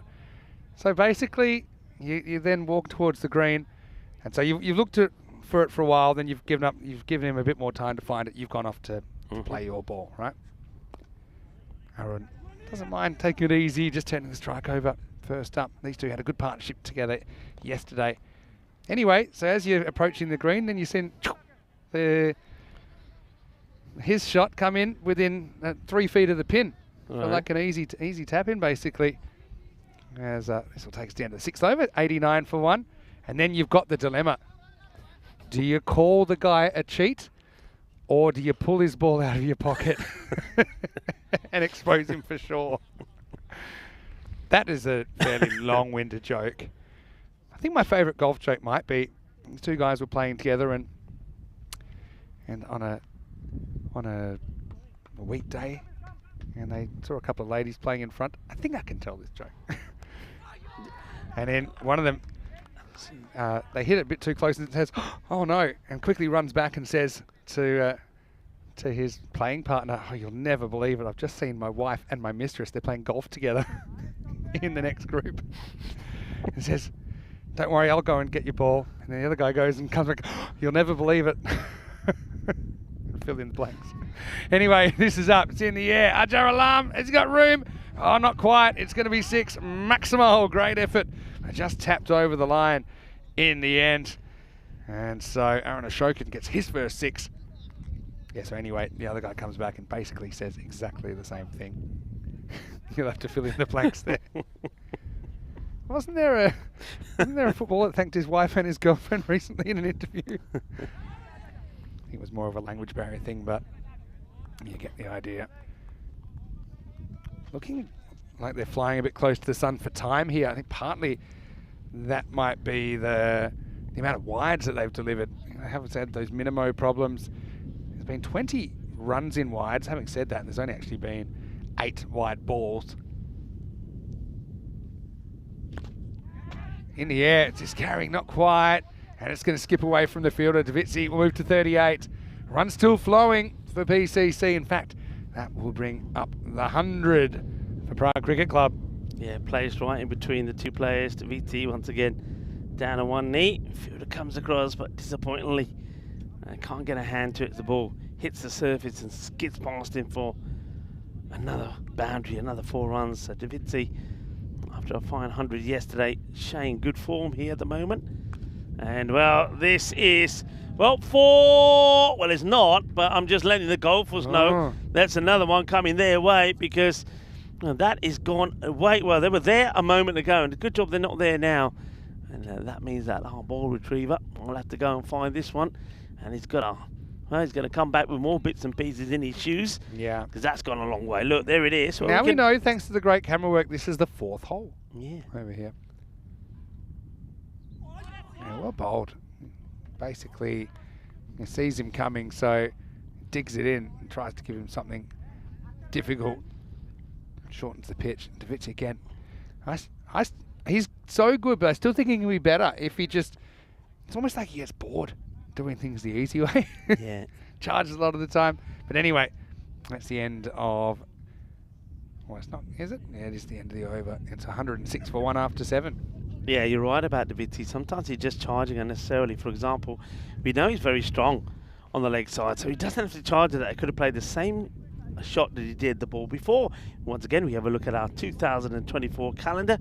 And of course, once the cricket comes to an end here in Czechia, we'll start in Romania, Hungary, Bulgaria, Italy, Austria and Croatia still to come. Of course, Italy and Austria just being involved in some fantastic T20 internationals at the moment, as have Romania. And didn't they all play really well? Of course, congratulations to Italy. They came through with flying colours. That then leads us through to the ECC, the European Cricket Championship, which is going to be another sensational stellar event from us. It's that one, not a bit of sensational fielding there from the fielder, though. Once again, they're letting themselves down. This is Vortex area. Bang. Comes back towards him a bit and just eats him up. Can't be easy, actually. Just, if you think it's easy, go stand there with your own 2 feet and watch these balls screaming at you. Yeah, I want to say thanks to Phil G. And Danny is in the chat, by the way. Rico. Hello, Danny. He's been lurking a bit. This is going to be a thick inside edge. It's going to set off another chase. This one should be successful. I'll just be happy with a single. So... yeah, Danny was just saying hello, and he's saying the dog's actually holidaying with friends at the moment, so he's visiting them this afternoon. All right. Can't wait for that. I know he said the dog's having a bit of a... yeah, they're having a good holiday, apparently, already. And Phil G has just given us the name of the castle. Yeah, it's Stenice, the castle ahead of us. And, yeah, there's a hotel, bar, restaurant, and a castle there. Wow. So, all right. Never gone that far over there, but it's an interesting area to explore. Back in his crease, helps around the corner, 4 more. Davitsi to 48. Akhtaruzaman to get the big scalp of the beast, but just learning the hard way. You can't get outside the hip of Sabu and Davitsi. They're not even bothering to go into the field now. You can see the field is about to go. They said, nah, leave it. We must find out. 2 balls have come back. We must so that's find good. out the name of the ball retriever because he's doing a wonderful job. Have to. Maybe Phil can help us out with that. Yeah, doing a super job. In he goes. Gets stuck in there while we see the next delivery here from Akhtaruzzahman. And this one is, well, watch your back. Could be another one coming his way. No, this is gone a lot wider, and that's going to be another 50 for Sabawun Davitsi. Well batted. And after scoring a century yesterday, he is 54 not out here today. Had a little bit of luck, didn't he, earlier on? He was beaten by Mohadi Alam, who bowled a good little spell at him, but he weathered the storm, and now he looks like he's set for another big score. This is a good-looking shot outside the off. No mistake this time for the fielders. That's a Sohib Mia. Like to see him come into the attack again one more time. I know his first over went for a few, but he's a gutsy fighter, is Mia. Hey, Steve has probably a very apt comment regarding my joke-telling ability. Big swing and a miss from Arun to finish the over. It's 123 for 1 after 8.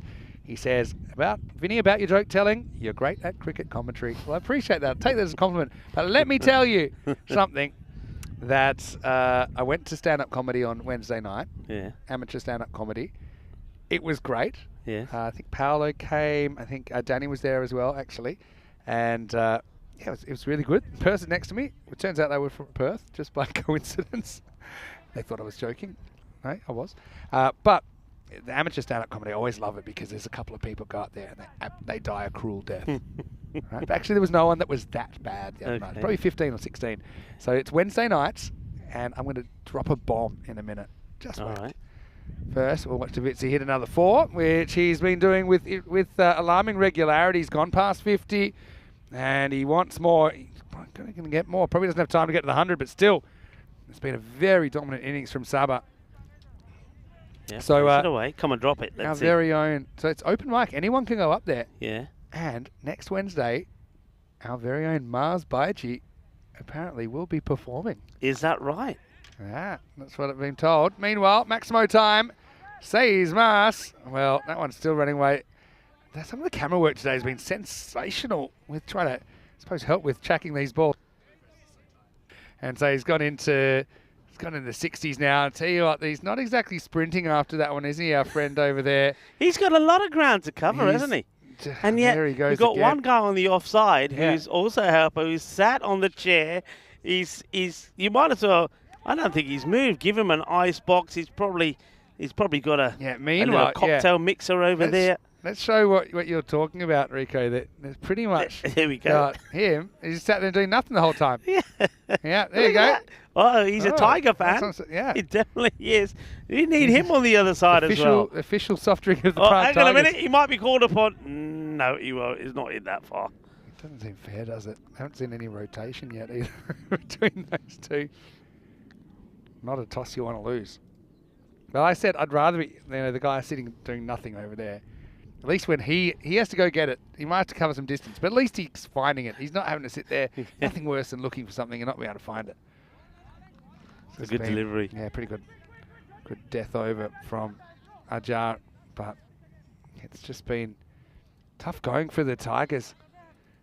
Just a bit like Vinarati yesterday, but they've done the reverse. So Vinarati had an incredibly terrible start today, then turned it around. Tigers had a very good start to the day, but can't get anything going. It's going to be a big no ball. And put that in the Minimo column as well. It'll technically be a no ball and 4 byes, but that's pretty much 20 that they've given away for free. Can't afford to do that against PCC or any side for that matter. And guess who's got to go all the way over here, because this one is going to once again also disappear into the field. Wheat or barley, that we don't know, but we know who's going to have to go and get it. A man who's covered more steps than anybody on the field. Oh, that's a sensational leave, actually. It's such a good eye. Suppose there, if it does hit your stumps, it doesn't matter because you won't be out. In fact, it might even deflect away. And, well, the workload has been second to none. Another free hit. We'll come back to live actions. Hit out towards deep extra cover. Where it's fielded. That'll be the end of the night. Over. He's got to be going to his other assistant and saying, look, end of the innings, we're swapping over. You're going over there, and I'm sitting this one But out. you just wait till then the right-handers come out and start Yeah. just peppering that That'll side of just- the field. I'll die of laughter. Talk about amateur comedy night. That'll be a bit of comedy here. Yes, what do you think about Mars? Apparently he's going to be Well, doing a routine. I'm going to be. I must admit, I was surprised because I know that Marzi, a few times that I've asked him in the past maybe to come on comps or something. He's been very shy, saying, "No, I can't do it, Rick. I can't do it." And yet here he is, going to do the comedy night. Well, I hope he's got some. He's obviously got some good material. He actually tried out a 1 or 2 on me. Yeah. Let's and- just say I hope that it gets better by Wednesday. Oh dear, Marzi. That I think could be one of a very good crew night out. But yeah, Some well, conversation. now it looks like here maybe about they've been done something. for time. And I bet they've been done for time, so let's rub it in. Because if there's a conversation happening like that, yeah, it's 5 runs to the batting side. oh dear. Well, that's all to do with wides. Now, well, I don't think anyone's going to get a hand to this. The captain is running hard to try and get there. Ajay Alam. So Ajay Alam just questioning the umpire there, but you called it when it was about 3 overs to go that they were a bit behind, and Took the my eye off umpires. the clock because I was too busy trying to spot the balls being peppered all around the ground. But yeah, 5 penalty runs. Clock ran out before the end of that 9th over. So not that they necessarily needed the runs, but they'll take him. Davizzi on 69. Ooh, I think that might have been. I off think the that was bat. off the bat. Let's see what the umpire says. Yeah, that's another. It's a tough one, but it's a dropped opportunity. Yeah, it's got his pad in the way. It goes quickly, fair play, but I don't think he's ever. Yeah, it gets sort of a glove to it, but hits his pad, ricochets away. That's going to be more runs to Davizzi. Yeah, I mean, did make the ground, just didn't keep the hands in play. Having said that, he's had a bit of a working over. Well, we could be on world record minimo pace here, because that's 25 for free. Throw in the 5 penalty runs. Oh, the Tigers have had so many self-inflicted wounds here. It's inflated this total out of control. Yeah, that's just doesn't help. And there you go. There's the confirmation. I missed the snail, though. Yeah, I like the snail. I don't know why we've done away with the snail. That was good. And, well, Sabah better get back in. And now he will get the single. Oh, there. They just haven't helped themselves here, have they, the Tigers, at all. The number of extras was 38, 27 wides, a no ball, 5 penalty runs, 4 byes. And now, how many times have they given runs away in the field as well? Yeah. Well, had to let's put just that in your wagon wheel. put it this way. They were on the receiving end, if you like, to the highest run chase that we've seen here in Prague when they put 156 on the board and it was chased down. Now they could change that record pretty quickly if they bat really well and they get the win here, but they're up against a team that haven't lost in coming up to 3 years. It'd be memorable if they do, put it that way. Well, 40 extras now. It's just been a bit of a shocker. Think about someone even like Sajid Mir. I mean, think of the energy he was bringing obviously in the first game, but kind of had the life sucked out of them.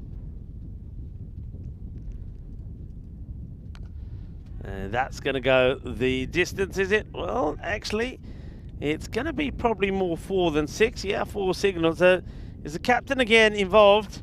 Ajay Alam, he does well, actually, very well to get a hand to this. He's made a lot of ground, but if he had saved the boundary, it would have been an amazing save. As it is, he's probably saved 6, but gives away 4. Short, up in the air, catching opportunity should be taken, and it will be taken. Good catch there by Mir, and then he almost, I think he takes himself out with the celebration as he throws it in the air and says, "Hey, batter, give me a lid for a moment, please," as Ashokun will go for 19 of 11 balls. It was a funny little throwaway. Surely you knew this wasn't going to hit him. So Jib does really well, takes the catch, throws it away, and then has immediate regret that he may have thrown it onto his own head. But luckily he didn't. Look, it's a bit of a 10 overs to forget for the Tigers. But credit to Prague CC, the top three all representing, with Davitsi with 70 not out, continuing his very, very good form at the back end of week one here. Prague CC 162 off the 10 overs, and odds on, I think, to go 23 wins in a row. Yeah, well, they just look very flat, don't they, to the Tigers? I think they probably were hurt a little bit by the Bohemians chasing 157 for victory against them, and they don't seem to recover, but they hurt themselves so much in the field. The number of wides, the number of extras, I mean, over 40 extras, and when you're bowling so many extras, you're always going to run out of time, and that was clearly always going to be the situation that they were up against. So they gave 5 penalty runs away. The man out there, well, we'll find out his name. He was having all sorts of trouble finding the snakes and whatever else crawls around in the long grass, but he was giving him his due, finding half of these balls that went that way. Yeah, that's just one of the highlights for me, was the direction. He always has his own highlights himself, doesn't he? But yeah, I mean, nothing seemed to go right for the Tigers. They gave away so many of those extras, like I say, finished with 40 extras. And then, issues with time, which they kind of, because those extras, it meant they couldn't keep time either. That was just, do you reckon they were blaming on him for not finding the balls quick enough? I don't know. But hey, that was one good moment, I suppose, for the Tigers. Akhtar Zaman castling the beast. But Davitsi didn't really let up, did he? And Ashokan, he was there, and he just kind of just casually knocked up 19 runs of his own. Not easy fielding conditions, no way. And look, to be honest, the Prague CC bowling maybe not quite as strong as we saw earlier in the week, but they've got a mountain of runs to defend here. 162 off the 10 overs. Yeah, well, there's the 50 celebrated by Saba Davitsi, but he hadn't finished there. He put another 20 on the board with playing some very good scintillating shots, most of them though on the leg side, which tells the story that they bowled a little bit too short. That was a good effort there once again from the captain Ajar Alam, but he couldn't stop that one going to the boundary. And then right at the end, the catch, and then did he? Nearly throws it back on the top of his head. So Amir does get a little highlight there at the end, but 162 on the board, which means 163 required here for victory. We've seen one good run chase here today, and maybe we could see another. And we're just going to go through the scorecard here.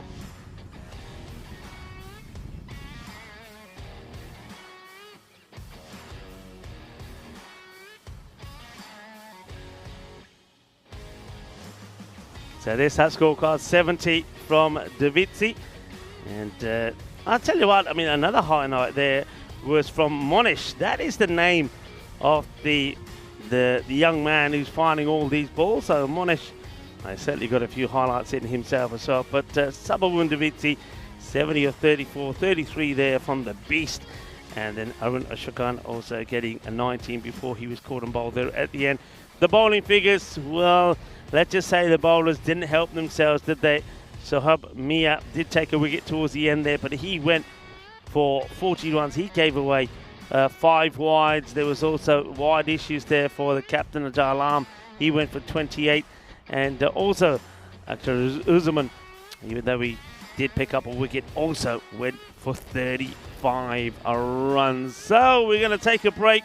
We'll be back in under 10 minutes time. I'm Rico Fool. You're watching the European Cricket Network, and alongside me is Vinny Sandu. We'll be right back to talk you through the reply from the Prague Tigers, needing another record run chase, 163 for victory. Hasta pronto.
This European Cricket Network event is proudly brought to you by HCL Software and Paramatch.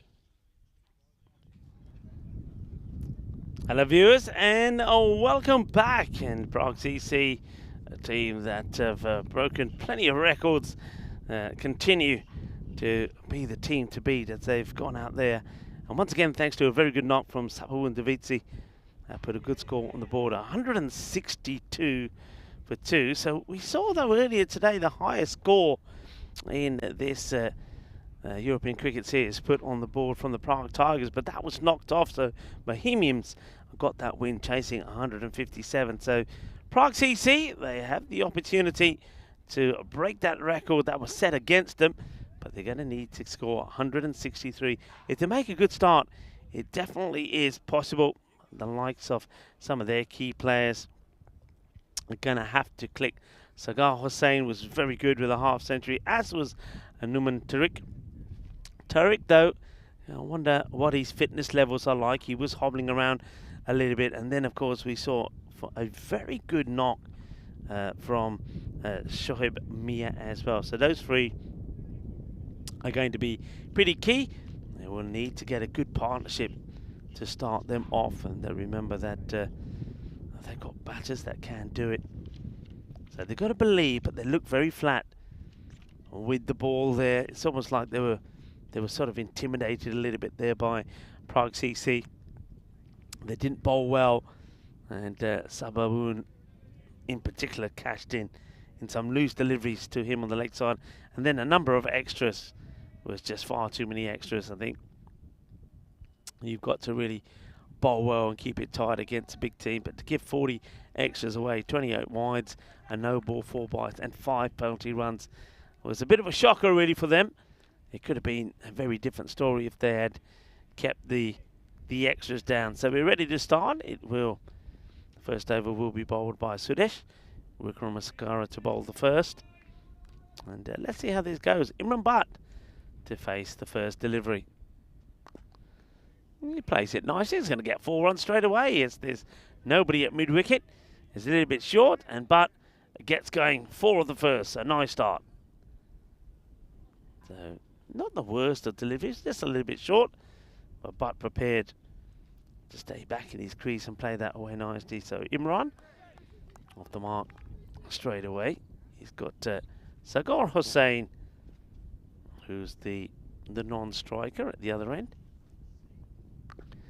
And this time he's outside the off. It's a long chase in the field. It will be just kept to 1. So welcome John Gray, Helix, Phil G in the chat. And Phil G was talking to us about those the ball retrievers, and we do know the names. Yogesh. Yogesh is a man who's got the cushy life at the moment. He's sat there and enjoying himself, whereas Monesh is the man who's going into all the fields and finding the grizzly balls. Short delivery and just doesn't get the right contact here. Gets beaten with pace, I think. A little bit late on it was Sagar Hossain, so doesn't get that away. So yeah, well done to those two, to Monesh and Yogesh, particularly Monesh, who is certainly putting a big shift in finding a lot of these balls. So thanks for that information. But I did get hold of Monesh just in between the innings as he came in to get a nice drink. Well, talking of Monesh, he might be in play here pretty early. That one looks like it may just stop before it goes into the field. Yeah, it gets picked quite easily on the edge, but he's done a good job, and I gave him a big thumbs up and said, well done. And he said, thank you very much. So, well, that's with the castle that, again, Phil G gave us some information on. I'll be certainly talking a bit more about that to Danny Hudacek, who will be with me here tomorrow. Vinny Sandu will be taking a couple of days off and going to various festivals all over the place. So, well, we'll be working away as that's beautifully played for 4 all along the deck from Sagar Hossain. Yeah, while we'll be bearing up with the heat probably. Yeah, I think Vinny Sandu will be enjoying the ice creams at sort of an ice cream festival happening around Prague. But that's a nice shot, beautifully played. So It's the second or third boundary in the over, so it's a very good start. 13 of it so far.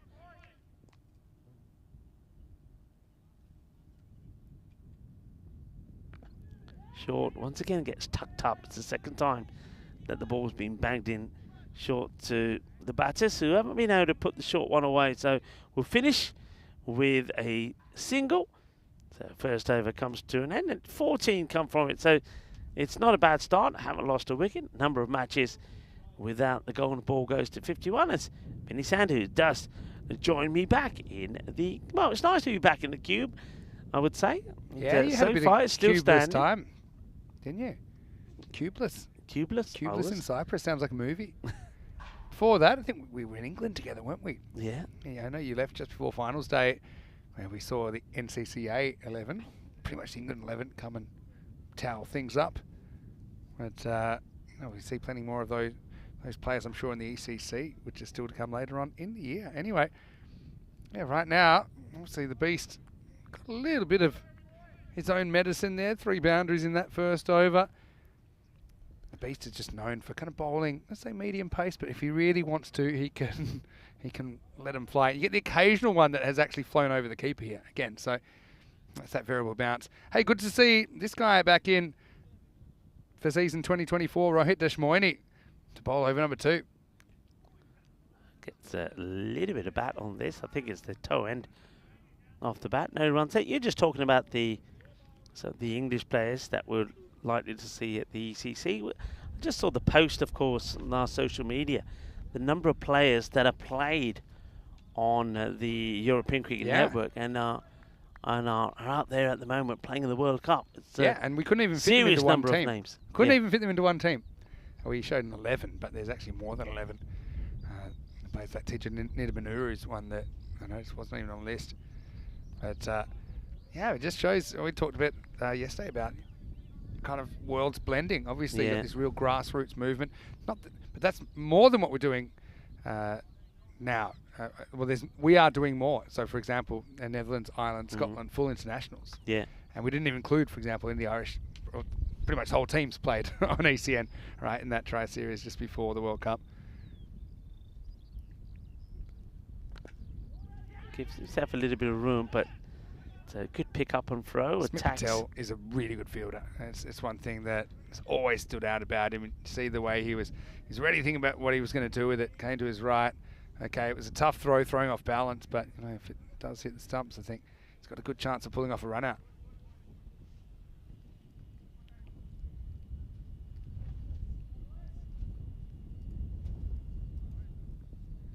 Deshmoini pretty tight so far. He's only just getting started. Imran Butt on strike.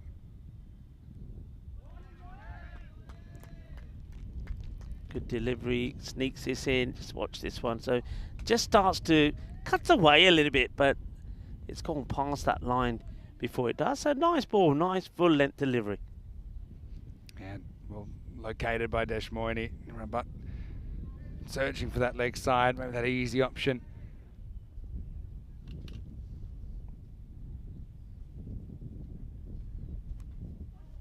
Gets it a little under edge.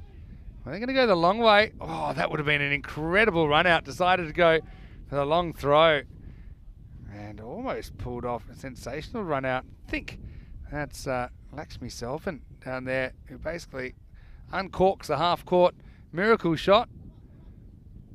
But the batter will get home for the run.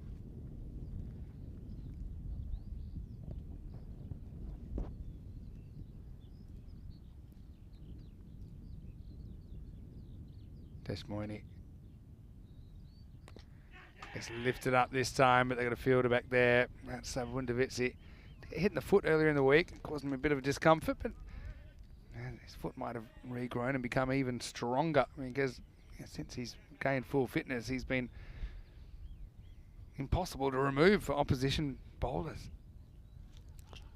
Yeah, nice and tidy at the moment. You can see he's getting that movement away, is Rohit. So he's working hard to keep that ball. He's getting it pitching maybe a yard or so outside the off, but he's getting some good movement away. If you watch this again, where he's getting the ball to pitch, that one's over pitched, and it will be thumped down the ground. And well, I think Well, I think he stepped outside the We field of did, play. but I thought he might have put his... If he Let's have touches a it... look. So here's the... Okay, let me see it first before I give you the analysis. Where does he first touch it? Is he first inside when he touches it, right? Let's see. So because he's Here? already gone there, now as long as he's in the air for Where's this that one, foot? it's actually fine. Is he in the air? No. No. But 1 foot is. If he jumped up in If the he air. jumped up in the air, it wouldn't have been 4. Yeah. But it is 4 because he had 1 foot grounded. So, again, a rule that to me makes no sense whatsoever, but that's the way it is. It's the end of 2. I feel like justice is done there in the end as well. 22 without loss after 2. Yeah, Deshmoni. He'd be disappointed with that last delivery because up until then he was getting the ball in the right area, just moving away, but over pitches. So this is the way it looks here at the moment. So Prague Tigers, they were hoping this morning to have moved up the standings, but that loss hurts them. And now here they've got a bit of a mountain to climb, 22 without loss, but they're needing to go at just under the 18s here. They've got all the wickets still intact. They just need 2 batters to really click. Bowler just marking up his run. They're going to go to Salvin here. Laxmin Arania Salvin. Yeah, Lakshmi's a pretty experienced campaigner. Coming on to bowl the 3rd over. So interesting they don't go back to the beast. They've got lots of options. I mean, we haven't really seen Davitsi bowling, but he's actually a pretty useful bowler. I think particularly at the back end. He's done it for the national team many, many times. Lakshmi Narayan Selvin. First one gets away from him, and I think it's going to end up being a minimo. Well, there's been a few of them the other way, haven't there? But see, Hilal Ahmed, a bit disappointed, I think, that he doesn't make the stop there, and then the chase just goes wrong, ends up fumbling it over the rope. So 5 runs to Prague Tigers. I think the fielder gets that a little bit wrong as well. So a mistake from the keeper. That's from Hilal Ahmed and also the fielder. So that's 5, and this one could be 4. So this is exactly what they need. You need to get that acceleration in. And with a 5 and 4, that means that they just get 9 of that one ball. Well, there he is. There's Monesh. He's done a fantastic job finding and retrieving the Grizzlies. I mean, if he stays in that area, we'll see him in 1 week. He'll be half the man he is today, if you know what I'm saying. It's a busy guy. I like the way he's chasing around after it, putting some hard work in. So Monesh, of course, is working like a trooper. And this is going to be 4 more. Not quite where he was looking for this to go. I think he was trying to go for it more behind point. So Monesh will be up and about again. But I tell you who won't be. So Monesh is on his feet and he's going to see if they can find it. Well, they found it. So he'll go back. But one man who's having it nice and easy. Well, there he is. Tough day at the office, eh? That's Yogesh. Yeah, Yogesh. his shoes look completely clean as well. Yogesh, pulling any barbs out of there. Yogesh is the sort of guy that if you got a bat that needs knocking in, Yeah. you just give him the bat and the mallet and say, hey, while you're sat there, make yourself useful. And gone. Wicket gets this wrong. I wonder if this is a slower delivery here from Selvan, because the batter looks to go for it aggressively to Sagar Hussain.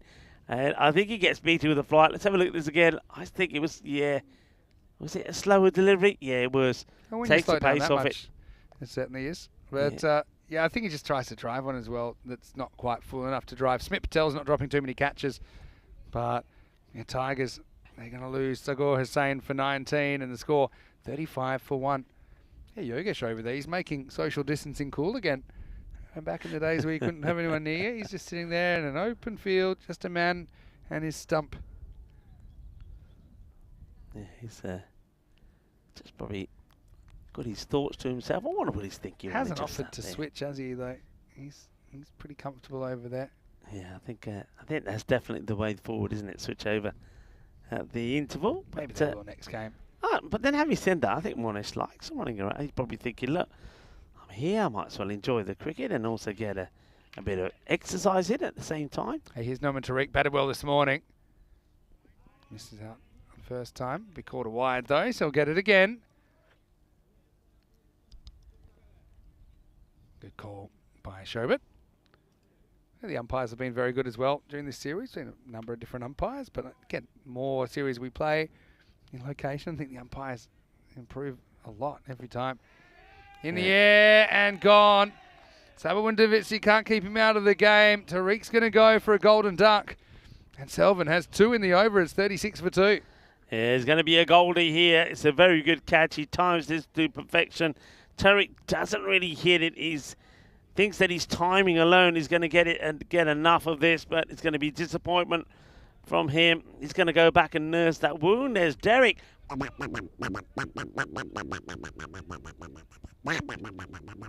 going to quack off Numan Tariq. He's going to be disappointed. He had a good earlier match where he scored plenty of runs, but not this time round. You just see this again. So he doesn't quite get enough elevation on this. You see by the time he strikes the ball is still pretty low on the bat. He needed to get more of it. He doesn't. And Sabawundavitsi is not going to drop those. Good catch from him. Yeah, nice catch. Good technique as well. I think fingers pointed away from the body, but hands were in a good position. And new batter out there, Sajid Mia. Well, he batted pretty well this morning as well, didn't he? In a bit of a cameo, got his team up above 150. Well, it was the highest score in the series.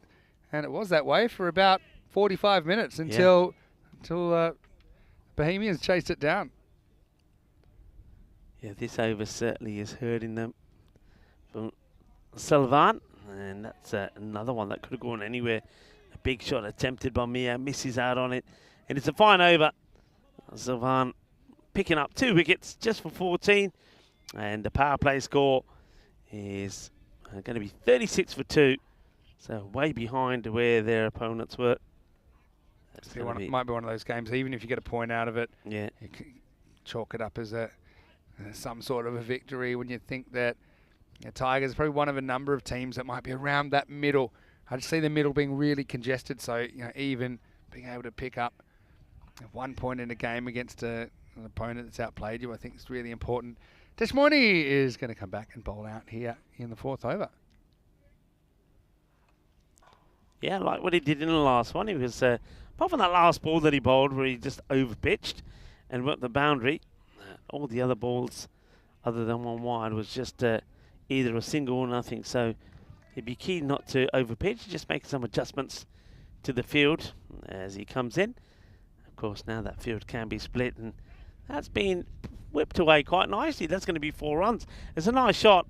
It's a controlled shot. That got some aggression to it, but also he's got it under control, knows what he's trying to do, just straying on the leg side, and that's whipped away quite nicely by Imran Butt. Can he get a big score in here, Imran? Get a good partnership going with Mia. Yeah, nice shot by Imran. Sure he'd like to put in a good performance against PCC.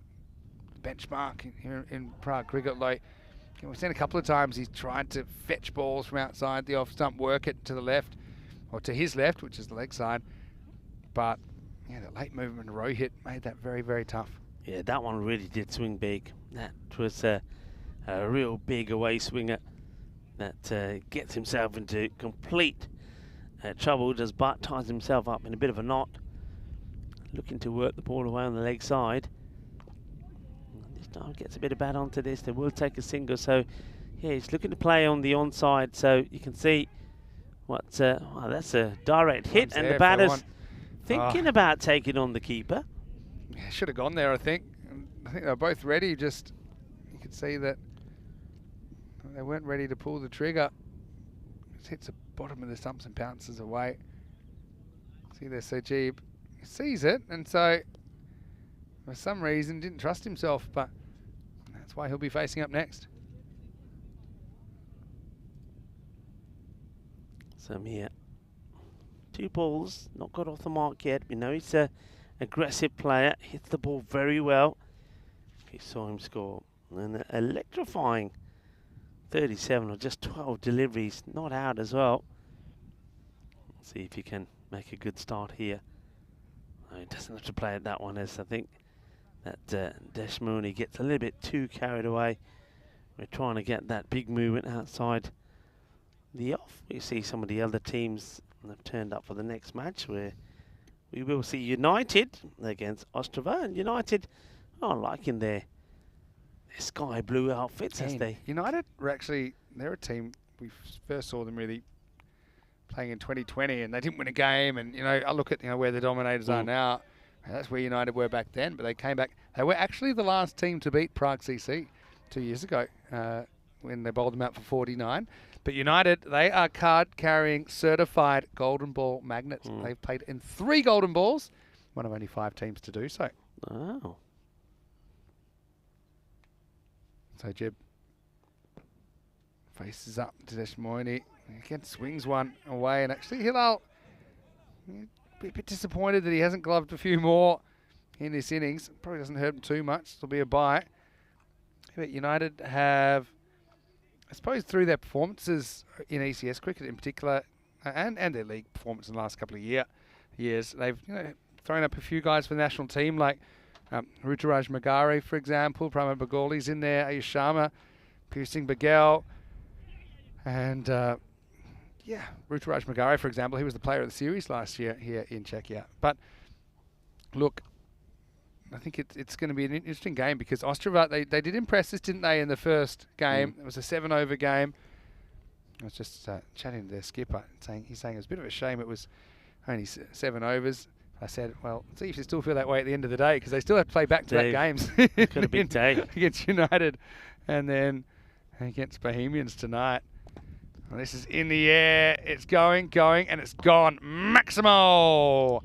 Sojib's hit some lovely shots today. That's going to go through everything. And it's going to go through the fence, which guards the area, if you like. But, yeah, good piece of that from Sojib Mir, brings 6 for the Tigers. Nice shot. Liking that shot from Mir, how we said he's a dangerous hitter of the ball.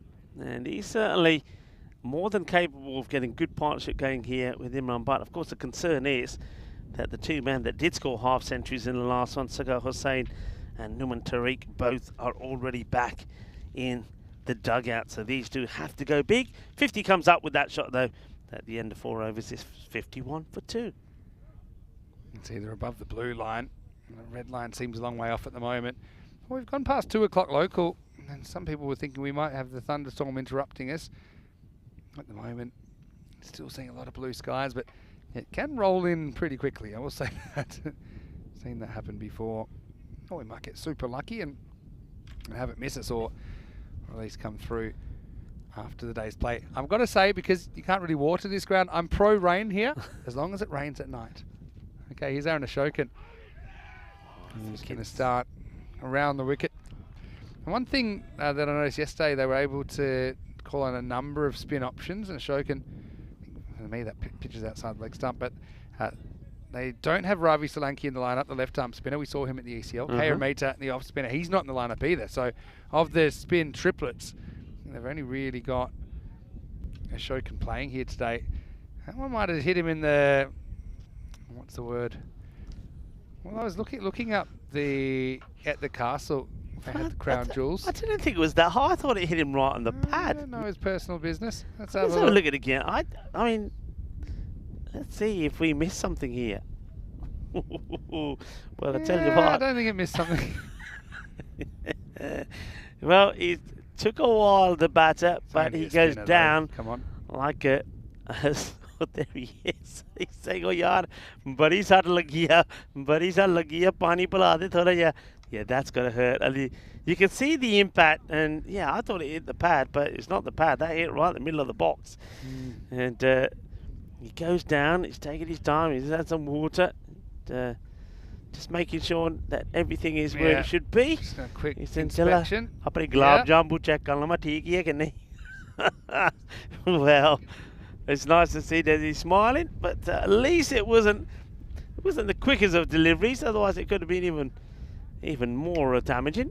There we go. It just says, let's just see. Uno, dos. Yep. Still there, he says. Still there. I think it was the Borat movie, one of the scenes. I won't go into it, but luckily he's all right. I mean, luckily Aaron's not a faster bowler. Anyway, everything's where it's meant to be, and just getting the field right.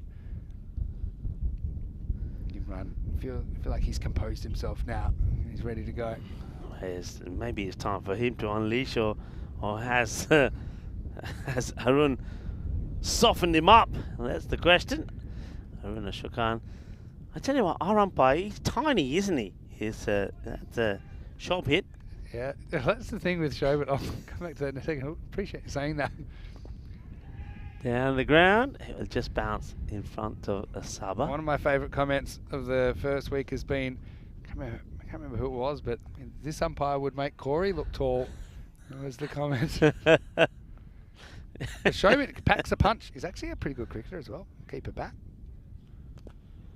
That's a good shot. It really is a good shot. And well, well, he's let down his teammates here because I reckon this might have hit. It has hit somebody. Yeah. Oh dear. No, because friendly fire. the batter who's probably next to come in, I reckon that is Alam. Mahadi Alam goes to catch this, misses it, and it's gone bang right into one of his players. Yeah. Ooh. Man down, man down. Good shot though. It's a great shot because he's trying to get him out of the crease, but he's crunched it. Goes to the same area, but this time he doesn't get the power into it. He doesn't go into it, and it's nicely caught. And I think this is maybe the fielder who takes the catch is saying to the other guys, hey, that's Ricket Thomas, by the way, the captain. He probably has a look around at the incoming batter now and saying, that's the way you catch it. Anyway, Mahadi Alam has got to forget about catching it. He's got to think about hitting it. Disappointment, really, Shobmia. It wasn't the shot that was on off the back foot. It had to be a tremendous hit to get it over Ricket Thomas, but he doesn't. And it's going to give his wicket away. So that's another major wicket to go. So really now Imran Butt is probably the key here with other batters having to work around him. I can say it was good bowling though as well. I think he tempted him to go again, but Arun didn't give him the same ball. It was slightly shorter, made it difficult to drive, had to kind of end up forcing. And Tigers 58 for 3. Amin Hussain comes into bat and won't have to hit the first one. A few people had some interesting descriptions of that Imran Butt incident. My favourite was Terry saying, got him in the Sauravs. Good one, I like that. But luckily, technology's changed a lot, but the good old-fashioned box still does the job. Lifted up over the leg side, but finds the fielder. Hussain is going to go for a golden duck, and Ashokan has too. The switch to spin has worked again for PCC. To be honest, it's something you don't see too many spin-heavy attacks in other teams, and I think it's been a key difference. And they do have some good paces as well, but the fact they can pull those levers, I think, makes a huge difference. Disappointment for Amin Hussain, who goes first legal delivery that he faces, and the score is 60 for 4. Yeah, it's fading away here now, and I think it's time now to start to reflect on what the score would be for them to get a point in the match, because that might be what they need to be thinking of here now, because it's another one goes, it's another golden duck. So Derek follows the batter back as Amin Hussain gives his wicket away, and well, it's very clever bowling there, you have to say. I'm with you, Arun Ashokan, because he seems to bowl one a bit wider, then he bowls the straight one. I wonder if he goes the same here again. Yeah, he gets pulled off the stumps, and well, a bit of foot fielding. That didn't work out too well for Lakshmi. That will be the end of the 5th over, as this is Mahadi Alam, who's off the mark with 4, 64 for 4 after 5. Yeah, Ashokan actually is leading the wicket taking here in the league at the moment in the top division, and he's really more of a batter that bowls a bit, but I think he's such a canny cricketer that he just continues to pick up wickets where in key situations for PCC, and he doesn't have the burden of the captaincy now. He's handed that over to Ritik Tomar for this series at least. 5 overs down, 64 for 4. Here's some of the upcoming events. Now, after we have our ECS here, of course, we'll have the internationals. Then 2 weeks at a time, Romania, Hungary, Bulgaria. There's a bonus weekend of cricket there in Croatia. It'll be various formats with men's cricket at the international level, but then we'll have our first ever ECSW. We're hoping to at least try that out in Croatia. And then we'll be in Rome, of course, for the ECS. We'll have the Meltle Shield, which is going to see Team Europe take on the British and Irish Roses. Then the next one listed on there is the Valletta Cup. This year, a bit like the CE Cup this year here, it's become a women's tournament. So we have 5 days of cricket there in Malta. First time we'll be broadcasting from Malta this year. Plenty coming up. Yeah, plenty coming up. Looking forward to seeing how Malta is looking, because I think they've had a bit of a revamp. I know there was a bit of work being done to their Marseille International Cricket Ground there. So I'm sure that's looking pretty splendid at the moment. 64 for 4 then, so 114 to get a point. So they still need to go fairly well for that. They need to get 50 of 30 balls. So they need to go at 10 and over. You'd expect them to do it, but they have lost some key batters. But going back to Arun Ashokan bowling, it goes back to what I was saying before. I do think that spinners and the slower bowlers are going to be successful on that, because if you take the pace off it, the batters are wanting to go the aerial route, and then they're going to give a few chances. Whereas along the deck, as we've already seen from the stats, the number of fours that we've seen are extremely high because the ball races across this surface. So I want more slower bowling. It could be the key, and that's why this new bowler comes on and is Siddhar. Who's to bowl this over, so tosses the first one up, a bit over pitch, but he doesn't get punished. So Aravind Siddhar into the attack. I think that one just dipping below waist height, so it won't be an illegal delivery. Sridhar once again, and that one's in the slot. It's slot bowling, and it needed to be punished, and it was punished. That's going to go into the banner there, stronger together. The banner which features the logo here of the Federation of Czech Cricket and the European Cricket Network. Yeah, it's in the slot, and it gets muscled away nicely. Big hit. Yeah, really nice hit there. Went after it and got a fair piece of it. Some movement being made in the field from the bowler. A bit short, and that's going to be put away. Well, this is some good hitting from Mahadi Alam. And hitting like this could see the Tigers just grab that point, could make the difference. PCC, like I said, a bit thinner in the bowling stocks today. Sridhar, the new player to ECN. He was pretty good with the bat, even though we didn't see him in the first half of this match. But just drags that one down slightly and disappears. But he's got to perform well, hasn't he, Alam? He was the man who dropped the catch and injured one of his own players. And then the man that was struck by the ball in the end is still in a bit of pain and agony. So, full toss. It doesn't quite get this right. The fielder does well. Gets his body in the way of that one and deals with it well. That's Smit Patel. You know, he's a sensational fielder. Don't see him make too many errors in the field. He's a fantastic fielder. We've seen him take some great catches at the Karma Oval as well, Smit Patel.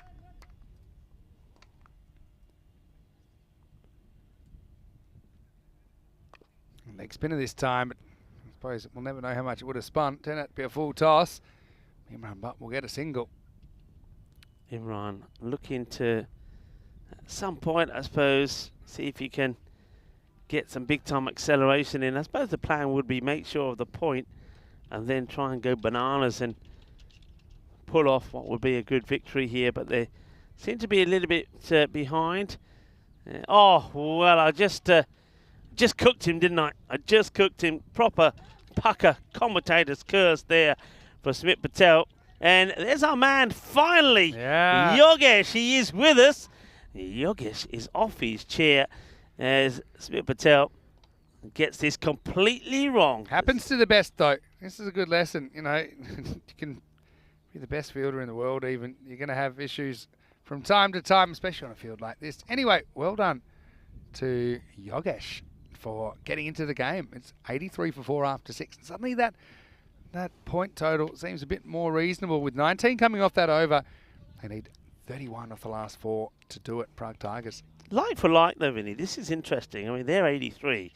At this point, Prague CC were on 89. There's not a lot in it, 6 runs in it. So if they get a partnership, these two look like they can both ping the ball around a bit. They both get going. It's on. Now that has been smashed. And that is going to go for 4 runs. It's going to end up just by the side of us. I'll get this one. Yeah, there you go. Well, you might get beaten to it. PCC pretty quick at getting on the loose ball. But yeah, another boundary. Tigers fighting back.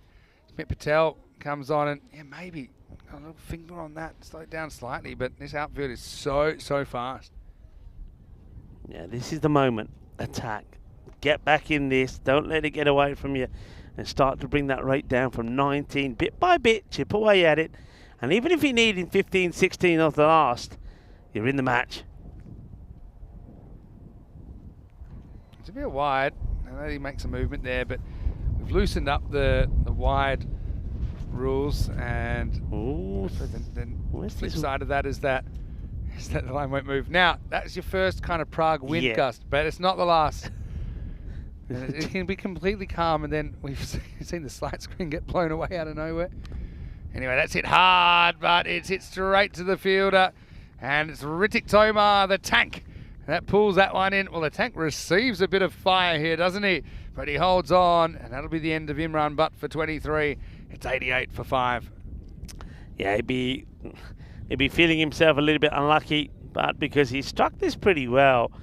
He uses his feet, crunches it hard, but it's in the air by only a few feet. That's a very good catch from Ritik Tomar. We know all about his qualities as a player, all-round qualities with the bat, with the ball, and also in the field. Takes a very good catch, and I just get the feeling now, with that wicket going down, it's going to be very, very difficult now for the Prague Tigers to pull off a win here, so they've really got to start thinking now, I think, more realistically about ensuring they get to the 114. A good catch. And another wicket this time. Oh, well, that's high. And high and mighty is the word. That's been clubbed. That's a beautiful strike from the new batter. Comes in and means business. Yes, Captain Ajar Alam. He's come out and says, well, don't worry about it. We'll just keep on attacking. So, yeah, I mean, you need a bit of a miracle, almost like kind of 20 and over to pull off the game from here. I mean, we've seen it done. Just wouldn't think it's possible against PCC. But what they are doing, Tigers, they're creeping up on that points target at least. It's a wild swing this time, though, from Ajar Alam. Ran down the wicket and tried to put it into another galaxy. Yeah, 114 is what they need to get to minimum to hold on to their point. Yeah, you got to be brave and you got to be a bit brutal, but at the same time, you're going to not want to just throw your wickets away. I mean, that one, well, it's a good throw here. Could be in trouble as well. I think he will just get there, but stops his shot this time. I think it's a clever, slow delivery from Smith Patel. Makes the batter think twice about what he wants to do, changes his shot. He gets followed there. That was the key to that delivery. He follows. The captain of the Tigers will take the single. So, time for Alam to see if he can get another one away. And that's nicely played. And Fielder makes a good stop. He has got a sweeper behind him as Arun, but he's keen to get down and get dirty for his side. Good stop. That's the end of the over. So, on course to at least get a point here. But they need to go to 22s for the next 3 if they're to get the win, which seems pretty unlikely. This is what's coming up next. A chance for me to see United for the first time. There's some key players in there, which I'm looking forward to seeing. Yeah, and they welcome back Ayush Sharma, who hasn't played too much in the series so far. So, Magare and Pure Singh Baghel listed to open. Bagoli at 3. He'll also have a key job with the ball. Abhimanyu Singh at 4. Former captain. Now he's just in the side as a keeper. Austria, though, I mean, I liked what they did in their first game. Joyce and Sam likely to open the bowling. Gautam Raj Alam, the captain, also showed he's useful with the bat and the ball. And so, yeah, bit of an unknown still, Austria, but they will be on the park against United in around about 20 minutes' time. He'll be back to Ashokan, 2 for 13 of his first over. A direct hit here, but safely home. Yeah, I think you want to make sure you're getting that 114 minimum. I suppose I'd still be attacking, but I mean, I wouldn't be going absolutely crazy trying to hit everything for 6 and potentially losing 1 or 2 more wickets. Suddenly, that's in jeopardy. Yeah, run a ball for a point. There shouldn't be an issue there. But yeah, once again, I think be disappointed. You think they just didn't back themselves enough to to win the toss and have a bat. This one gets... Yeah, I was a bit surprised about that as well. You're kind of giving PCC exactly what they want. They want to bat first. They want to put big runs on the board and then kind of squeeze you to death. And that's kind of how it worked out. And the Tigers might say, yeah, but we batted first earlier and lost. But I mean, you batted first, made 150 plus. Yeah. I think it wasn't where you went wrong. Fraction short, and this will be a slightly awkward one. Smith, he's having a bit of a tough time in the field at the moment.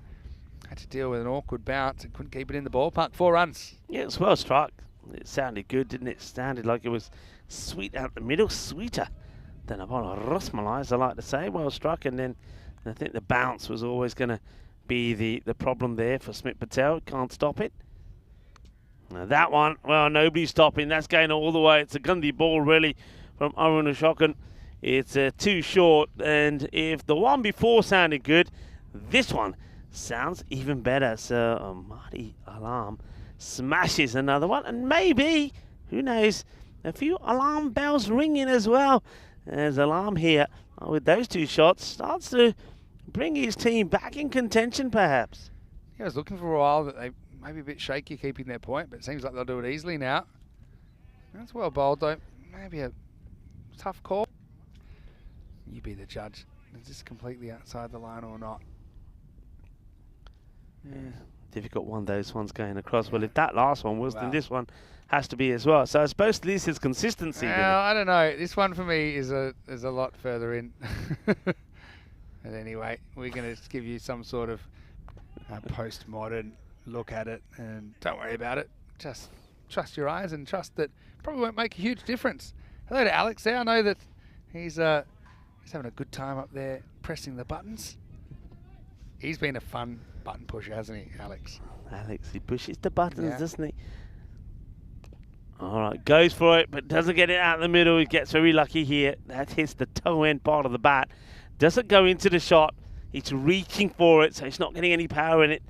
So almost presents an opportunity. It doesn't get taken, but Arjun Alarm will go back on strike as Arun Ashokan's 2 overs. In the end, going for 29, a little bit expensive for his liking, and only a couple of runs away from the points here, or a point. So stealing one away from Prague CC are the Tigers. So the battle of the 2 teams from Prague looks like it will go the way of Prague CC, but one big over here. Let's say they get a magical over. Let's get 22, 23 of this over. Then we go into the last with it still being a possibility. Yeah, true. Look who they're bringing back, though. It's Beastie. Sudesh Wickramasekara. And it's hard to see this over going magical. You never know, though. Here's the 9th. He charges at the Beast. That's bold. But Arjun Alarm not able to get any bat on it. Yeah, it's the wrong shot to play completely, isn't it? I mean, he's charging down at the ball, which if he had stayed in his crease, he's looking to play the pull shot, which he's played quite well. So, yeah, he Just trying shows to think his can too early, doesn't he? What's your best case scenario with that charging at the Beast? I'm trying to work out the shot he's trying to play. But still, got to make sure you get at least 2 runs, and then you can have a dip at it, I think. That's not a bad shot. It's going, and it's gone. Maximo! Well, stays at home and has a much better result here. Arjun Alarm throws the hands at it and gets the distance, and he gets the Tigers to that point. Yeah, so get the points. A steal one away from Prague CC, and yeah, it's a better shot, isn't it? Stay in your crease, and then if it's there or thereabout, you launch at it. If there's another one that's slightly shorter, that's angled into you, you try and rock back and play the uppercut. So good shot. A good comeback after the first one goes for a dot. We're bold. I think it's a good delivery from Wickramasekara. It can kind of swing the ball a bit both ways. This one I think goes a little bit out. But it wasn't really anywhere near that at all. That's a very good delivery, isn't it? So 2 dots in the over. And that basically for me means that unless he bowls a no ball or something and it gets hit to the boundary, it's now going to become very difficult. Well, that's an extra. He'll have to bowl that again. It's a good take. Yeah. Also from Hilal Ahmed. Yeah, Hilal Ahmed back in the side. Typically last year and even at the ECL we saw Aditya Katawala keeping. Yeah. think he's in the squad, but I think because he has to travel a long way to get here. No sightings of him yet this week.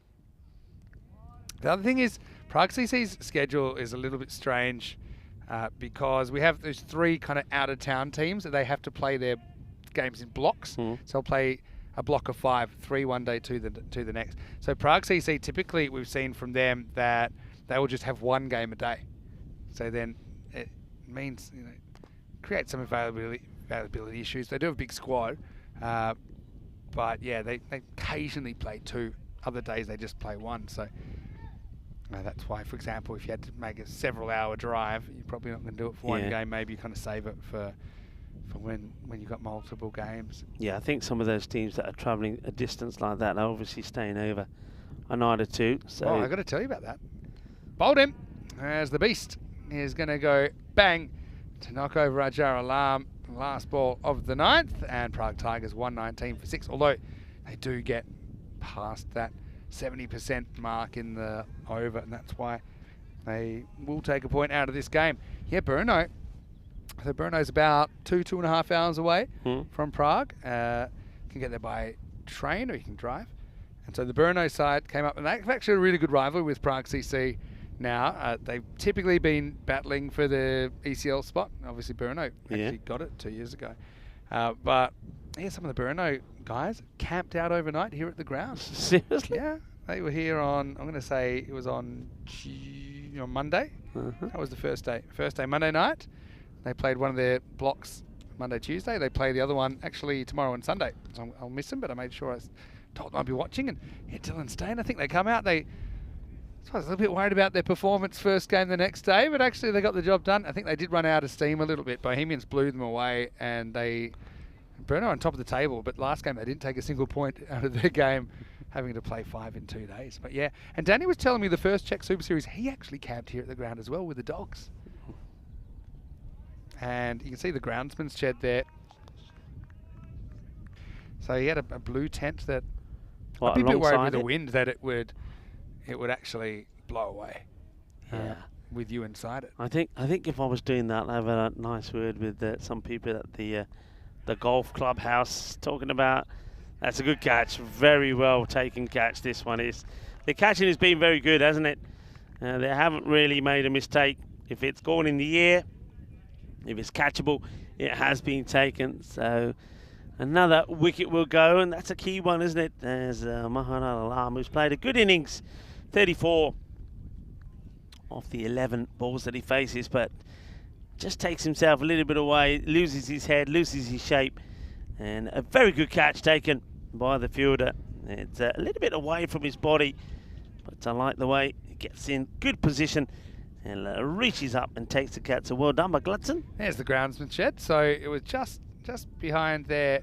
Danny said that he was camping out, but he said he had the dogs with him, and the dogs, break a day, they were out. They wanted to run around. They love the wide open spaces here. Yeah.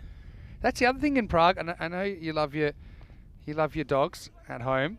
Well, if you're here in Prague, you'll see the dogs can pretty much go wherever they want. They can go on the public transport. You'll even see them in restaurants a lot, in bars, running around. It's very dog friendly. Yeah. Even one jumped out on the stand-up comedy the other night. I thought he was going to do an act. He just jumped out from nowhere. Jumped out from behind the curtains. I was going to say it jumped out somebody's handbag maybe, because it seems to be the in thing these days. Dogs were being taken for a walk in handbags, or even buggies. Oh, I wonder if this is a chance here. I wonder if we can have a quick look at this side on, Alex, because I think he might have just strayed out here, and no, he does get back. Just gets back. He doesn't take the stumps. Anyway, this is Raj. That's pretty close. Oh, I reckon that's really close. It's a bit leggy, very close. But Raj, I think he'll be disappointed when he sees a replay. I think this comes hits back him on the back pad. We've seen those given. Okay, maybe benefit of the doubt. You can understand, but yeah, Raj doesn't get to bowl that often in the ECS. He'll be a bit dirty, I think. He doesn't get that call, though he does have the wicket of Mahadi Alam, well caught by Siddhia Gladson. I think he's bowling well here, Raj. Raj is always here to help us out as well at the ground whenever we're here in Prague. A real hard worker. Anyway, in the air, it should be another one. It is. So there you go. Does get 2. In fact, that will finish the game.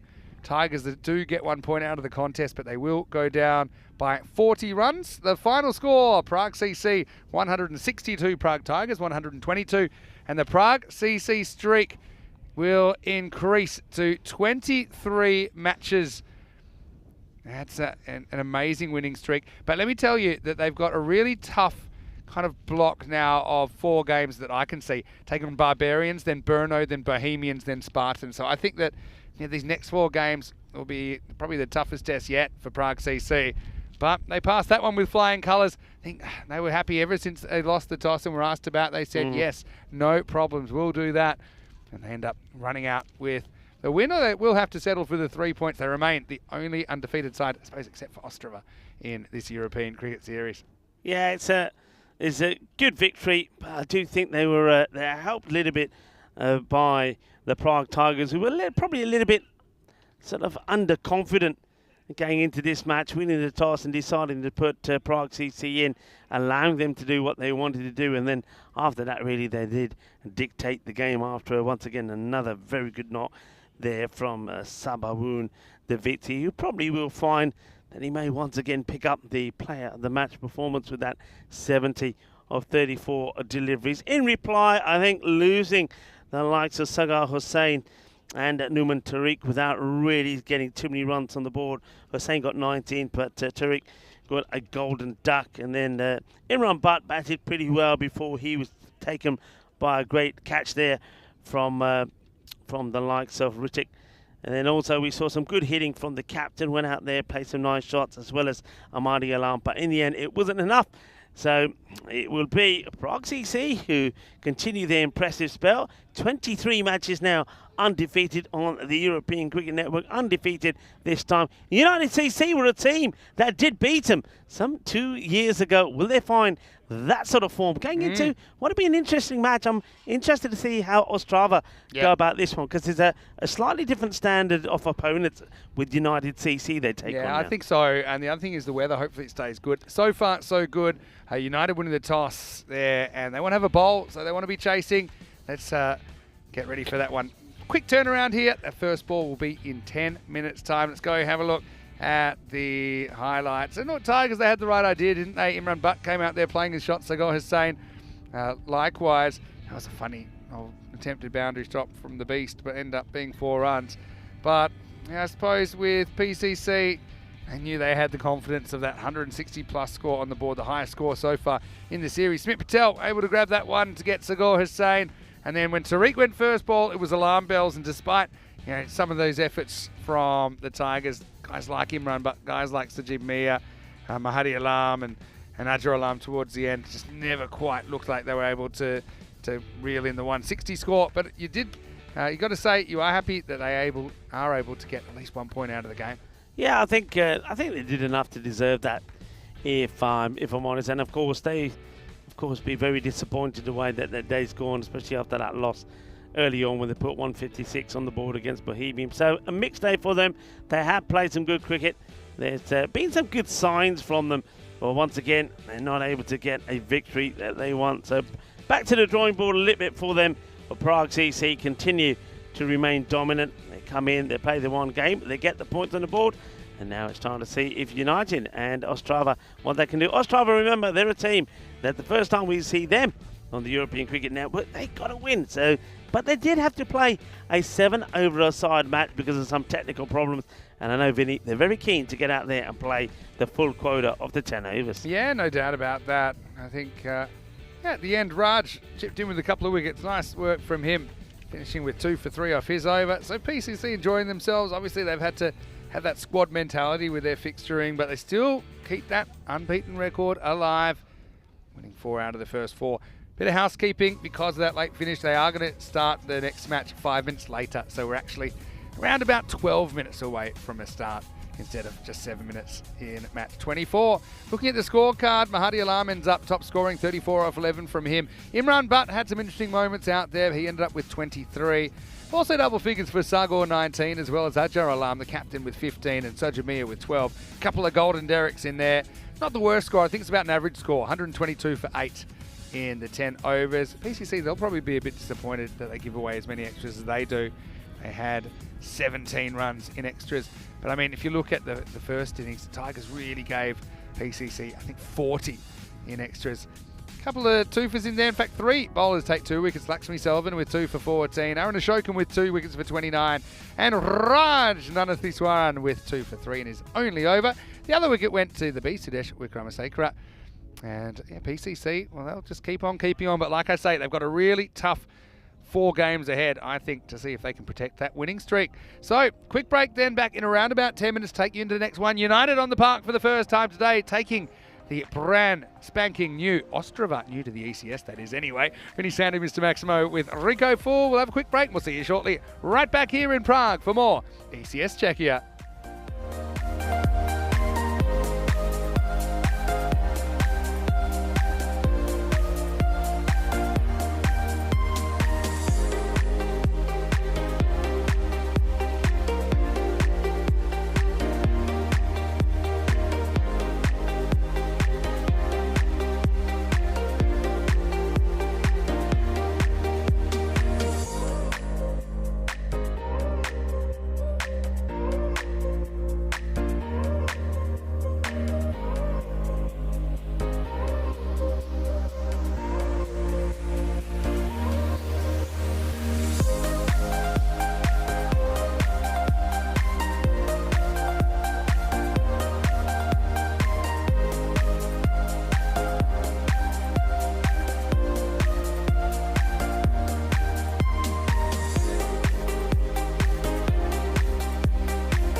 This European Cricket Network event is proudly brought to you by HCL Software and Paramatch.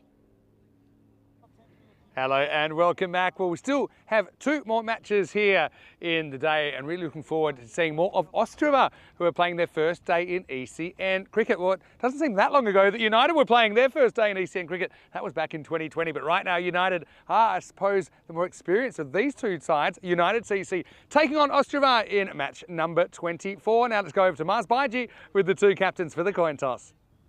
United CC versus Ostrava. Ostrava to call. Heads is the call, and tails it is. United CC wins the toss and choose to bowl first. United CC win the toss and their captain Peter Singh Bagel has elected to bowl first. So he wants to have a look at Ostrava, who will have to bat first. Now Ostrava did play that 7-over game, had that unscheduled interruption which forced it to be a shorter contest. They did take 3 points out of their first game against the Dominators, but I do think they will find United a bit more of a tough test. United do welcome back Ayush Sharma into the middle order, which I think makes their batting even stronger. Expect to see Piyush Singh Bagel and Magaro opening up, probably Bagoli at 3. And look, United, when we saw them yesterday, they weren't quite able to hold Prague CC down. They're not the only team to have that issue, but I'm sure that they feel pretty confident they can get back in the winner's circle right now. But Ostrava, well, they impressed, didn't do too much wrong in their first game. They still have this match and one more on a big first day of ECN cricket for them. Let's see how they go in the next test. Rico Full is standing by. Well, it is Peacock Friday, it's Pie Day Friday, and now it's my turn to hand over to you in the commentary marshmallow and say, let's get ready for match number 24. And let's get ready indeed. Well, I said that Ostrava has got to be my side because it's their first time playing on the European Cricket Network here, and it's of course my first time in Czechia as well. What a good start it's been for me as well. We've seen the highest run chase that we've seen in Czechia so far from Bohemians, and they beat the Tigers. And unfortunately, the Tigers in match 3 in this match day 5, they couldn't get a win over the very solid Prague CC, who just continue their historic run. 23 matches undefeated at the moment. We also saw Ostrava get a win against the Dominators in match number 22, the second of the day. Can they do it again? But this time it's going to be a harder task for them. They're up against a team and that have had a good start so far. United CC, they have won a match but have gone down in 2 as well. So they are pretty keen to go back to winning ways. Certainly their captain, Magal, will be hoping to do so. But some of those players that really did impress from Ostrava, I think their captain, Gautam Raj Halam, was in sensational form with bat and with ball. I like what we saw there from Kishore Kumar Chandra.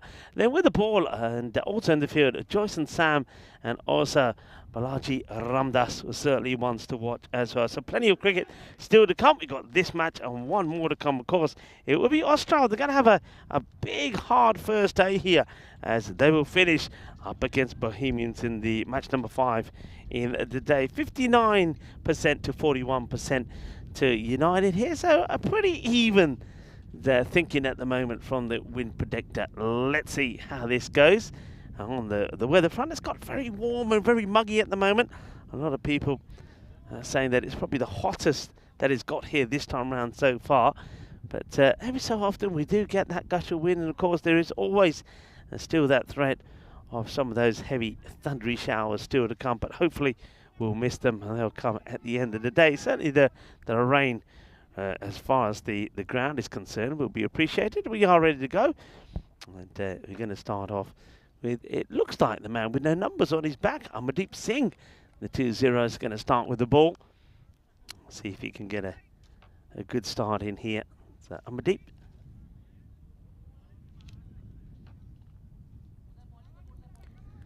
Just waiting to get his field set.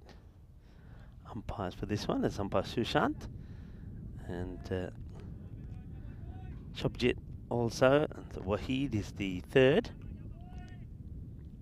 Of course, the umpires today being well led by Mars Baji. In the air, oh, chance of a royal duck, and it gets put down. Oh, what a magical moment. It could still be out, you know. I mean, the batter's running back. He doesn't have the bat down, but I think he probably gets back to degrees. So it could have been a disastrous start. Chandra could have gone for the royal duck here. Fits it straight to the fielder, and that's Magaret that puts it down. Oh, Ruthuraj puts down the opportunity, and how important could that one be?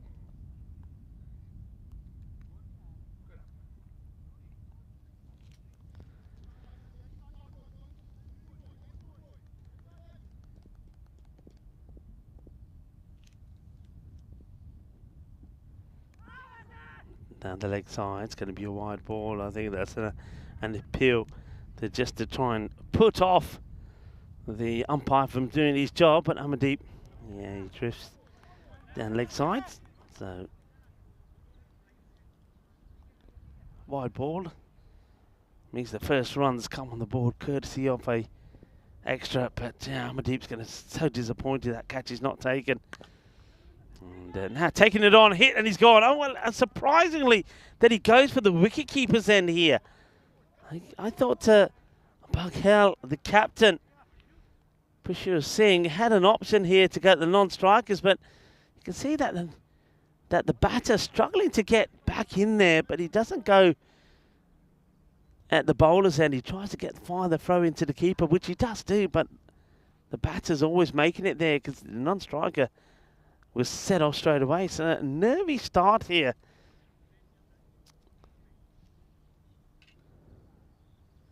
Nervy start, but so far getting away with it is Ostrava.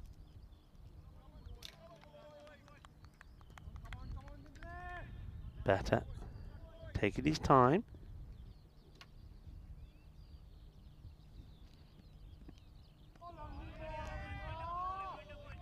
Oh, lovely ball. They're saying lovely ball, lovely ball.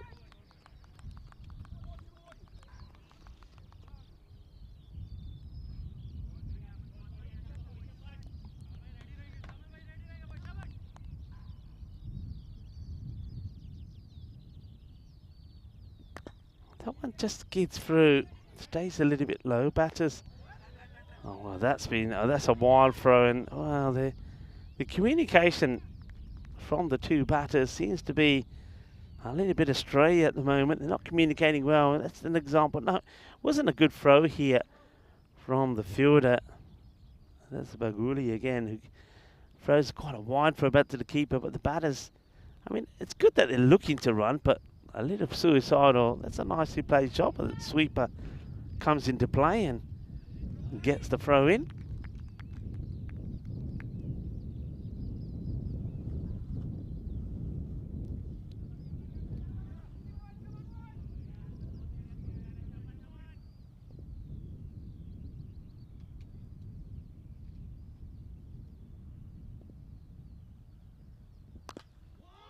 Smashed. Oh, that's a big hit. That's going to be 6 runs. Put them up in the air like you just don't care. Quina zona, shaka lagia. Eso golpe es muy dulce. Más dulce de tarta de chocolate. Lovely shot. And it comes at the end of her, well, a strange over really. It was an opportunity for a royal duck. And then there was some run-out opportunities. Yeah, eventually, they do get something from it. Have a quick look. It's the schedule that we've looked at before, our 2020 calendar.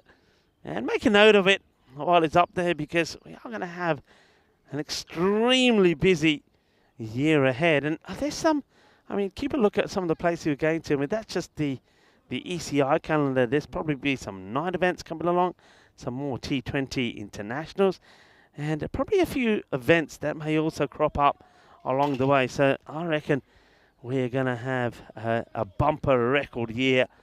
And it's so great to have you all with us. Remember, you can follow us on the social media. And thank you very much for all the messages that myself, Vinny, that we get through on the social media from you all, from our cricket family. Loving having you with us.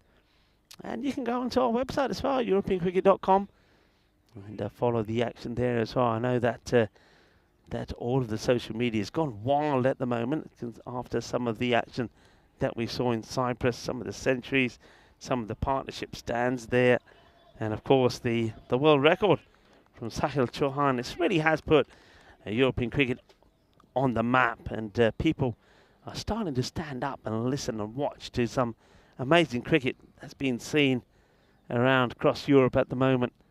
That one's a little bit too wide and will be signalled there by Shop hit the umpire. Just goes a little bit too wide here, does Bagali.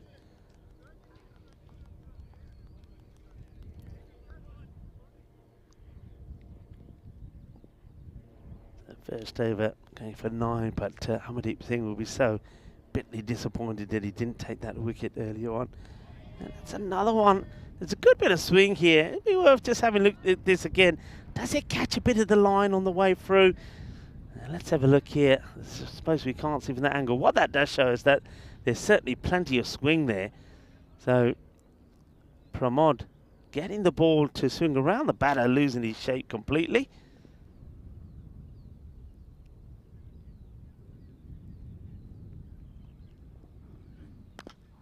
Full toss, thumped, and he gets it over the fielder. And no mistakes this time. Clean hit out of the middle. Boom. And that's Joka time. 4 more runs as Vinny Sandhu joins me back in the cube. Our very own Andy, part of the blue crew there. Notice that he didn't elect to field this. Part of the reason is he did try and field one earlier and he took it in the shin, and it wasn't necessarily a pleasant experience. So I think wisely electing to have that one just knock into the chair. Bagoli just gets the length wrong. He's actually a very clever bowler. He moves the ball a lot and he can move it late and unpredictably. Chandra on 11. Taking on the single, and that's a wicked throw. It's sort of into the gut chest area of Pramod Baguli, who makes the stop. Well, he had to make the stop, Vinny. He had no choice. Otherwise, he was wearing it. It was catch or be hit, wasn't it, for Pramod? Whoosh. Right in the breadbasket. Anyway.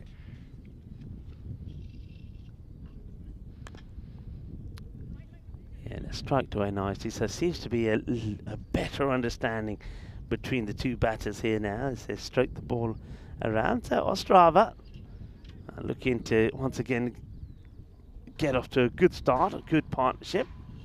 Breeze is in.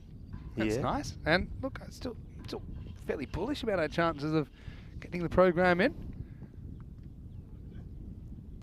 It's going to be another one that's going to just go a little bit too wide. So we'll get a chance maybe to have a look. What do you think about this one? Is this missing the whole line? No, that's good. That for me is I catching think some that's of the it. kind of what probably is now okay. But I mean, umpires want the consistency, but then that's the whole thing. The batter's getting the benefit of essentially being able to sneak over there if they want. So that's why the bowler's meant to get the line back. The bowler gets another chance though to take a wicket. All right, goes for it. It's up in the air. Probably will clear the fielders. But will it get to the boundary? It will indeed. So 4 more.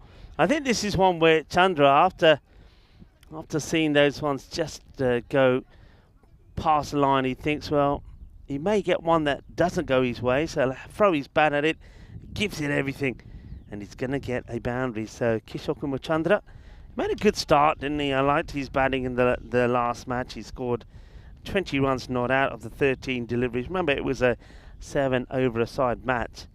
So he's looking to go further this time. And Srivasan scored 12. That one is okay, so no issues with this one. And that's why I think that Chandra in the last ball was forced to go for it. He didn't want to miss out on something like that. He does this time, though. 2 overs have been completed. It's 23 without loss. Yeah, interesting start.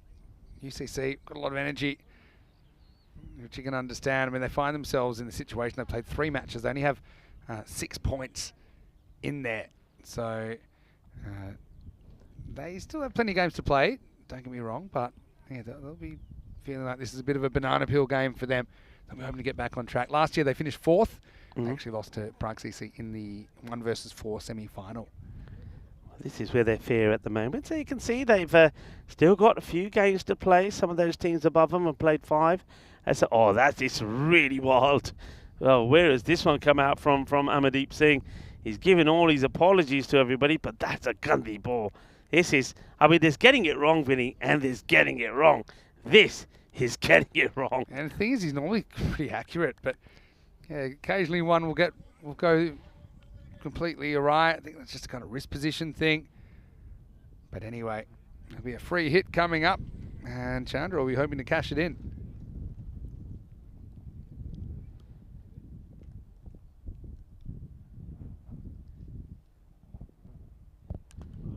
Not out. They think about running and then decide not to. Amardeep gets... that's a good bit of work from Amardeep. It's a good job they didn't run. It's very rare, Vinny, that in moments like this, everybody is reading the script. So it seems like everyone knew it was a free hit. Nobody appealed. Nobody got excited. And fair play to Amardeep. He does the fielding himself. Look at the bails there. That's tremendous. Look, I've never seen all the bails off in one ball. Is that a first? Yeah. I mean, do they all come off? I think all the bails come off on both ends. I mean, we almost had 2 stumps down. 2 sets of stumps on the ground. That's probably the only way you can get it better. Everyone recognised it was a hit, probably because the last one was so wild.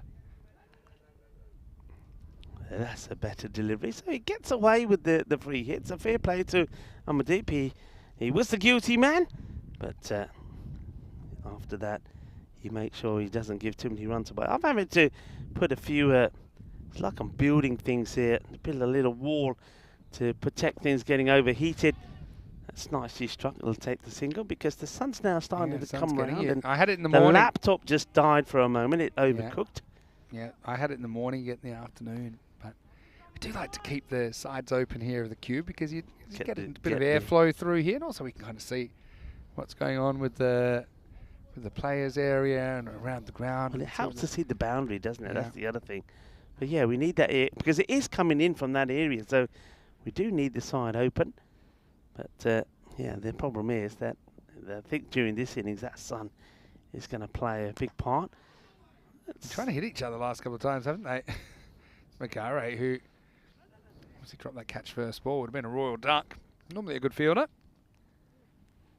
His partnership continues, probably not going quite at the pace that they'd like to. Getting to the end of the power play here.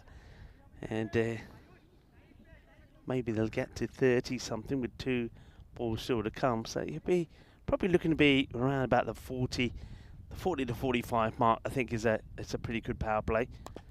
That will help, won't it? Because that has been beautifully picked up. And they're liking it as well. There's the new boys, Ostrava, making a noise. Well, that's more like it. That takes it, I think, now to, what do you say, like a fair power play, an average power play. Another boundary here will mean it becomes a good one. So, Amardeep, this is where the extra ball now that he had to bowl, the no ball comes into play. Will it be one that to be sweet for him? Or will it be one that ends up being a sweet result for the batting side if they can get another boundary off it? Let's see how this plays out. So Amardeep, not the worst of spells considering, 19. And yeah, just oh, there's a big mix-up, and oh no, Amardeep, what have you done? And now, oh no, well, it's all happening out there. And all happening, there should always have been out. Amardeep Singh, यार परोंठे तो खाया करो मुंडियों में तो कई बार खा लिया करो पर घी दे हाथ लगी होंदी है ना साफ कर लिया करो, because this should have been out. And Amardeep Singh messes it up big time. Look, it's the easier throws back to him.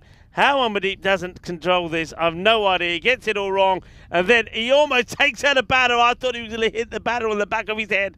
My heart was in my mouth for a moment, as my concerns there were for the batter.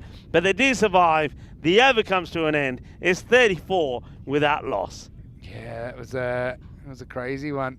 I'll show you one more time. You see just there. He's just in, and yeah.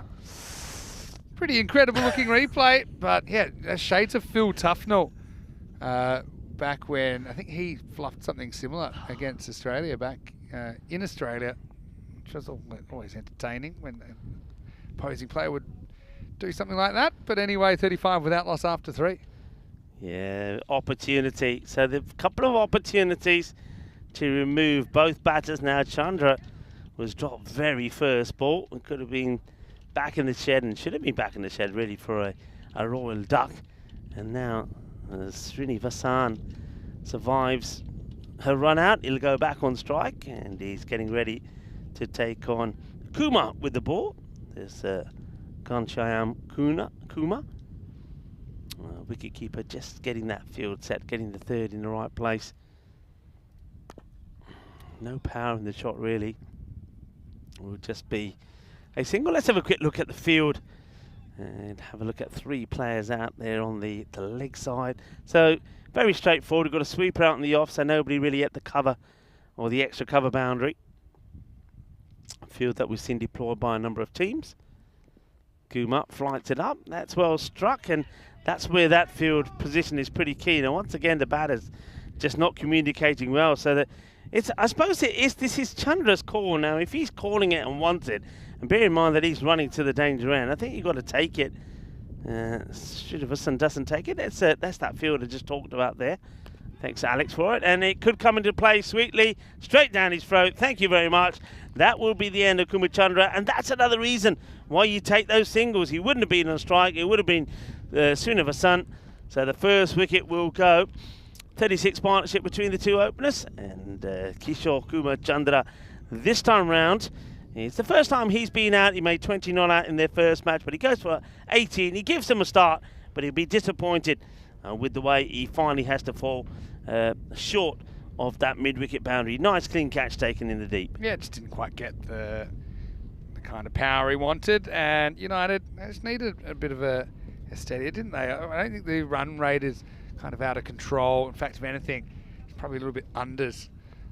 10.3 and over is what they're going at the moment. I think average here is about 12.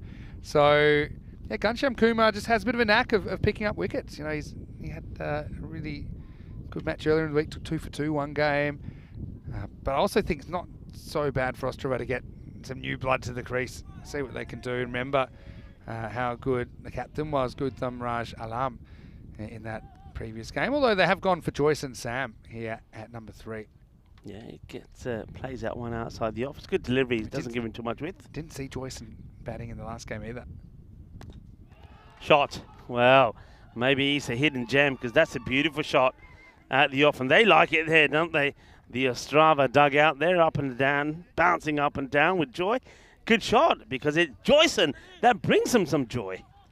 Yeah, really nice shot. I love that he goes offside here. I think he goes with the swing. He goes where there's a gap as well. He gets beaten this ball, and that'll be the end of the 4th over. The score. It's 42 for 1. Yeah, not a bad over at all there from Kuma. Just goes for that one boundary. But other than that, nice and tidy. He picks up a wicket as well, and an important wicket of that of Chandra. But yeah, I think you're right. I mean, we didn't get a chance to see Joyce and Sam. He's in there now. We'll see probably 1 or 2 some of the other batters as well. Gives us a good chance to... This match will certainly give us a good chance to see what Ostrava are really about. And they'll be tested by United. And also they should get their 10 overs in as well. So 42 for 1 at the end of the 4th over. Again, just over the 10s. You can see that the worm just steadily going upwards. Let's see if they can keep that momentum going. New bowler marking up his run. This is the Phil Tufnell one that I was talking about, Rico. I'm just going to bring it up on the screen. Which is, yeah, a few people said it was pretty similar. It's very similar. Very similar. Well, just misses the stumps. That's a brilliant shot, isn't it? Straight down the ground. Well, that's pretty as a picture. Cuatro carreras. Ostrava, really, I think they're playing at a very good level considering it's their first match in the series. I like the technique here as well. You know, long levers. Srinivasan, it's good backlift, good technique. Hey, other thing I want you to have a look at. Look at the colours here. Look at the colours. Aren't they ECN colours? Oh, yeah. How well that was blended into that banner. Good pickup. Good pickup. It's blend into that stronger together banner. They've got the stripe going at the right angle as well. So Ostrava, there's a lot to like about them. A team with the ECN colours. It's uppish, but gets it through the inner ring. They have a sweeper in Amardeep Singh who gets a nice good throw in, taken on the bounce there by the keeper. I know it hasn't really been their best performance, but United, there's certainly a side that have put a lot of work into their fielding as well, try and make those second runs harder to be able to capitalise on opportunities. It hasn't really been typical for them, but yeah, let's see how they go in the second half of this innings. Here's Ali Sittar. It's going way down the leg side. A few appeals from people from the boundary, but never going to be given that, never. Yeah, Ali's a pretty handy bowler as well. Did play for PCC previously. And yeah, it's been a player movement here, I think, season to season as well in Czechia. It's probably healthy. Players want opportunities to be able to perform. Oh, how's that for a shot? He's just basically backed away and carved this one into the fields of Bali. Watch this. That's Maximo time. Probably one of the greatest shots of the day. It's a fantastic shot, glorious shot. Just watch this. Yeah, look at that. Oh. And, well, he's doing a little bit of the old limbo dancing as well when he plays that shot. I love the follow-through. It's like a 720-degree follow-through with a couple of revolutions. But I don't see any ball retriever going. Look at that shot. Hold on. Where's the ball retriever going? Why is he still sitting down? And now up in the air, gear, Czechia, and Andy House again. Well, Andy, leave him alone. Look, I'm gonna back Andy up here. I know he's got dodgy knees. He shouldn't be even trying to stop these. Andy, leave him alone, Andy. Oh. Not when the camera's on you. But what a shot! Ay, ginnas on us, ace mass. Yeah, well, fake footwork there. And where's Andy? What are you doing, Andy? Yeah, just a little bit of a half-hearted, I suppose, escort of the ball. Last ball, the 5th over coming up. This one is going to be a big chase. 2-2-2, the chase. Saying it might even go for 4 to get the 2, because that's in the vortex, which goes, sucks it in. Now, has he played this onto his foot? He might have done. He's hurt himself here. I surely not. He's clobbered it into his foot because he must have done here, because what's he done? Is he edge of the pitch? What's he done? Something he's done here. I don't know. What's he done? He must have. Oh, it's actually the non-striker that's hobbling. So I don't know. We didn't pick anything up there, but he's It must be cramped because he's now getting a bit of treatment. Oh, well, Wow. that is the quickest I've seen the Bring emergency the, service. Oh, that's a world stand record. up and applaud. That is a world record. Yeah. He's only just gone down and the ambulance is here already. I tell you what, they said that things like this were pretty quick in Czechia. I never thought they were that quick. 63 for 1 after 5. Let's welcome you into the box then. Vinny Sandu, Mr. Maximo, alongside Rico Full, as the players will stop to have a little bit of a drink. Hey, maybe that's Nabi's ambulance finally arriving. Don't bring We've that had up. some crazy times already. I know it's very difficult for us to actually work together in between the Khartoum events now because of the schedule, and often we're kind of ships in the night, aren't we? Yeah, But very much we've so. had some crazy ECS moments. Obviously, we had that we're just talking about Nabi and the ambulance and the I still can't craziness believe of the that, you know. ECS France final where he was forced to retire hurt because the ambulance officers wanted to inspect him. What else? We had lots of other stuff. We had Cyprus at the very start of the year. There was a few crazy things. The first over we had a bit of an injury, which was regrettable. So many firsts as well. Yeah. Don't forget, I've just come back from Cyprus where we had to abandon play. We had to Yeah. abandon the bronze final. Because of a major red alert. And Yeah. it was the government that said no outdoor activity banned because the temperatures were going to go over above 42 degrees. So strange things happening. Yeah, but we had England as well, of course, for the first time. Great effort there from Ghanshyam Kumar to his left. This would have been a stinger of a catch. He does very well to get hands to it. He just dropped the HCL Software Oh, Player of the Day, Yeah. to paraphrase Steve Waugh in 1999. Shot straight down the ground. Is he going to split the field? Yeah, he is.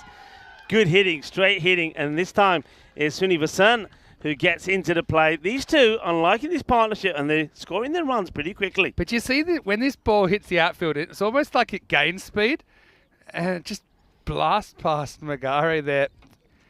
That's good batting. Good, just sensible batting, making good contact.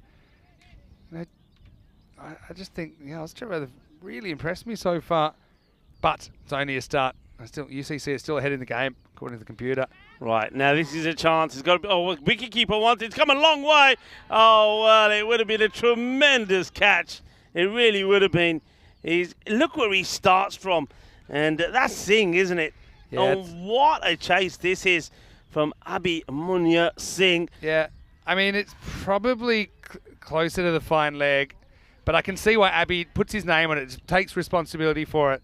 Just was one step too short of where he needed to be able to catch it comfortably. It's great effort, though. And, has to go down as another missed chance. Couple in this over already. Yeah, opportunity in the gloves and comes out, just not able to hold on to it. A bit of width, and that one, I mean, he's gone for this catch as the fielder, so credit to him. But it's another one, it's just probably fingertips away. So Srinivasan certainly living dangerously. Let's see this again. It's a diving forward, gets past him, and once it gets past him, once again, teams opting not to have the extra cover in play. So it's 4 more runs. Yeah, good efforts. Piyush there, the skipper. That cover. Oh, no. To 127 expected. They really have gotten a wriggle on in here. In the gap once more, so they've got to sort the field out over there. It's not the first time that I'm seeing this. So batters do like to go to this part of the field. And this again, I said this before, you might be wanting to think about bringing your square leg in and across into that short cover area and then putting one more out there on that boundary. Have a line of 3. We've seen that field deployed several times, but you've got to get it right. You've got to plug that gap.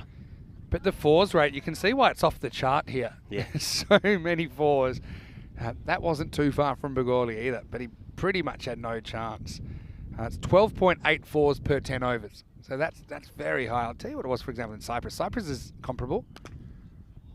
And even this probably won't be 4, but it might have been because everything's possible. Yeah, At the end of bobbing away. the 6th over now, it's 78 for 1. Yeah, good over.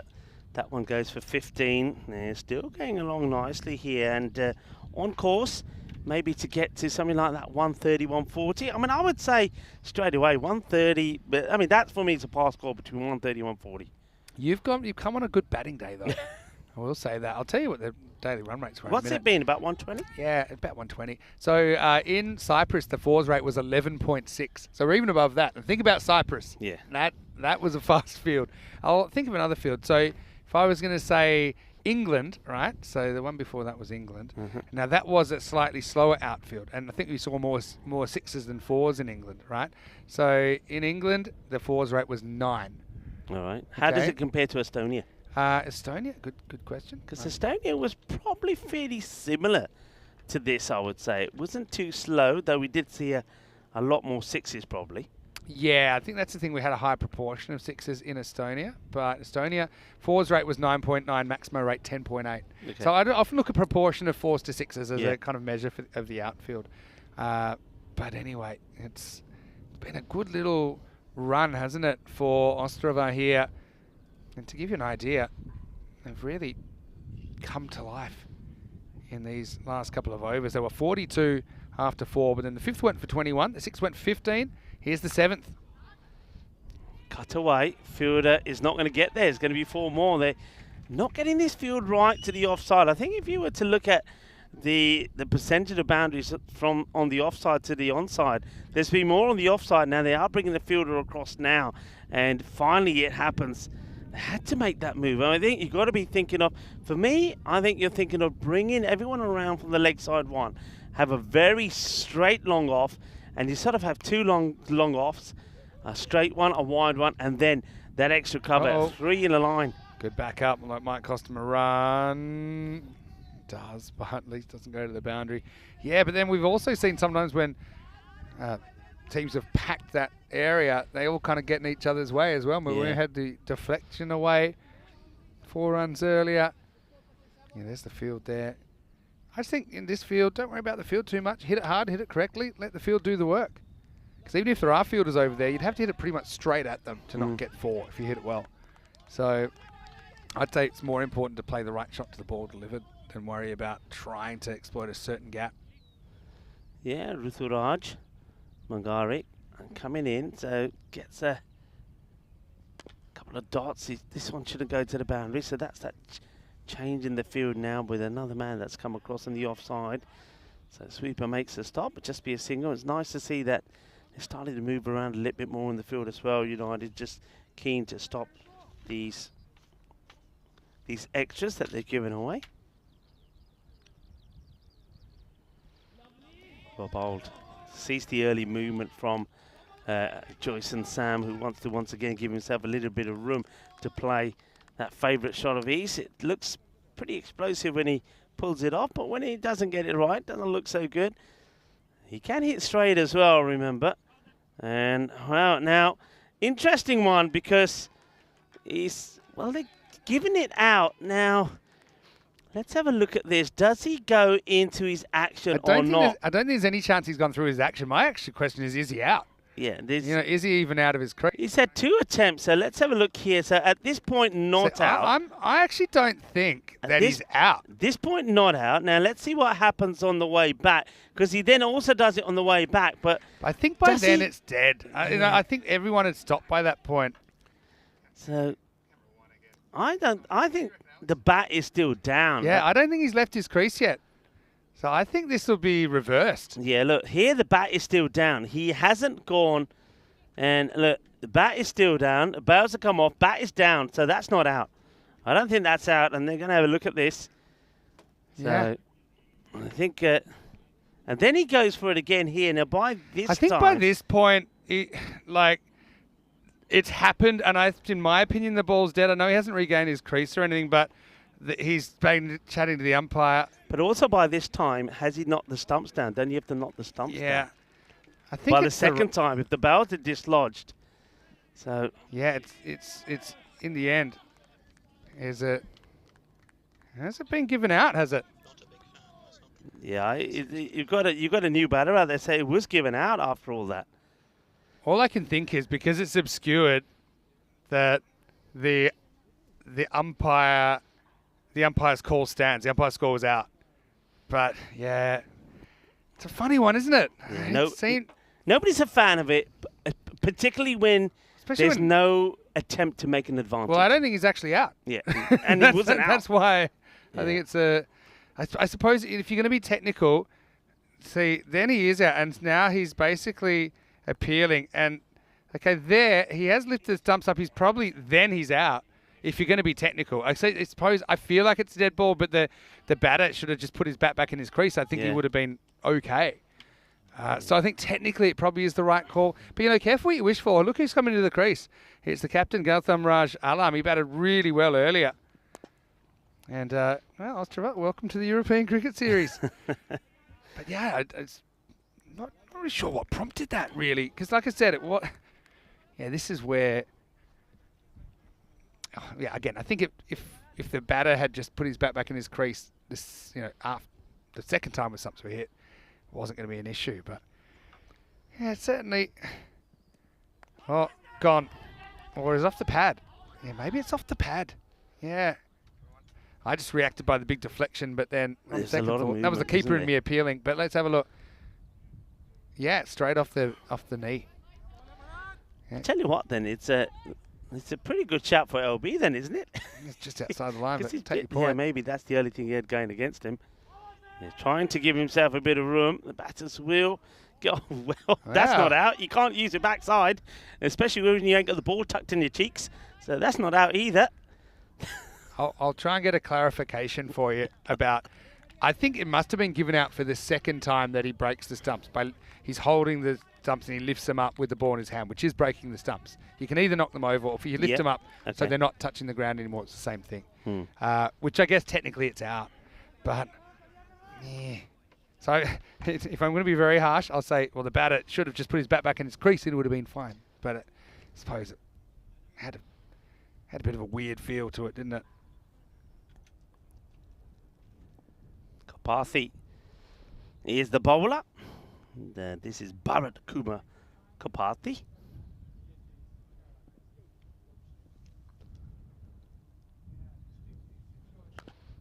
Goes for it, but fielder coming in and holds on to it. So the captain this time around is not going to make too much of a stand. It's going to be curtains for him. Goes for the big shot, does Gautam Raj Alam, but doesn't get it out the middle. Offers the opportunity, and the catch gets taken. So I suppose we really are going to see the depth of their batting now. The captain will depart for just for one of the two balls that he faces. Good catch there taken by Sharma. So Sharma holds onto the catch, and Kapathi picks up a wicket. So congratulations to him. They still have Joyce and Sam out there. He's seeing wickets fall around him. And now Balaji Ramdas comes out to the middle. Ramdas, I like his performance in the field. And let's see what he can offer with the bat. He's got that open stance, hasn't he? So once again, he's probably looking to get shots away on the leg side. And that one gets through him. Okay, so... Yeah. What was the verdict? The clarification to that is it's a bit of a Pandora's box on that one. I'll explain why in a moment, right? First, let's have a look at Kapathi. He's going to get chipped away. Pagoli will handle it. Just a single. That'll be the end of the over. 88 for 3. So it wasn't given out for the first one. It was given out for the second one because he was still out of his crease, and the stumps essentially were broken again. They were lifted up with the ball in the hand, and he was out, right? But this is with the laws to say if the ball is not delivered, then if there is an appeal, the umpire shall make his or her decision on the run out. If there's no appeal, the decision is not out, then you should call and signal dead ball as soon as possible. But here's the thing. If you appealed the first time and it wasn't out, then technically it's dead ball. Do you know what I'm saying? Like letter of the law. Yeah. So you don't actually get a second opportunity. I mean, that's it's a real technical reading of the laws, right? So what we're saying is the umpire didn't really have a chance to call and signal dead ball because it happened so quickly. Yeah. So I think that... I wonder if that's just worded badly, because I'm trying to think of other scenarios where that could happen. Could happen with the stumping, right? If you think about it. So your keeper's taking the ball, going for a stumping, knocked the bells off, but then the batter's fallen out of his crease again, and then this time around he's So that's fine. That's different because you're dealing with a live ball that's been delivered. Do you know what I mean? Yeah, so but it's you're talking about ball not we're delivered. talking about a ball that was never bowled. Yeah. Right. So to me, on reading that, if there was an appeal, so when we're talking about the action, we're talking about actually is there an appeal, and all of those things happen in about 2 seconds. So, like I think in the end, not partially there's some blame on the batter because he stayed out of his crease and looked, saying, "What are you doing?" basically, which I can understand. Yeah. But if he had the agency, I suppose, to put his bat back in his crease, and then that would have been the end of the conversation. It would have been kind of egg on McGarry's face. But anyway, you know, hope it doesn't hurt him too much, because right now there's still batters there with bats and hitting monsters. Maximal as Ramdas gets an opportunity. And, yeah, look. He wants to check the height here, Ramdas. Yeah, I think he's a let's good have a shout, actually. And let's see if he slow this down a bit. It's not really coming down a lot, is it? I Tell you what, you might have lost a bit of social capital with the third umpire as well. And I don't think that's coming down. That's going flat. I reckon you know, he's a tall man, I know, but I think you're looking to call this. I mean, I know he's a little bit outside his crease, but yeah, I think it's waist high to me, or above. It's too high for me. Just waist high or above. To me, that's waist highs. Okay, he's millimetre out of his crease. But let's see what they go for here. It will be called. Felt like the right call. Yeah. I think that's fair. I think you need a little bit of karma to go both ways here after that. We don't call it man-cat anymore, but it still always leaves a sour. Man-cat's only a colloquial term. Yeah. The other thing is, and yeah, I think Dr. DeSoto's kind of hit on the head here. I think he might have given it out, or did he give it out on the first one? In which case, theoretically, nah, it wasn't given on the first. He waited. Yeah, okay. That's going to sail over for 6 as well. And that's in Diana Ora's territory.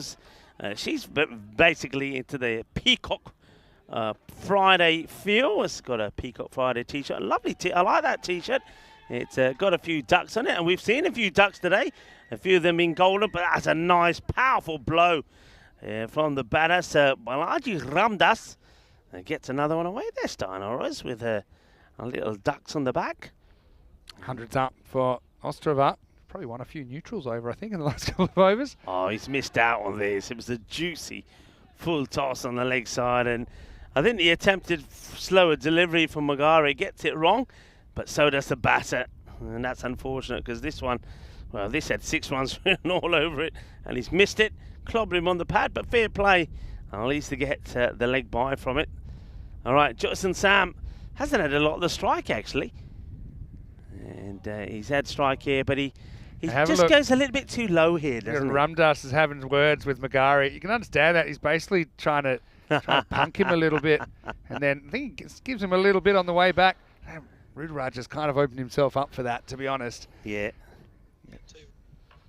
There we go. Look at this. Yeah, I like it. I like it. Now he's taking on McGarry. Will have a throw. He will have a throw. I knew. No. He got drawn into this, and it goes, and it goes. That's going to be 5.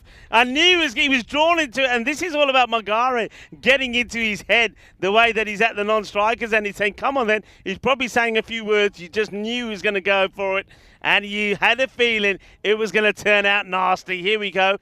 And here comes the throw, and it's going to go all the way to the boundary. And normally play without a fine leg, UCC as well. So there's nobody there, and so there's the old high five time. I tell you, I think Piyush is just trying to get McGarry settled down a little bit. Still got a bat. Probably open the batting. It's 111 for 3 after 9. The old 5 to retain the strike from Sam. Yeah, it's a strange one. And the other thing is, something was mentioned that someone said, oh, he's not even in his action. That's the only thing he does right.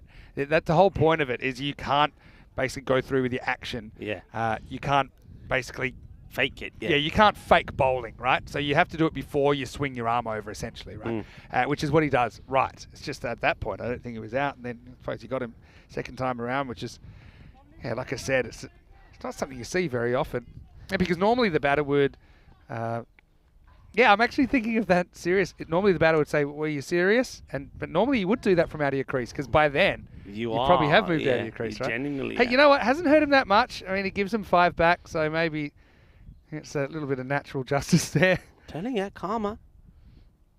And Joyson here, he's been a little bit, what's the way, I think, a bit rash with his shot selections. Couple shots outside the off. He's executed one shot, one marvellous shot in that area, playing the similar shots to what he's trying to execute here, but he's missing them and misses that one as well. He's moving too much. Stand still for a moment and maybe make sure you connect with the ball.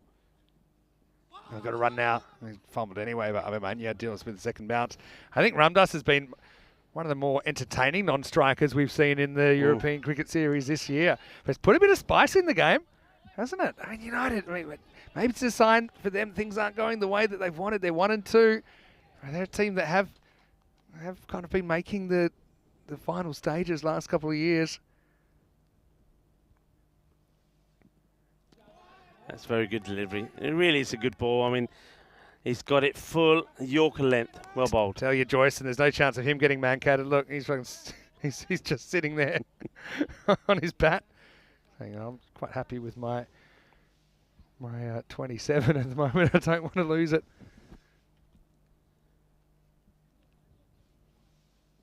Shot. Oh, that's a biggie. Watch out, motor cars over there. That's going to hit something. Well, I reckon that has caught a car. That is a biggie. That's a Bizaway Super 6. That's going to take more than one throw to get back. Well, let's count the throws. Okay. What a shot. That first throw got it back almost to the boundary. That's a brilliant shot, though. I think that's I reckon he's looking at Magara then says, go fetch it, because he's after Magara here. He's not liking the man cat thing where at all. Is he? Ramdas. You've got to pick out the right blue shirt. He steps right across and wallops it. Can they get to a 120 plus? I guarantee you he's going to try that shot again no matter where the ball's bowled. Here we go. There you go. And it'll be out. But still 118 for 3 in the end. It's round about a par score. It was anything but average, though, that innings, wasn't it? As Ostrava will be defending that score. There's 2 wins in a row. Well done to Bharat Kumar Kupathi as well. He delivers a pretty good couple of overs. 2 for 8, his final figures. But yeah, I mean, I think Ostrava, they're reasonably happy with where they're at. United also, I mean, they back themselves to chase that down. But yeah, a few talking points. United, it's generally quite a popular team with the viewers for the way they go about it. Maybe that was just an individual moment where we saw a player taking matters into his own hands, maybe making a regrettable choice. But like I said, I know it got Srinivasan for 39 of 22, but you look at Ramdas comes out, he scores 23 off 10. So I actually think in the end it doesn't really move the needle so much as far as where this score ends up. But yeah, pretty entertaining and a little bit of a picante second innings coming up here in match number 24. Yeah, it's getting a little bit caliente. That's for sure. Well, this one is how it could have started. It could have been a first baller for Chandra as he picked out the fielder who couldn't hold on to the catch to the disappointment of Amardeep Singh. Then runs started to come, these two got things going. Chandra got to 18 before he would depart. Now this one was fairly close. There was things happening all over the place. Amardeep just getting whacked. And this one should have been out. How does he miss this? Well, we'll never know. And then, well, we had fears for the batter that normally nearly got wiped out there, Srinivasan. So he had a few close calls. So that was the first wicket to go. And that was the wicket there of Chandra. Good catch taken by Sharma. But then it was a partnership between Joyce and Sam and Srinivasan. That was an amazing shot. The only thing about it was he tried it several times afterwards and wasn't able to connect. So chewed up a few deliveries. This one was big, right out the middle, and went for a big 6. So they needed to find a way to get him out. And in the end, well, after a caught and bowl chance went missing, the keeper had to go. It didn't happen. This one just hit the ground and took off. In the end, it was the old bit of a man-cad, which had, once again, it always is going to be a talking point. Yeah. And here it is here. So, you see, first point is not out. Yeah, it doesn't and then give it he out says, then. well, I'll do it a second time. And I think it was the second one is what got him when the bowler just picked. But I think already you're on right. the way I think up. by then, it's a dead ball by then. It feels like it, but I mean, if you're going to be technical, it probably is still live if the appeal hasn't been answered. But anyway, yeah, well, less said about that, the better. But I think the good thing about it is it didn't really affect the score. I think it didn't affect the game too much. You know, this probably did, though. Magare throws 4 away, and he's getting heaps, wasn't he, from Ramdas? He said, I didn't drive 4.5 hours to just be quiet and sit in the corner. And then he launches one into the car park, and then it's a bit of the old Muhammad Isan from the Spain in the rain. He's pointing around, and the stumps get splayed last ball. You know, let's not take anything away from Karpathy, who bowled a good couple of overs there. But Ostrava, well, they're fired up. They've got pretty much a median score on the board, 118 against United, and they'll be keen to defend it. A game that I think both teams feel like is winnable at match 24, halfway through match 24, and yet, you know, that normally means win for a good contest. Yeah, but you know what they say, Vinny. What comes round goes round.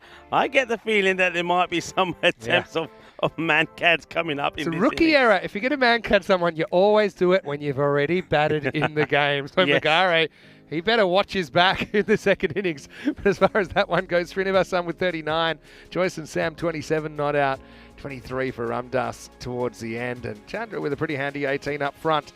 That partnership was 49 for the second wicket. Didn't reach the 50 because of the aforementioned run-out backing up. But 2 for 8. I thought Karpathy was excellent with the ball. Didn't go for many at all. That included getting hit for 6 off the second last ball. 1 for 22 for Ghanshyam Kumar and Magare. He stole the headlines for another reason, didn't he? With none for 29, including 4 that he threw away himself. He'll be bat in the hand, and I think looking over the shoulder when he comes out to bat in a few moments' time. 119 the target for United CC, or can Ostrava make it 2 out of 2 on their first day in European cricket? Vinny Sandu here, Mr. Maximo, with Rico Full. We'll be back shortly with the exciting conclusion of match 24 in this European cricket series.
This European Cricket Network event is proudly brought to you by HCL Software and Paramatch.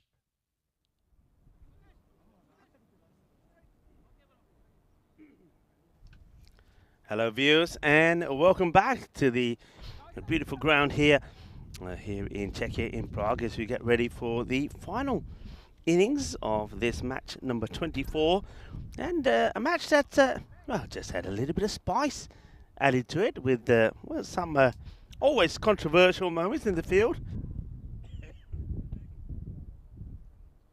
We saw Magare pulling off a run out from the bowler's end before he released the ball.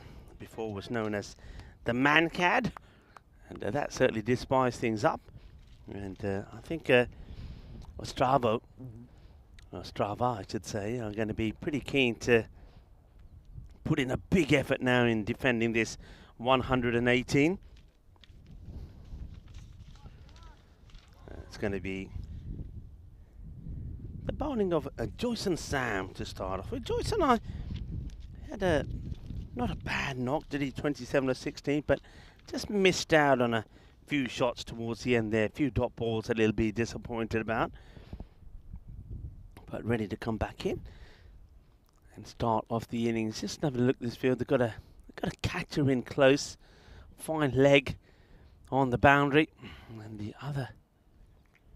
Just trying to look where to see the other boundary fielders. Yeah, but deep, wide third man. So 2 men behind the stumps. The umpire says play. Here's the first. Oh, that's a good pickup. It's not the worst of deliveries actually, but it starts a bit down leg. It does start to come back into the batter, but the batter's already in a good position and smashes his way. And it is Magare who is starting with the bat. So this is going to be interesting because I think there's obviously there's going to be a little bit of heat on him. I get the feeling that the wicketkeeper will be trying to get into his ear, as well as the bowler Joyce and Sam. Of course, he was out there in the middle. He was the striker when that the run out was conducted. Same area again. It's a little bit too short, and Magare gets another one out of the middle. So 2 balls, 2 sixes. It's a perfect start so far here for United. Magare, who seemed to have got a little bit rattled when he was batting. Now this is what the bonus point equation is, 82. If you can restrict to, you get all the points here, will Ostrava. But I get the feeling that that probably isn't going to happen. They've got to try and restrict the opponents getting those in 7, especially with the start they've made. Slower delivery this time, gets it in past the fielders, chasing on. It's going to be another boundary, and that's just a good example of how quick this outfield is, because this is hit not with a lot of power. Look, it's just like a gentle push, but once it gets through the infield, and it's going up that hill as well. Remember, the pitch slants downwards from left to right on your screens when you're looking at it from behind the bowler. That's quite a crazy boundary. 16 of the first 3 balls, and to make that another, I think this one is going to be 4 more. Yep, it's not a good start. In fact, it's a bit of a nightmare. It's gone magical already, and Joyce and Sam just can't get that ball pitched up. He's bowling too short. No joy at the moment for Joyson, and that means there's no joy for his team. 20 off the first.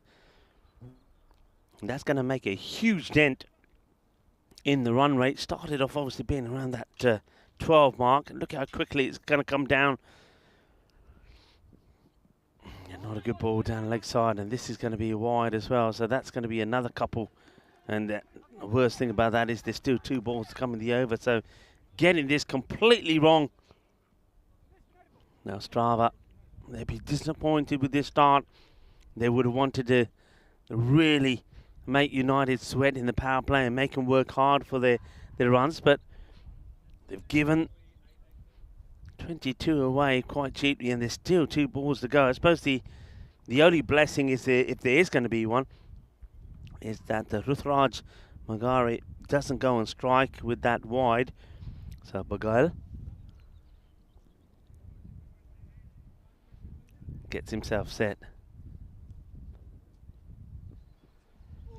That's a good delivery. Now this is what that first ball was like actually. Watch the swing on this. The first ball he bowled to Magari was the same. The only problem with it was it started down the leg side, and by the time it came back in, Magari was already into his shot, leaving it over that square leg boundary. Look how far he's outside the crease, so they know that Joyson is going to get a fair bit of swing in here. That's the problem. Down the leg side is going to be 4 more to finish the over. So though he's getting plenty of movement, he's starting in the wrong area, starting down the leg side, and batters are quite easily just getting the swivel in. A bit of the as this one goes down the boundary for 4 runs. There's a disastrous start. 26 come off the first over. 26 without loss, and that just means that they're needing just 93 in 54 deliveries. That rate also gets down to just over 10. So 52 matches since the golden ball, and well, another over like that, and we don't think we're going to get it here. And of course, when you get an over like that, all of the, they would have gone out there with a lot of hype, with a lot of buzz. Then come on guys, our turn now, and blah blah blah, and then you give away 26 runs, and all of that fight seems to go. And that's going to take some doing to get them back into this. So we're going to miss. Credit to Ostrava though, because even though that last over goes that way, that ball from Vincent gets past the outside edge, and they've still got some voice. It's still supporting each other. They're not giving this up just yet. That's Abhijit Vincent gets one through.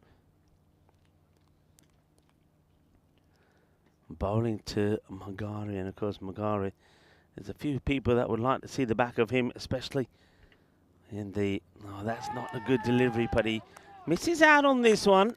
It's a few cheers for Vincent, because that one ends up being a dot ball, but to be fair, that's one that really should have been put away. And Ruturaj Magari, he knows it as well.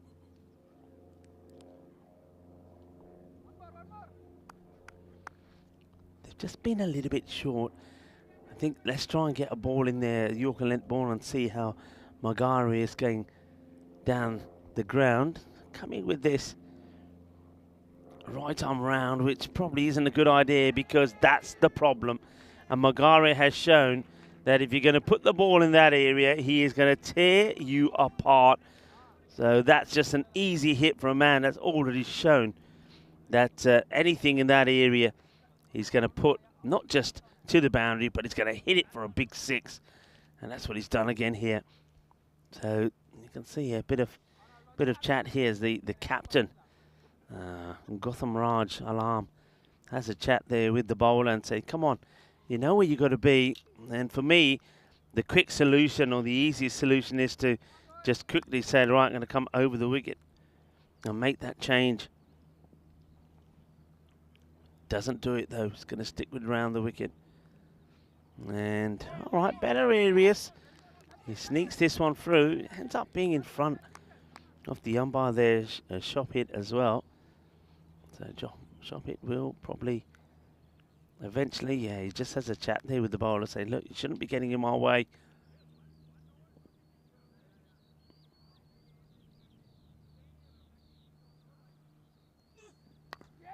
Short, gets dragged away, but gets stopped by the inner fielder.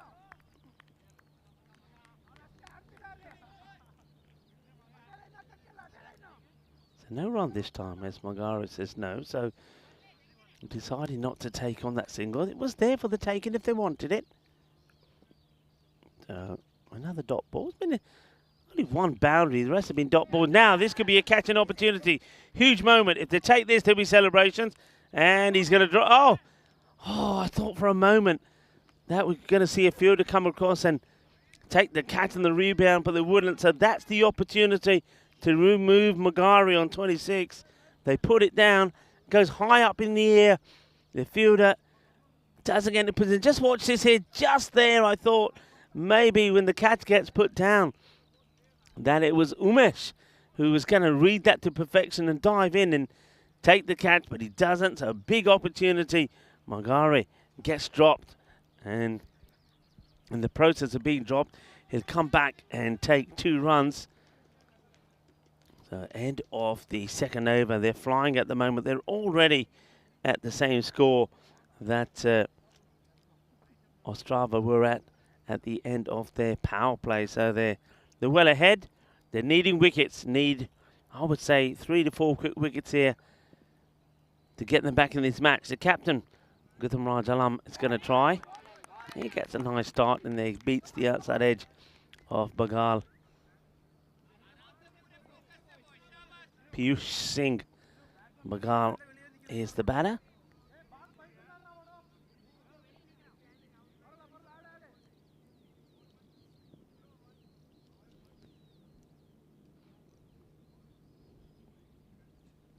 That's going to be too wide. And Magare, let's see how he is backing up here, because I'm pretty sure that if any of the bowlers see the opportunity to return the favour, well, they certainly will try and run him out at the non-striker's end. And Guthi just goes too wide. To the fielder, and doesn't take it cleanly, so they do get the single. Now Magari gets to the striker's end. He's already shown that he's extremely strong on the leg side. That's where they don't want to go to him.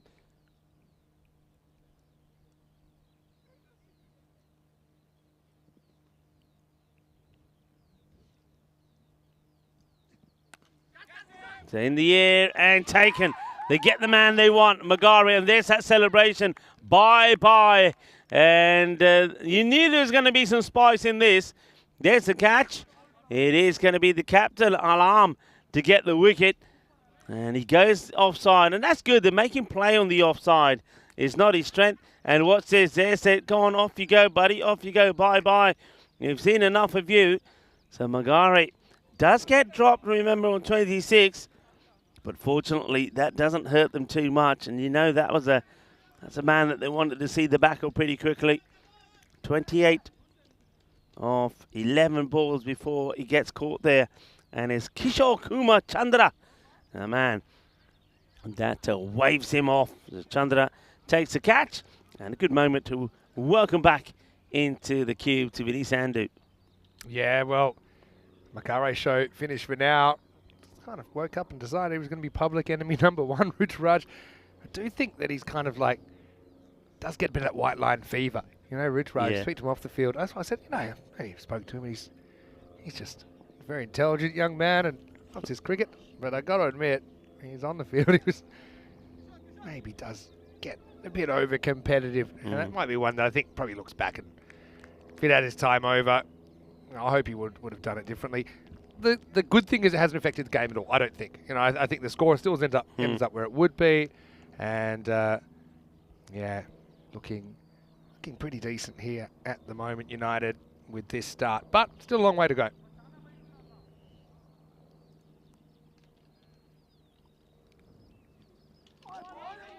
Alam, I like, Alam is probably the exception to the rule, probably to a lot of the bowlers that we see bowling a right arm round. He does, more often than not, get the ball going right outside the off stump of the bat, and he gets it at Yorker length as well. You see here again, this time, and yeah, this time just a little bit too wide, and not by far, doesn't miss his mark by a lot. You can make up your own mind there. It's always difficult for us, I think, with the camera angle, because we're a bit higher to see exactly where the ball goes past. So you're relying really on the umpire seeing that. It's got to be the umpire's call. Oh, that's when he strays. So that's the one that gets wrong. And that's always the issue when you're bowling this right arm round. If you go anywhere near the pads, good batters put you away. So I think he's quite fortunate there that Piyush Singh Bagal hasn't quite got into his innings just yet. He's at 5 or 5. That one comes back in a little bit. It's up in the air and it's dropped. You can't believe it. That's a big moment. Plays down the long line, skies it up. And that one gets dropped. And I think that's Vincent that gets there and doesn't make the ground up. You see he's trying to catch this really low down. That means he loses. This would be a good shot of it here. Doesn't really get. You see what he's trying to do there? So he's losing it. The ball starts to move in the air. He tries to make the adjustment from left to right. He can't do so. So chance goes amiss. There's Bengal. Well, he gets dropped there on 5. Now they did drop Magari on 26 and then got him out on 28. Now that didn't cost him, but will that cost him? So creating chances, but chances really that they have to take to stay in the contest. You can see the difference, some 5 runs. Now that was quite a good over there from the captain. Only concedes 6. 40 for 1. And down the leg side, and if you don't stop it, it's going to be 4 runs. No, it's Ramdas who comes to bowl. He's first. Now Ramdas bowled very well in the last match. And, probably worst, the pick of the bowlers, 1 for 7 was his bowling figures, but he's conceded 4 straight away with that delivery. Balaji, Ramdas needs to get it back online. Hello to our viewers around the world, wherever you're tuning in from. I haven't seen or heard too much of Dave today. That's spicy. That is a really good stop. That's a Jinu Raju. This one has popped up and he's made a very good shot. Stop. It was well struck, but bounced viciously, and good spicy stop there from Raju, just keeping it to the single. Yeah, Dave, hope you're well. And I know Dave was having a jamming session. Oh, that's a bad ball, isn't it? It's a Gandhi delivery. Short down the leg side. Ramdas, like some of the bowlers in front of him already earlier on in this innings, has delivered another short Gandhi delivery down the leg side. That's an easy put away. Yeah, Dave was having a jamming session the other day. I hope that went well. And Dave, today's a good day to do it because, of course, we've touched on already. It is very much a good day for music lovers around the world, World Music Day. Let's celebrate the longest day of the year with some music. Most of us love music, even if we can't play an instrument or even sing. But somehow we can all connect to rhythms and melodies. Even plants understand music, a lot of people say. And, well, maybe that's why I'm pretty good. And green-fingered, it must be the music I play, because they seem to thrive pretty well in my household. We mentioned also it's a new year is celebrated by indigenous people of the Andes, including Bolivia, Chile, Peru, Venezuela, and Argentina. National Aboriginal Day, also known as National Indigenous People Day in Canada. So enjoy your celebrations. That one just the wrong side of the line. Once again from Ramdas, who's trying to change his line of approach, but still not able to get a good ball in. 3 balls, 11 runs so far. The 50 has come up in this, the 4th over.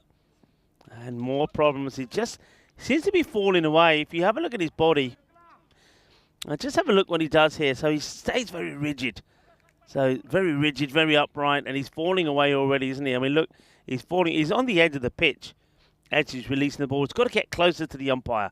He's too far away from the umpire. Now, what would the umpire think here? I think he just catches the line there. That one's okay. But it wouldn't hurt if he gets a bit closer to the umpire. Yeah, I think you're right there. Just brings himself a bit closer to the target.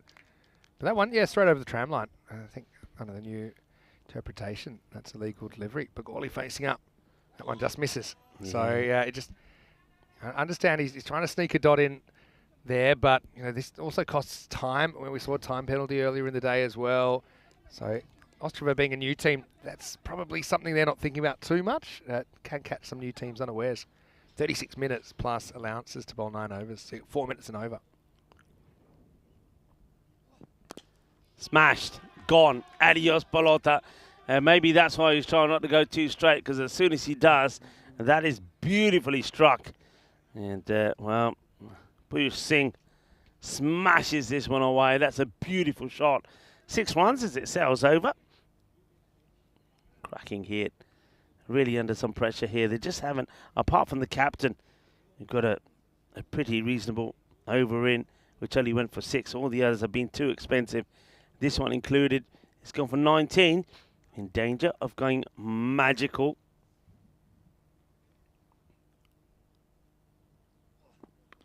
And now he's going to get unlucky. Goes to the short ball and it's going to get over the keeper.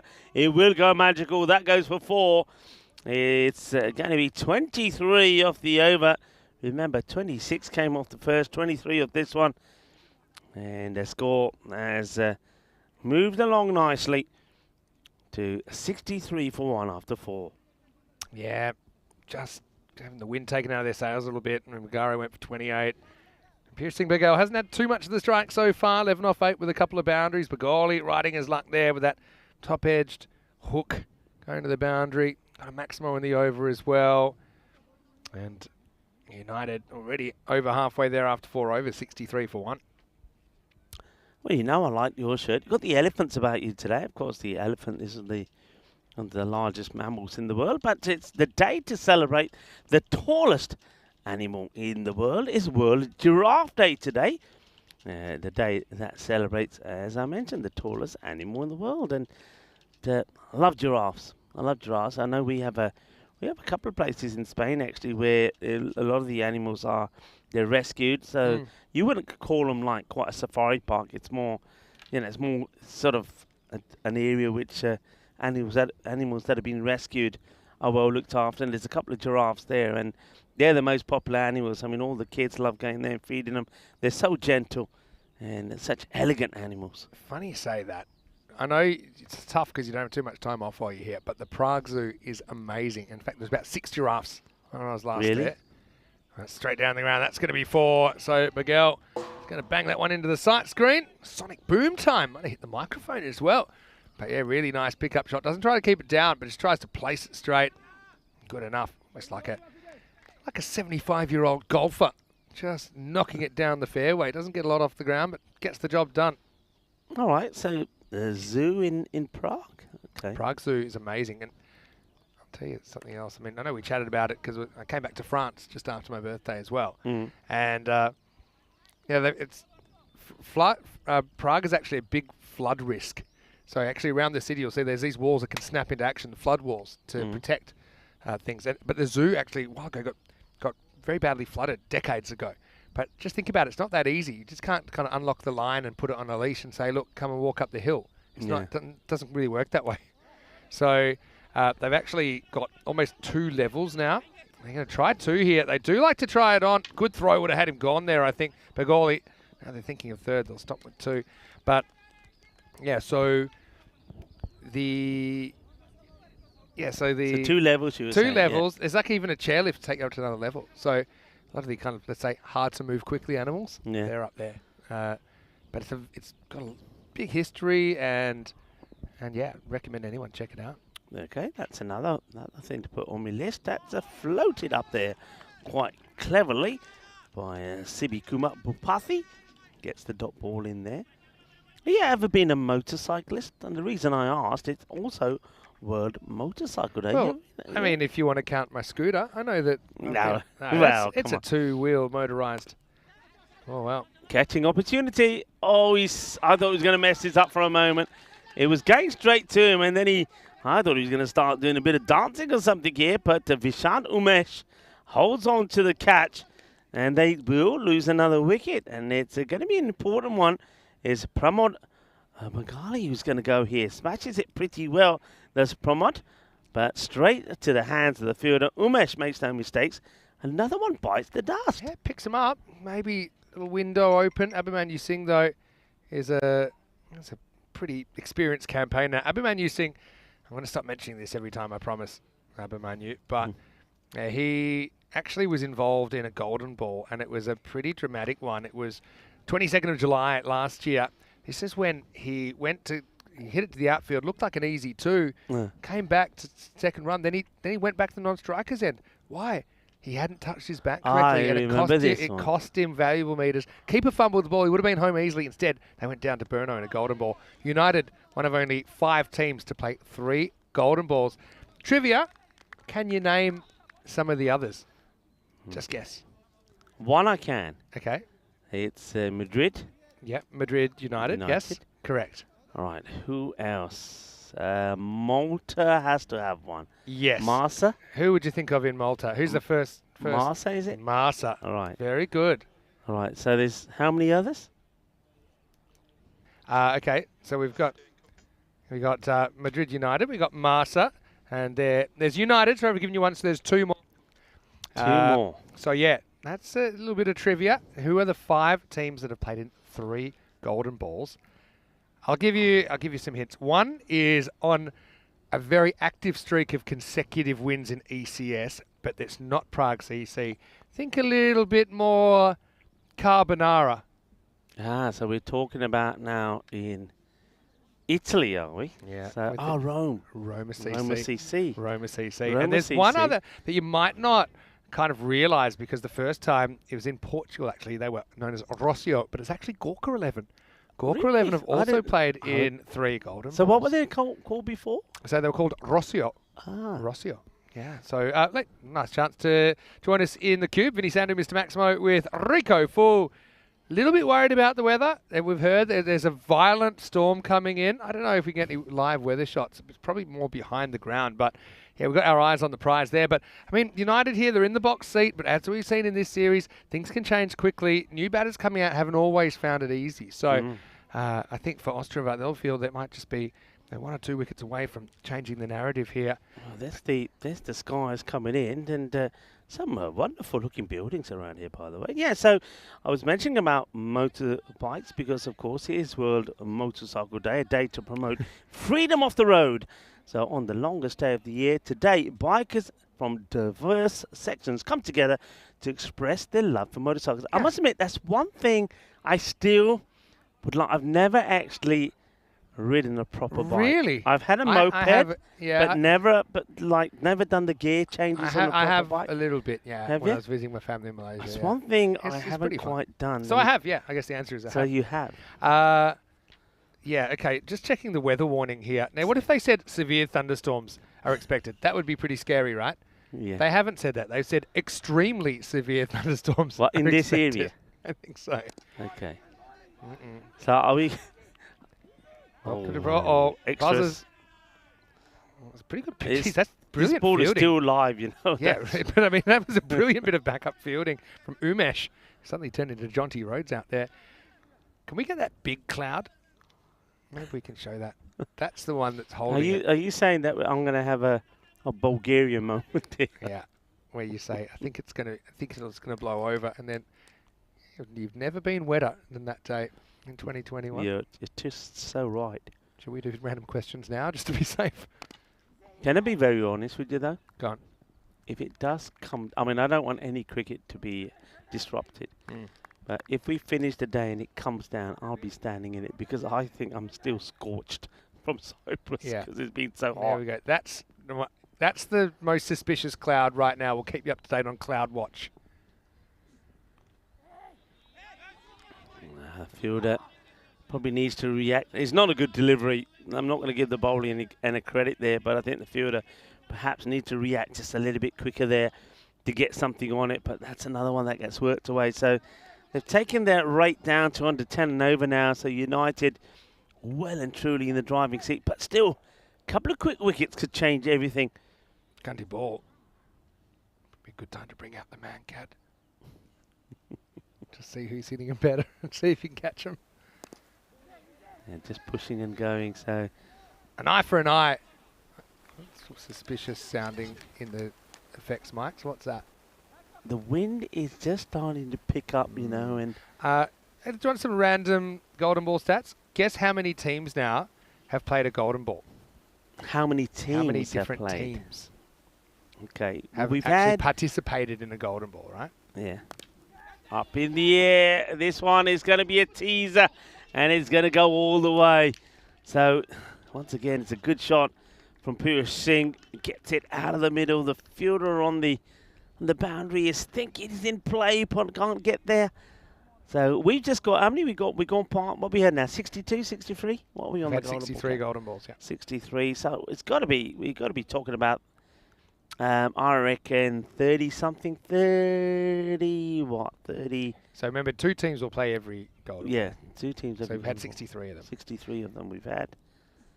And we've had a few teams that have played in multiple ones. 20-something, 20. So I'll give you the answer. It's 109 teams have played in a 109? 109, yeah. 84 for 2 after 6 here with United on track.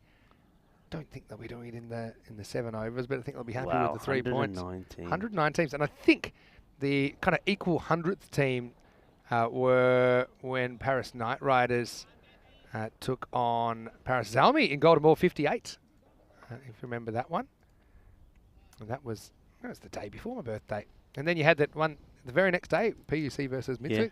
Yeah. It was a great time in France, and I know that they were playing recently in the qualifiers. A lot of kind of press around European cricket now. I suppose with Joe Burns playing for Italy and a few other things happening. Obviously with it going to America, then people are looking outside the regular countries, getting a bit more mainstream coverage. Yeah, Bopalthi getting his second over here. Just getting my affairs in order, because I think I'm about 2 minutes away from packing away. You're the starting computer. to pack up, and that always worries You me, know. because the last time you did that was the time that I got absolutely soaked. Remember the time we got called out in Malta, by the way? And that was something. That was the ground was properly underwater that day. And we even got- trying to get out of the We ground needed wasn't a easy. boat to actually get to the clubhouse. It was that bad. And I remember the scenes, actually, when we eventually did get out of the ground. I mean, there was a rivers flowing down the street. It was quite crazy. We have been called out a few times. We've got a boat home. Our pitch. Oh, it's another chance that goes down. If only they're taking their chances and this gets away from the fielder and then goes to the boundary. It's another opportunity that presents itself. And it's Singh, Abhimanyu Singh, that gives a chance, but it won't get taken. I hope this doesn't cancel the beer festival I'm planning to go to after work. I hope there's an indoor area. I hope there's something left. It'll just be like a wasteland when I get there. I'll give you a stat about. I think you probably already know this about beer here in Czechia. So I was looking at some of the things here. So the Czech Republic is famous for its beer. Czechs consume consume the most beer per capita in the world. You can. Yep, I knew it. And am I surprised? No. Just walk around the city.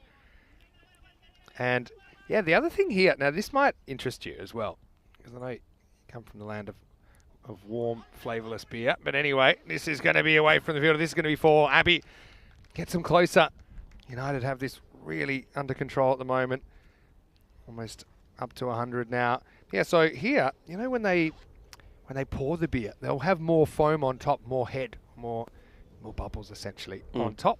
And it's in some other countries, if you poured a beer that way, you might get into a fight with the bartender because they say, "What are you doing?" Yeah, but it's all kind of measured that way. They feel that it keeps the flavour in. That's So right. it's you watch get it.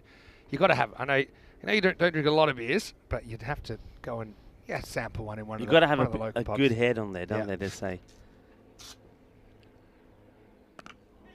It's nicely played, and just going through the motions of getting there. There's just been a few errors. I think the catches dropped of something that certainly are going to cause some concerns. There's some being 3 key catches hasn't been taken. So just getting closer and closer. One might have copped the keeper a little bit there, Aaron Ronald. That'll be the end of the over. Let's have a look what's coming up. Last game of the day. Hopefully, Bohemians versus Ostrava. Although, oh geez, I just saw a more threatening cloud coming behind us. But in 28 minutes, we're hopefully going to be on the park for match number 25. Ostrava winning the toss and bowling in. That one, stay tuned for more information right here on the European Cricket Network. Yeah, we'll keep you updated, and we'll keep you updated with the weather front. It certainly has got a lot fresher, that's for sure, but it's also very, very eerie and calm at the moment. And you know, they say the calm before the storm, and it looks like it is the calm before the storm from what's coming around us. Right, Kumar Chandra is going to have a bowl here. Only 21 required of 18. They need a super over here. And just keep it to a couple of runs, maybe a couple of wickets. That could change things. Let's see how it starts. It won't start with a good one. It's going to be a wide first up from Chandra. It wasn't too far away either, to be completely honest. Thought might have got a little bit of light. Aren't the ants supposed to go underground if no rain is coming? Aren't they supposed to like hide? They're not, you know. Just give it one here. You know, the ants probably know when it's coming, but you know, it takes me a little bit of time. You're taking no chances here. Maximo Last is night, putting everything away here. He is like, literally. I've learnt I can still function just by looking at your screen. Thank you, by the way. That's Gundy. That's going to be punished 4 runs. And it's always the risk, isn't it? You got the wrist spinner. Control can be an issue. And that was a Gundy ball. Yeah, not good. 100 now comes up. Past the 100 mark with that boundary here. So yeah, you can see probably on your own screen, folks, that the brightness and the clear skies. The sky's angry. Yeah, the sky is looking a bit angry, looking a bit dark and threatening. And I'm picking ants out of my head now. This is getting silly. Right, that's going to go for 6. So 6 smash. It's just a matter of time now. You can feel that United are sensing another win for them. They had a 1-2 record coming into this, so it'll be 50-50 now. It's a good win, and it's a bit of a wake-up call also for Ostrava. They haven't had the worst of matches, have they? With their just 9 required now, but let themselves down a little bit with the bat. They lost wickets probably at the wrong time, but with the bowling, I think one thing that they've learned here, as we always say, if you're not going to take your catches, if you're not going to take those key wickets and key batters when they present the opportunity, then right, you may rue those lost opportunities, and I think they've made to certainly rue them. There were chances, they weren't taken. That's a better delivery there from Chandra. It's a bit fuller, and he's up there, and Chandra just signals to his fielders where he wants them. Stay back, he says. Comes Kishore one more time. It's nicely played in the gap. A sweeper comes into play. And gets the throw in. So 14 coming off that over, which takes United ever closer to that victory. 112 for 2. 8 overs completed. Still need to get his 7 runs. And be looking to, like good teams do, we'll be looking to do it in this over and win with 6 balls to go. All right. Well, I think it looks like we'll get this game in. Again, we're 20 minutes or so away from start of the next game. So hopefully we're still in business and all operational then. So we at least get a start. Maybe we can get some play in. Then you never know. Once you're on, hopefully you can complete the game.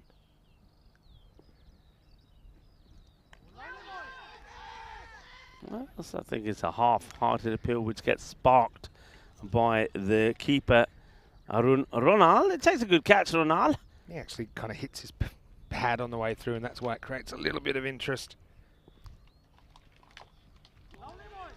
Bowled again, and he runs. You can see why they're rushing here, Vinny, because they've got to get this over in pretty quickly. They should be okay with it. We're in the 9th over. Let's see if we get to the end of the over, though. It's good. Oh dear, it gets away for the keeper. This is going to really hurt you. It's going on the Iba. That's going to be a minimal. And that means they're just a couple of runs away now. That's a Gundy ball. Letting themselves down, Ostrava, towards the end. United now are almost home. 2 runs will give them the victory that they're searching for here. Ostrava. And I wonder if Ostrava, hey, here's a question for you. If you're Ostrava, are you happy to take the 2 runs for the next game if it does hammer it down against Bohemian? I think they wouldn't mind that. Yeah, good point. I mean, I don't know. I think you come all this way, you come to play, and you want to test yourself. Bohemians, don't forget they had a bit of an off one last night against Vinarati, so yeah, curious to see how much of that we get in. Hopefully, yeah, it might go around us. That's the other thing. A bit of a microclimate here. 1 to win now. Still 1 to win. Top ball. Good areas. So when he gets in the good areas, he bowls well. That's the captain, Gautam Raj Alam. It'll be mixed reviews about the first day. They did get a win. They'd be absolutely over the moon about that. And this time around, they they would have at least picked up another point, and that will be it. So they will get a point, but they won't get a win. It'll be 3 points to United CC. They'll be happy that their journey here today has been a productive one, the one game that they play. Ostrava, so far, they've picked up 4 points in the day. They've got one more match to play against Bohemians, but of course, all eyes at the moment are on the weather. And let's just say, it's whether or not the rain comes or not, and the end of this match, that match scheduled to take part in about just over 20 minutes time, as we see the teams congratulate themselves. And we'll take a look at the highlights, and what these highlights will show, Vinny, is there were opportunities there for Ostrava. They just didn't take them when they presented themselves. Yeah, and I think that they'll be acutely aware of that. There's the teams for Bohemians versus Ostrava, who play their third match of their opening day in ECN when we return in 20 minutes' time, hopefully. And I can tell you that Ostrava won the toss. They've sent in Bohemians. Again, a bit risky, but we'll see how that works out. Or if we can even get on the park, you can join us in 20 minutes' time to find out. Let's go and have a look at the highlights then. And Magare, well, let's just say he'd made more enemies than friends, I think, in the first half of this game. And he started powerfully, didn't he? Guy that was last year's player of the tournament. So maybe a bit more notorious this year, you could say. But he did give a chance, didn't he, as well? There's a couple of steepling ones. That one almost caught on the rebound. A bit unfortunate. It's popped out of their hands. But look, despite that one getting taken and Rutaraj getting given a fairly full-throated goodbye from Ostrava, they did put some down, and ultimately Ostrava just couldn't crack that top order, and in the end, United cruised to a fairly comfortable chase. Yeah, they did. They just lose a couple of wickets along the way. He saw that Pramod Magali would lose his wicket, but other than that, it was a nice run chase from United. They seem to have it under control all the way through. It's probably fair to say they never really looked too well tested. Most of the bowlers did bowl some good deliveries, but at the same time they bowled some loose ones as well that got put away. That was a nice catch, a nice moment there for Vasant Umesh, who took the catch. But that was the last joy they would have, as after that United, as good teams do, got to the win that they were after with 7 balls to go. Yeah, and in the end, I think there's a bit more experience there for United. Like I say, United wasn't that long ago. It was 2020 when we saw them playing their first real serious cricket, and they've come a long way since then. They're still the last team to beat PCC, albeit over 2 years ago. And I think when it's all said and done, there's a few handshakes. I think people are human beings at the end, and they have their moments. Maybe they make decisions in the heat of the moment that they would probably go back and do differently, but at least that particular incident doesn't really have too much bearing on the game in the end, as United cruise to victory. 119 then, they win with 7 balls to spare. 37 on out from Pierce Singh Bagel and 28 from Magari in there. Abby with a nice 21 not out at the end. Bagoli with a handy 17. 16 extras, probably a few too many. And a couple of drop catches in there, proving fairly costly. Ostrava, learning lesson for them, but still, I like the way they've gone about their entry to ECN cricket. Getting really dark here, by the way. Let's go to the bowling scorecards. And for Ostrava, obviously, there's a challenge for them to be bowling to players probably upper division compared to what they're normally playing at their level, but I do think they were pretty good at holding on. At least, of course, they get the point out of that game. We're going to take a break. It's pretty windy. It's pretty dark. We're going to hope that we can get on the park in 15 minutes. We'll be back for match 25. Bohemians going against Ostrava in this European Cricket Series.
This European Cricket Network event is proudly brought to you by HCL Software and Paramatch.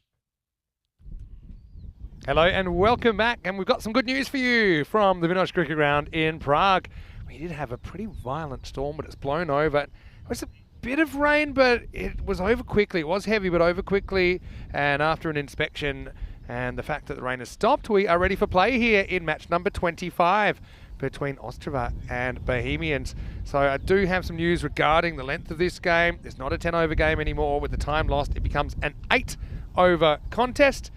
And what that means is each team will get a 2-over power play. 3 bowlers may bowl 2 overs. Everyone else is restricted to just the single. I got to admit, I didn't see this game taking place when I saw the storm clouds brewing just as we were going off the air after match 24. These are the two teams, Bohemians against Ostrava. Bohemians 4-1 against Ostrava, who actually now 2-0 after that previous win. They're 1-1 after going down to United, I should say, in the last game. But Bohemians, I think they won't mind batting first in these conditions, setting a score. It's the second time we've had a reduced game here, in fact, on day number 5. Vinny Sound to here, Mr. Maximo for ECN. As we have a look at the percentages, Bohemians are pretty strong favourites here against Ostrava at 73%. Rico Full joins me, and Rico, well, miracles happen. A bit like the Red Sea, the clouds parted, and we're on the park here, and hopefully to stay here in match 25. Yeah, hopefully to stay. Still pretty windy, but looks like the bulk of that storm has passed us, and a great job, of course, by the match officials and Marzi and the ECN crew. A quick dry up of some of those key areas. Nothing too serious, so we will continue. It is a shortened game. Just to remind you that Ostrava elected to take the field first. So it's going to be Bohemians that are going to try and get off to a good start. Sazib Buyan and Sahil Grover are out there in the middle. Let's see if they can get off to a good one here. Conditions here, windy, and the wind swinging around all the time. That's what I noticed during this storm. One way, it's violently going one way, then the other. We had chairs flying around. Anyway, good news is we're on the park. It's Bhupathi who's going to open the bowling. I think also that maybe the run-up's not necessarily in great condition, so you've got to make some adjustments. Maybe bowl some guys with a shorter run, or bowl guys off a shorter run. Maybe spinners if you can. But yeah, 8-over smash coming your way live from Czechia. Last game of Peacock Friday. Pretty good start from Bhupathi down the ground, not for a single. So I see Buyan out there with Sahil Grover. Now, I will say this, Sahil Grover is on an omelette, a golden omelette as well, because he's gone golden duck, golden duck. Could be 3 in a row, hopefully not for Sahil. Oh, he really wants this run, doesn't he? And he'll get it. Although, Buyan has to hustle for it. Yeah, Rico, it's quite amazing how the weather has changed around. We still think there might be more storms on the way, but for now, we're okay. Yeah, we're on a bit of weather watch, but at the moment we've got this window of opportunity, and let's hope that it's enough to see us through the conclusion of this match. There is brighter skies around us at the moment, but some dark ones due to come. But that's nicely played away. It's a good shot, just straying on the leg side. Now, one thing is that this wind that's blowing is blowing from left to right, so it is going to catch some of these deliveries. So balls probably are, you see from the wind behind there, balls are going to tend to go down the leg side if bowlers don't really push the ball through out of the off. So anything that strays down the leg, batters will capitalise. And there is the prevailing wind here more often than not. I've found the left to right on the screen, although it can switch around pretty quickly, like I said. This is hit pretty well as well. That's 4 more. Now, how about the chase here? It's going to be a monster chase. That ball is still going. Buyan missed out this morning. In fact, both these two did. I think they're both pretty keen to get amongst the runs. Yeah, well, it's Yogesh's turn to put in the yards now, as he has to jump off his chair and chase that one. Now, that ball is going to come back pretty wet. So the rag is going to have to be used. Yeah, look at that. Now, that was earlier when the storm just got here, just at the end of that last match. So when we're talking about the wind. Yeah, but I mean, Dennis, if you wanted to come down, you could have just told us. You didn't have to throw the chair down. So noted. I was also dodging chairs as we were packing away the cube, thinking we were gone for the day. And as I was taking some stuff back to the production room, there was a chair flying my way. Right now, there's grizzlies flying. More work. Well, it's funny how the universe evens out sometimes. That's another Long chase as Buyan goes maximal. Bupati started well, but he's been expensive late in the over. Yeah. Time, as I said, for Yogesh to get his steps in. We know that earlier on it was his other partner in crime that was having to do all the running, but things have changed here. Yeah, Monesh and Yogesh have done a great job here today, and they'll continue to do so. I like the fact that Monesh is sitting at the other end at the moment with a big smile on his face. And this could be another one for Yogesh. He's going to get over the infielder, and it goes. Yogesh, off you go. Iba, Yogesh. Come on, get him in. Well, you were a few steps behind Monesh at the moment, and Yogesh has got to get going. I hope that wasn't the wind taking the camera there. Yeah, but I mean, so many balls are going to go to this side of the ground. It's the right-handed hitting zone as well, so it's magical first 20 without loss after 1. And hey, Yogesh, well, now he's getting his steps in, isn't he? As that disappears leg side. 20 without loss after the first over. Remember, it is a 2-over power play, I should say. That's one of them. There's another one to come now. And it looks like we're going to get Abhijit Vincent to bowl Ostrava. I know they were so keen to get out there, and there we go. It's funny. Looks like whoever's holding the stump is What's the thing with I mean, I'm guessing that's just a fight of the snakes, is it, when they're in I think it's to assist in the ball retrieve. But what was Yogesh doing with it over there in open space? You need it over there when you've got to fight the bushes. Anyway, here's Vincent. Second over and last over the power play. Mind the camera. It's pretty windy. Oh, well. What's happened here, Vinny? Is probably one of the... I don't want to use the word. It's one of the... most unnecessary, that's the word I'm going to go for, overthrows I have ever seen here. This is not from your school of umpire for wicket keeping. Have a look at this. I mean, why? How to turn a 0 into a 1. Yeah, unnecessary. Especially if this one now gets blasted by the batter, and it will. And that's why it was unnecessary, because you rotated the strike. You let Buyan get on strike, and he smashes a big 6. And it looks like Yogesh is saying, forget it, you can get that one. That's too far for me to go. Well, here's the thing. Unnecessary was about the 6th word I came up with to describe that decision to throw from 0.4 metres, and the first 5 I could definitely not say on television. Then he gets taken out by the imaginary 2-footer challenge. The look on the bowler's face there is just is a classic, thinking, what are you doing? Buyan's on a heater, just smashes the next one into the car park.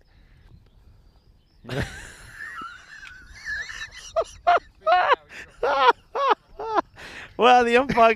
you gotta get your polishing license. Dear. He tries it and drops it. Look, watch this. He tries it, says, yeah, that's... Oopsie daisy, let's do it again. Sometimes you can polish it too much. Anyway, gets the right idea with the line, but goes across, and that'll be another wide. Well, depending on how this goes, Ostrava might be doing the rain dance before too long. We are getting a few spots now, aren't we? It is still... I mean, it was very heavy rain when it came. Well, probably, 5 minutes of constant, brutal rain. Here's the next ball, and it's lifted up and out of here. Yogesh, your turn, my friend. He's fielded more than any actual fielder so far in this game. Maximal, 6 more to Bohemians. Yeah, and the thing with Yogesh is he's going to throw this back against the wind as well. The wind is still very strong, and poor Yogesh just has to chase it with the wind behind him, and then he's got to get the ball thrown back in. So there he is in the corner of the screen. Yeah, look at this. Look at the chair. Look. Bang. Oh, yeah. Oh, that's why I'm glad it's a chair, not a person. But anyway, luckily Dennis was out of the tower by then. Anyway, this is up, and it's going to be 6 more. Good hitting wind. Buyan, he thinks he's at the driving range right now. Yogesh, to be honest, I think he might need a drinks break before anybody else. Maximal, 6 more. It's worth pointing out, by the way, that all the golfers have disappeared. Yeah, probably smart. But the cricketers, as I often say, we don't mind a spot of rain. We're still quite hard. We're out here. The golfers are in. They've wooden bats versus metal golf clubs. Yeah, I guess. And we did have a bit of lightning. Luckily, we don't have any right now. That's why we're on the field. Yeah, not nice though if you're a fielder out there with this wind and with this rain. I mean, it's not heavy rain. It's just spitting, if you like. But the wind is really sort of pebble dashing it into your face. It's a bit uncomfortable. About 7 people on the tower holding down camera 1. So it'll give you an idea of how we're able to bring you the picture still. Got to say, great work from our crew, Spring Media. I mean, they had to take a lot of stuff down during that storm. And as the rain cleared, set it back up again, and we're able to bring you the game. Yeah, you're all right there, Alex. You've got the best seat at the moment, and Alex is doing the work from the engine room remotely, probably in a nice, comfortable office somewhere, sipping a mug of hot chocolate, whereas Emar's here and also Dennis are fighting the elements, but holding the fort. There's that over from Vincent. It does come to an end, and at the end of 2 overs, it's a cracking start, isn't it? 42 without loss. And Kristaps actually has a day off today. That was pretty smart of Kristaps. Yeah. But I mean, most of the day's been great. To be honest, it's not even cold. I'm still in my short sleeves. It's not I'm cold. Still peacocking. It's just, it got very wet for a while. Bohemians top of the table can go further with a good performance here. They got to the top of the table because of their performance earlier in the day when they chased 157 against the Prague Tigers. Ostrava just starting out in their journey 1-1. Had a good win over the Dominators, but went down to United in the previous game. Well, now it looks like we've got the glasses that need to be wiped down with the spitting of the rain. Is this what's going on? Yeah, well, maybe time to get the rag out. And the batter's saying, well, how am I meant to do it? He's saying, I don't need the glasses after all. So, is it glasses? Are they? It looks like it. I don't know if they were, but the umpire put them on his... I don't remember. No, he's taken them off. I don't remember Sahil banning in glasses. No, well, yeah, funny play time. completed. The umpire's got 2 caps on. Maybe they'll stay on. But whatever those glasses were, shades, whatever, he put them on. Wind's back. Took them off. Wind's picking up pretty well. I don't know. If we get this game in without an interruption, it will be one of the great modern ECN miracles. Anyway, here we go with Joyce and Sam, a regular opener, coming on to bowl in the third. That's a cracking shot up and over the top. 4 runs. Well, glasses or no glasses, that one's lost in the bushes. And, well, you know what that means. Time for another retrieval. Yeah, but where's the stump now, mind you? It's because he knows where it is exactly, I suppose. He doesn't need the stump to go through the long grass. He'd probably use it as a bit of a, I don't know, a device to get the grass away and get into those crevices where the balls can get dug. But that's a really nice shot out on the offside, and it goes for 4, just short of the boundary. Top shot, and a good start here. So Sahil Grover trying to get into the runs this time around as well. Sahil certainly like to make a score. Pitched up, drives, and wasn't quite sure where it was, but was able to scramble through for a single. Yeah, Sahil's a guy. We've seen him playing sometimes for Czechia as well.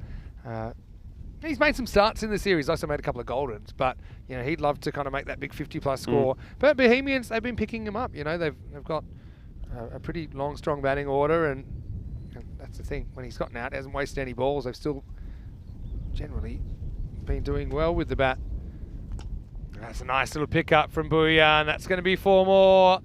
Wow, I think maybe next year we'll need more ball retrievers depending on the conditions, because that's another really long chase. It's a long way. How many throws to get back?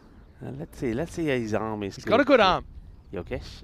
And it's a fast field, but it's made it about halfway back. Oh boy. 50's up for Bohemians, next to no time at all.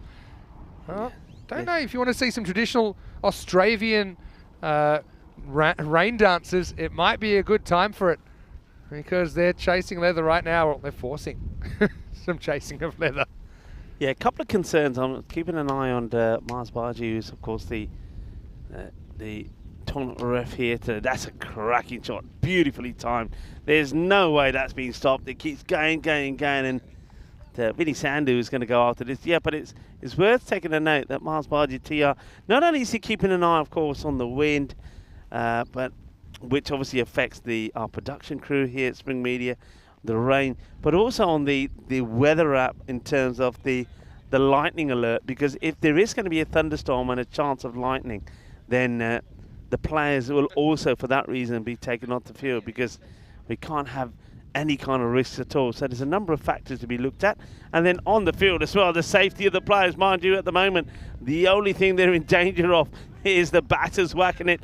And the only man is in remember, I want you to go back to the number of shots of that guy there, Yogesh, who was having a nice, easy life, sat on his chair, and we said at the time he just needs a cool box there and a few cold drinks because he was loving it. Well, his time has come, and now it's Monash at the other end that's enjoying sitting down and watching his partner at the other end running around backwards. I don't know why he's bothering going back to his chair sitting down. Just stay standing. Should actually probably start further back. Why is his chair still so close? His chair's about kind of 90 metres from the bat. Or 100. It should be 150, and you just cover more ground. He's staying there now. He's got the message. He says there's no point me going back to my chair. I'm just going to stay here because you guys are starting to take the mickey. There you go. First miss hit for a while. That'll be the end of the over. I think they'll settle for one. And a cracking first 3 overs. 62 without loss after 3. You know what that does also? It means that if the rain was to come, it reduces the window of what's required to complete the game, because 3 over minimum, this would count as a completed innings. Whereas, before we had that issue where the first innings was interrupted and then had to go back on and bat. Just takes a bit more time. So we will continue into the fourth, though. Just a slight pitter-patter of rain, but the real dark stuff seems to have missed us. Yeah, I mean, to our left here now, where the weather seems to be coming from, seems to be a bit brighter, so that's good signs. But I suppose it's good signs also maybe for Bohemians, because if it's the worst of this at the moment for Ostrava in the field, it means that when they're in the field, if the weather's nicer, they'll have more control. But that tells you the story. 3 magical overs on the spin. This one is well stopped. Good fielding. Yeah, does well. And gets a good throw in there as well. That's nicely done, nicely dealt with there by the captain, Guthram Raj Alam. You have to just prepare for any sort of bounce when you're in that position. He did that well, kind of kept his options open as they go to Chandra. And his spin, pretty nice return as well handled by Chandra when it came back.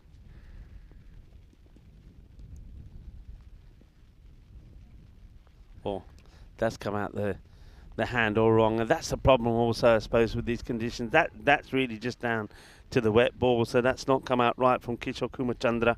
The ball has come out wrong. It obviously hasn't dried enough. Just watch how quickly this ball comes out of his hands. It's so short. It's an easy put away for the batter. So Grover puts another one away and gets into double figures now. But look at Bhuyan. Haven't even noticed he has already got into his 50s, Bhuyan. So that 50 has come up in remarkable speed. Yeah, he's been going from strength to strength, Sazib. He's kind of like the cheeky little boy of Czech cricket, but he's also turning into a bit of a mini beast, got to say. Yeah, better areas. This one skids through out onto the offside, so that's a good result. Just a dot here. So there's Grover that they want to try and keep at that end at the moment, and try and see if they can get a few dot balls into him. Oh, that one is going to be a no. Yeah, it's called on the field of play. 7 up. It goes a long, long way. Had to go a bit further back, didn't he? There you go, Gesh. That's a home run. Time to circle the bases. Maximo time blast from Sahil Grover. Free hit to come. And this is going to be some kind of a score. They're listed 148 off 8 overs. And right now they're going at over 21 and over. Yeah, well, we saw the first 3 overs were all magical, and this one also halfway through 12 of it's in danger. He just can't get the grip, Chandra, that he wants. Tried to go a bit fuller that time, but the ball goes 2 foot. Free hit, but it's going to sneak away to the boundary. It's great effort. I think he might have ended up head-butting it over. He slid down and head-butted the ball on the ground. I just saw this. So he's going to make the stop, and then watch this. This has got to hurt. It's actually good effort. I mean, it's skated pretty quickly off the turf. Watch this. Have a look. Yeah. When he goes down, he skids, and he smashes his. Not on the ball, but he hits his face on the ground pretty hard, you know. He's saying, "I'm all right. Don't worry about it." But now, he's taking a real tumble there, and that's That's brave from the fielder. That's Vincent. Yeah, he eats the ground. That's what it was, because he had no arms left. He was trying to save the ball. Yeah, it's brave stuff. And he said he's okay. I mean, luckily the ground's a bit soft because of the rain, but yeah, fantastic effort. Just couldn't get the results. 4 more. The Bohemians are up to 78. Yeah, that's good from the umpires as well. Even though the fielder there, Vincent, is saying I'm okay, the umpires still say no. We want to make sure you are okay. Better ball, but cut away. Sets a bit of a task. They want 2 here. They feel like they'll get it, and they will. Now they changed their mind. I don't know what this is about. Maybe Buyan pretty much overruling his captain. That's dangerous. Look at Buyan. He really wants to be facing. So he's just saying, if you don't want it, then I won't say the next bit. Yeah, he was really ball watching big time there. And when you consider the fielder just rolled it back to the nearest fielder, there was easily, I thought, there was opportunity if they went for it to get 3 in there, and they only got the 1. That's a wide now. So Buyan, you can understand him wanting to strike. He's already got to 50. I love it that by the time Buyan was on board and Grover had already kind of tantrumed and turned his back and went back to the other end. That's not a bad ball. Kind of draws about it forward, and it's kept in the field of play. This time it will be a single, and it's the end of the 4th over. We're halfway through this 8 over. I don't know what you call it. It's not 7 over smash, not 6 over smash, 5 over fiesta, 8 over. Tell us, what do you think it is in the chat? Yeah, 8 over what? And what I can tell you is that at the end of that over, we're greeted by a little bit of sunshine. So even the sun is trying to come through here now. So, well, keep a lookout. We might even see a nice little rainbow that we might be able to share with you from here, Czechia. But have a look at that cloud there. When these graphics come off, it's literally clouds all to one side and then the clearer weather coming through the other. So definitely on a rainbow alert. But at the moment, the only thing in the sky is the scores, and it's sky high, 81 for the 4 overs. So that last over, not quite going magical, but still going for 19. Go back to the captain, and he's going to get launched out of the ground. Maximo! That one was a biggie. And, well, once again, we have a big chase. I suppose they could get 2 ball retrievers over there, but then everything will start going to the other side. But, yeah, it's very calm. But I've learnt this here. When it's calm, it's not just saying calm before the storm. Something might be on the way. Well, Or like a big gust of wind or something like that. So just keep your wits about you. Where they're playing games with us at the moment, it's gone so far they've decided, let's just get another ball, because he's thrown it back. And dropped. It's gone straight through the keeper. And will be fielded down there. A bit of Disney on ice. Yeah. Oh, dear. He's saying, hey, guys, don't you want the ball? I got the ball for you. He's saying, look at him. He's just basically stuck over there. But anyway, it was a thick edge and just kind of blasted through the keeper, Ronald. This one cramps the room slightly, worked away for a single. Yeah, it's not easy. You're bowling in this, you're trying to get a grip of the ball, it's sliding around a little bit. Not easily. Poor Yogesh. He went a long way to get it. He threw it back. It only landed halfway back, so they said, forget it. Let's just use another ball. Now he's got the ball there. Still got the ball. Hey, guys, hey. What was wrong with my throw? He doesn't seem impressed, does he? That's a good hit outside the off. This will go all the way as well. Bole, manos arriba. Well, Yogesh, at least he doesn't have to go into the long grass or any of the wheat fields to get the ball. He's just got to go a long distance, that's all. Yeah, I mean, that's a very good shot selection as well, to go with the line of the ball rather than fight it and go kind of everything leg side. 14 off the over, 2 balls to go. So the captain here, Guthram, Rajan. Okay, high up in the air. It won't be easy, but it's catchable. And it goes down, and yeah, it's I suppose a bit like catching a bar of soap. But now they might even go for more runs. But I think because he's overrun this so far, batter trying to get back in, they're going to take just a single. But look, not easy. Did a lot right there. I think gets to the drop zone. If you just misjudge it, even by a bit, it's not going to stick to the hands in these conditions. So last ball of the 5th over coming up. Buyan on 69. I don't want to jinx him, but I'll mention something in a moment. Uh-oh, Minimo o'clock as Alam has tried the other angle, but he hasn't really made the adjustment and ends up screaming to the boundary. Hey, I wanted to say well done as well to Vasant Umesh, who's 12th man for Ostrava, for a very good ball retrieval there. And also he's been very helpful trying to get drinks around to all the players. So, yeah, he's a good team man. Took a good catch that last game as well. All right, 100's up. So that means we're on more than 20 and over pace. And remember, Ostrava won the toss and elected to bowl in this game. Last ball of the 5th over. Wow, it would have been a wide instead. He says, no, I'm hungry, I want more, I'm greedy. Buyan swings his way into the 70s, 5 overs in, 106 without loss. And look, we have seen games lost when teams have been in this position. Okay, maybe not an 8-over game, but in 10-over games. Famously, Hudinger were 100 after 5 against Hornchurch in the Group B final this year. They end up losing the game. I think Sohail Hospitalet were 114 after 5 overs, lost the game. Pakakare even were 100 once after 5 overs, lost the game. This is what's coming up tomorrow. Big weekend of action to come. We never take a break. Vinarati versus Ostrava first up. Vinarati won their last 2 games. Spartans Barbarians, that's always a good game.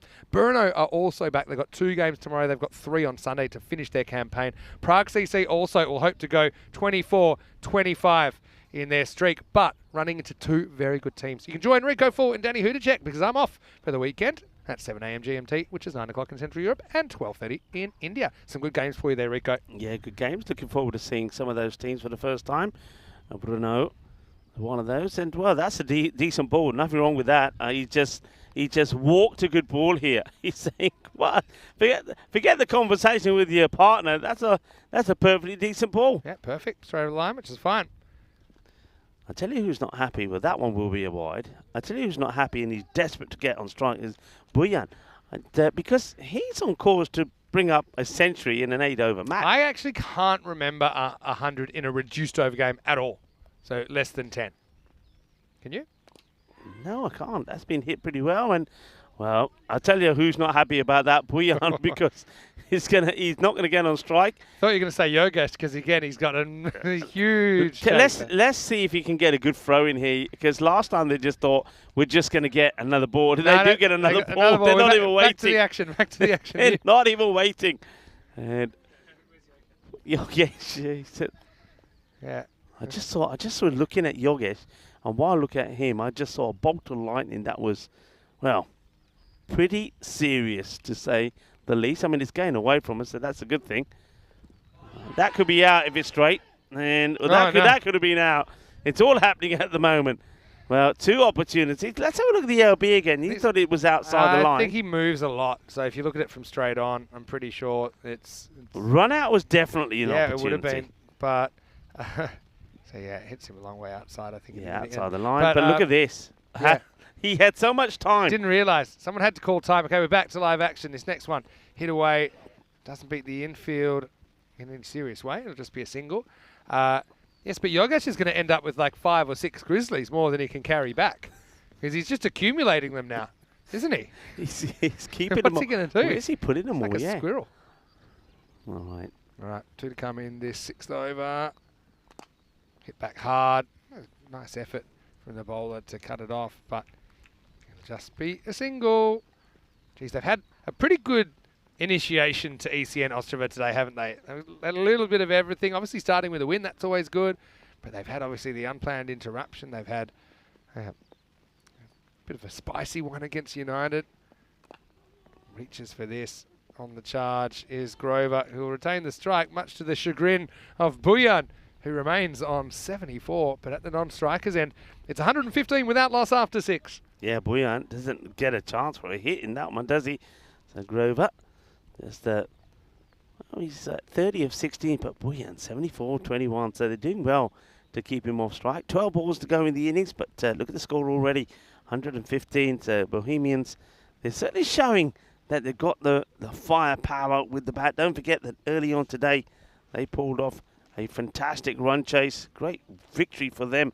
They're chasing, and it's the highest run chase that we've seen in Prague, when the Prague Tigers made 156 against them. But Bohemians, they got to the target with a ball to go. What a match that was. Yeah, it was a crazy game, really. Very good one for you to get started with your Czech cricket experience. Anyway, Abhijit Vincent is going to come back for a second over, and he's going to get banged to the boundary. So, yeah, just outside off stump. I mean, that's what makes these players so difficult to bowl to, because they can kind of get you multiple ways, and that's just a very good back foot drive, punched away with power. And really, as we've seen, you can hit fours all over this field. Grover, 34 and counting. This time decides to pull, and he pulls well. Maximo! Well, maybe the race is on for him to score his half century. Still 10 balls left in the innings. I mean, even for a 10-over score, this is already a pretty healthy one. Scary thing is, it's an 8-over game. Even scarier that we're only in the 7th over. Yeah, they're hitting the ball so well. And the ball, obviously, when it gets wet, gets a bit heavier as well. So you can understand why some of the bowlers just a little bit shorter than it would normally be. But, yeah, they really are punishing all of the short deliveries. And so this is another one, short cutaway. And shots are being played to all the parts of the ground as well. So it's not just all about big shots on the leg side where they've been going across the line like that one. It's outside the off, and he gets whacked beautifully. And so Grover is definitely on for a half century here. Vincent just not getting it full enough. And now hits down the ground. Fielder watch the bounce and does well actually here. That's a good bit of fielding. Tell you what he does well. When you got a slightly dodgy field, he makes sure he intercepts the ball probably 4 or 5 metres inside. So that if it bounces off him, it can still bounce behind him a bit. And actually it does, but it doesn't go to the rope. If he's right on the rope and it hits him like that, then it's going to be 4. So that's actually quite intelligent fielding. Yeah, because he attacks the ball rather than allowing the ball to attack him. It gives himself a bit of room. And now this one is a chance, but he doesn't look comfortable at all. Doesn't look comfortable at all taking that. That's Jinu Raju. And, that one's hit the hands hard as well. He's not showing any pain at the moment, but that one hurt because I don't think that was clean in the palms. Took a good one earlier, didn't he, when he was fielding in at cover. But, yeah, I mean, that's a tough one. At least he does keep it in front of him at this stage. You know, that's all. I suppose saving the run's just as important because these two are out of the bag. Grover on 45, last ball of the 7th. And that is up, and it is going to be 50 for Sahil. Maximo to bring it up. 21 balls. So both these openers now having passed the half century.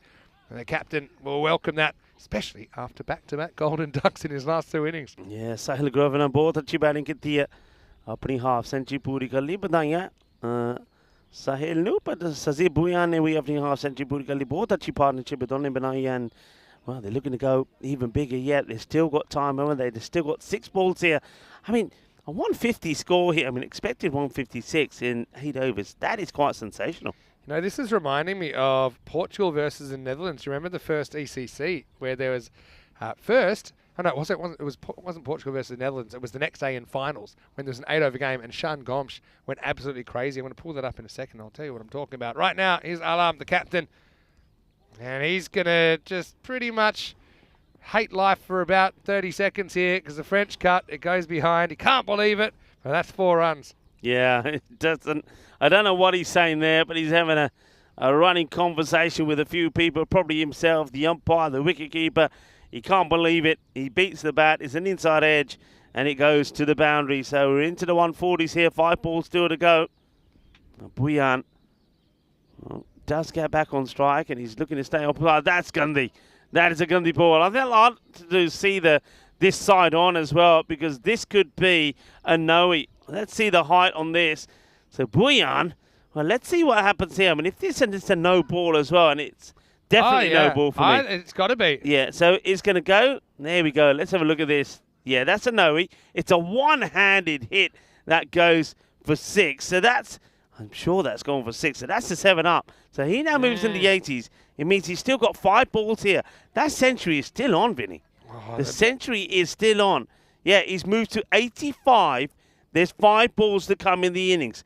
We're on century watch here. Unbelievably, we're on century watch from an 8-over-a-side match. Oh, well, that ain't going to help. And he don't want to run. Look, he puts the stop side up straight away. He said, man, he got here. Mete area. Maapni century puri karni aaj. Wow. I mean, it's amazing. He's got a very good chance now. That game I was talking about, remember Portugal, they were 0-6 and then they beat Netherlands to stay in tournament. Then the next day they had the eliminator against Hungary. They put 150 on the board. Right now, in the air, 6 more into the 90s. Maximo, it's Buyan, who's 91 of 25. And really with 4 balls left in the over, if he keeps the strike, I think it's quite likely he'll get 100. Yeah, well, he was kept on strike by Grover, but that 7 up. That's made all the difference because he gets a 6, gets another ball in the innings. So, wow, he's in the 90s. We have an opportunity for Buyana to get a century.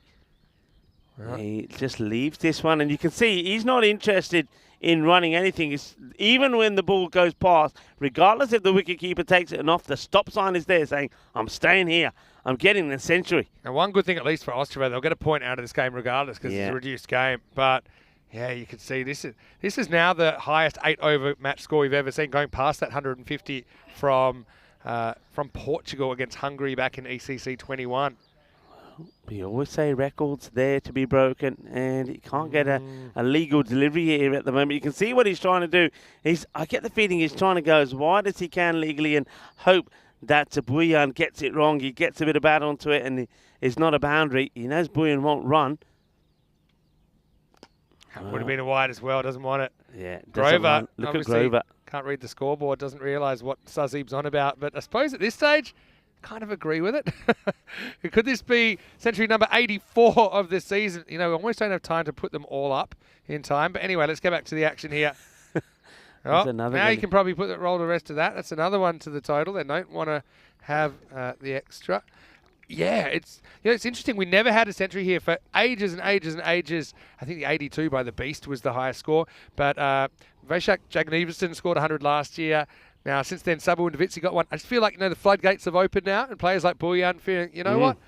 With these conditions, I shouldn't just be setting my sights on getting a 30, 40, 50, but I can score the 3 figures. Yeah. I think also, with so many big scores being scored in all of the European cricket series, ECS, etc., batters just have the belief and confidence they can do it. So, Buyan, can he get this one away? It's in his slot where he likes it. Hits it well. Now, he's not running. Why is he coming back for 2? Would have made 2. But that's too easy. That's bad. Can kind of understand, though. Look where the ball... Oh, you've got to go... I mean, I think you've got to take it on and back yourself to make 2. Because the odds of anyone actually fielding this cleanly and running you out are pretty low, especially when he's sitting on the ground. That's Joyce and Sam. So anyway, what have we got left? Is that 2 to come? 2 balls. 2 to come. So really, needs to go 4-6 or 6-4, or he's going to be stuck in the 90s forever. You never know if you get another chance either. That'll be 6. Maximo! Grandstand finish here. It'll take the score up to 164. You wouldn't believe it. I think this is the highest score in the series so far, and it's not even a full game. It is, you're right. So there's a ball to go, and he needs to get... Well, it needs a boundary here. I suppose you could technically run 3. He's on 97. Well, they'll be trying to get 3. I don't know if Grover's on board, but... Get your running shoes on. 97 to Sazi Buyan in ECN cricket. Last ball coming up. Oh, and he gets a shocker. It's going to be 100. And he's still got a ball to go. Sazi Buyan. The floodgates have opened. Stormy weather, but it's been Buyan that has been riding the wave. And he brings up his first European Cricket Network century off just 29 balls. Oh, incredible. Sazi Buyan goes booyaka, booyaka, boom, boom, boom. Century for him. And he's done it in an 8-over-a-side match. And myself and Vinny were saying we don't remember if that's ever happened. And it's a shocking delivery. It's another no ball. So that's the second that's been bowled as well. So he'll have another ball. He's on 101. Of course, we saw Sabawun Divati got a century yesterday, but this one has been quite awesome. The hitting has been sensational.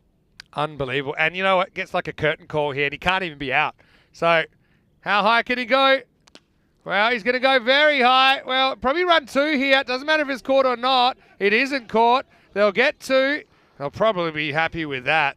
But that is an absolute pounding if you've ever seen one. 171 without loss of 8 overs. And yeah, honestly, someone can correct me, but I mean, I've seen so many games. I've never heard of a century, even in a 9-over game or any reduced game. I don't think we've ever had a century in one. So that's an incredible performance by Sazi Bhuyan to be able to do that here today.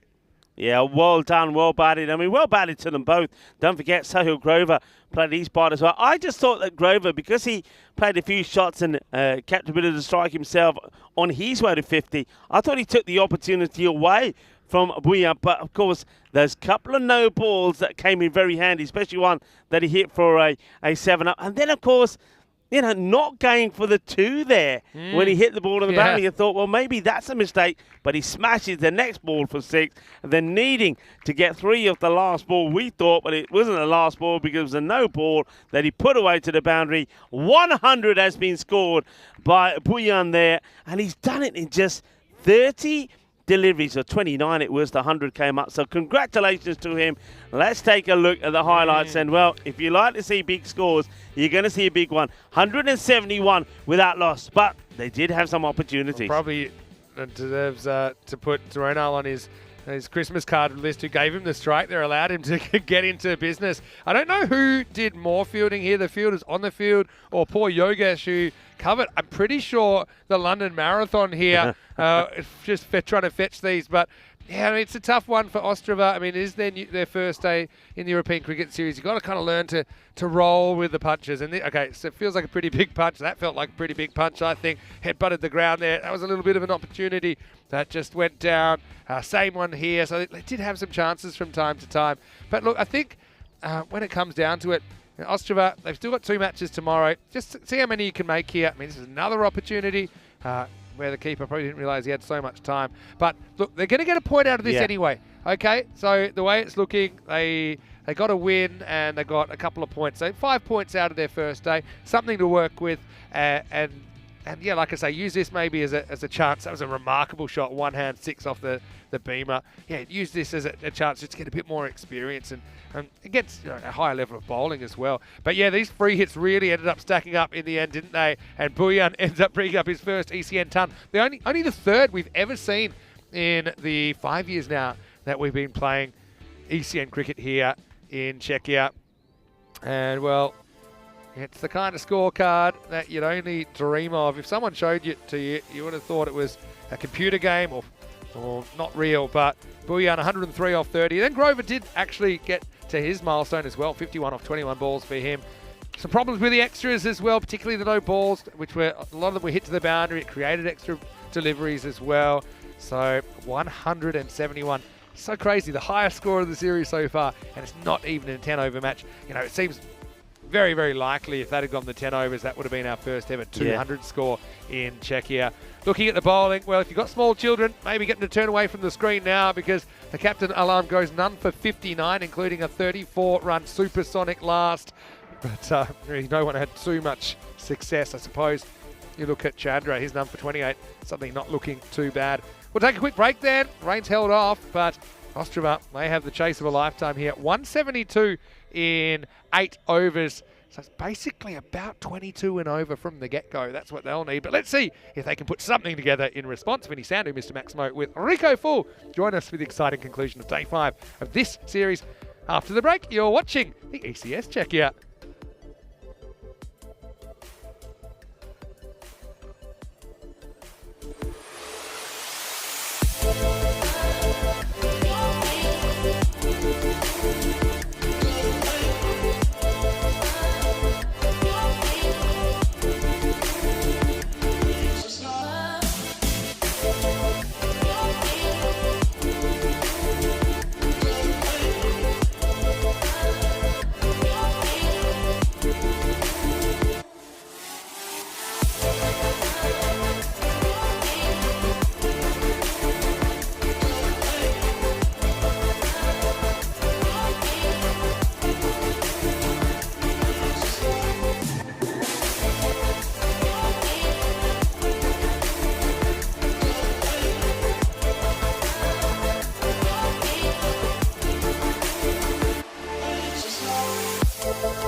This European Cricket Network event is proudly brought to you by HCL Software and Paramatch. Hello and welcome back, T10. It's nice to have your company wherever you're watching from around the world. And right now, we've been treated to a bit of a show, although Ostrava fans might not have enjoyed it too much. Bohemians in this 8-over match have scored 171 off their 8 overs. So now the response from Ostrava, I suppose one silver lining, if you like, is that Ostrava, because it is a reduced game, they do get a point regardless. So it's not a bonus point situation, but it is an 8-over match with 3 bowlers able to bowl 2 overs, the rest restricted to 1. 2-over power play to come. Here's a powerful mover and shaker next to me for the first time in this European Cricket Series. Rico Full. It's been quite the day, hasn't it? We've seen some fireworks off the field, fireworks in the sky, but the fireworks from Bouillon were next level, weren't they? They were next level. We had a bit of rain, but the only thing that ended up raining in this match is runs, and particularly sixes. It was quite incredible. Well, runs galore have been following me around this year. Wherever I've been, there's tend to be loads of runs. A number of centuries in Barcelona early in the year were quite crazy. Then we had the same in Estonia. And, it was the same sort of pattern followed, of course, just recently in Cyprus. And here we are on my first day here. Plenty of high runs. We've seen the highest run chase ever in Czechia. Now we've seen a special moment. We're in an 8-over-a-side match. It's the highest score ever posted in an 8-over-a-side match, including a century from Bouillon. And now let's see how they go about this. That one's a little bit too wide, but I feel a little bit, I have to say, for the new team, Ostrava, because they certainly had the worst of the conditions. Yeah, that's true. Tries Farhad. Yeah, it's lifted up now to the ground. Well, if it's good for one team, it's good for the other. Chandra with a monster bomb and very thoughtful. Goes straight to Yogesh. Doesn't have to go too far, but Maximo, Ostrava away. That's a lovely strike. I'm liking this. Sweet out the middle from Chandra. These two, Chandra and Sirivasan, can certainly bat. Sirivasan, of course, was the man who was run out by the bowler, the old Mancad, in the last match when he was going well. It was in the 30s. And we know that he can hit the ball pretty well. Oh, that's smashed. Oh. That's a finger buster. He does so well, actually, to get something in the way of this. That was hit like a bullet. And he's done, well, I like that there from the batter as well. I suppose he's just checking his arm. But if that had hit his knee, that would have done serious damage. Yikes, Amundo. It was kind of double man-catted before. It's not something I'd seen before. Shahaz Farhad, he's just persisting with this round the wicket. He's so determined to stay to it. I don't know. I still don't love it. Srinivasan will face up, though. That's a bit of a bowler killer, wasn't it? Hey, to give you some numbers, 13 sixes and 14 fours in that 8 overs. At 27 boundaries and 48 legal balls, if you include the 3 no balls. 51 balls. It's still over half the balls going to the boundary or over. Yeah, that's quite sensational. Really is. And it's going to be too wide again. So it's going to be another wide. What's the key? You can see why there's this effort here from Shahaz Farhad to keep the ball a little bit wider. It's all about trying to not allow the batters to hit straight down the ground and go into that long on area. He's trying to make them play in the offside. A big offside field, of course. And just 3 men on the leg side, so 6-3 field. And when he strays down the leg side, so comes back too much, so that's down the leg side. It's going to be another wide. And yeah, just now the umpire having a chat with the bowler, with Abul Shahaz Farhad, and saying, you're actually running in my way. And so he's got to sort that out here as well. So all sorts of trouble at the moment. Bowler now, but he's still persisting with it. Let's see if he manages not to run across. Well, slow ball, picks it nicely, but to the fielder. So that's well fielded. Yeah, this is Wahid and Shushant are the 2 umpires for this match, and the umpire has been brilliant. And of course, got to give Shobit a shout out as well. He's been very good, and of course today, and with the sheriff taking his day off, Marzi has stood in well for the tournament referee. That's a good delivery. That's better areas.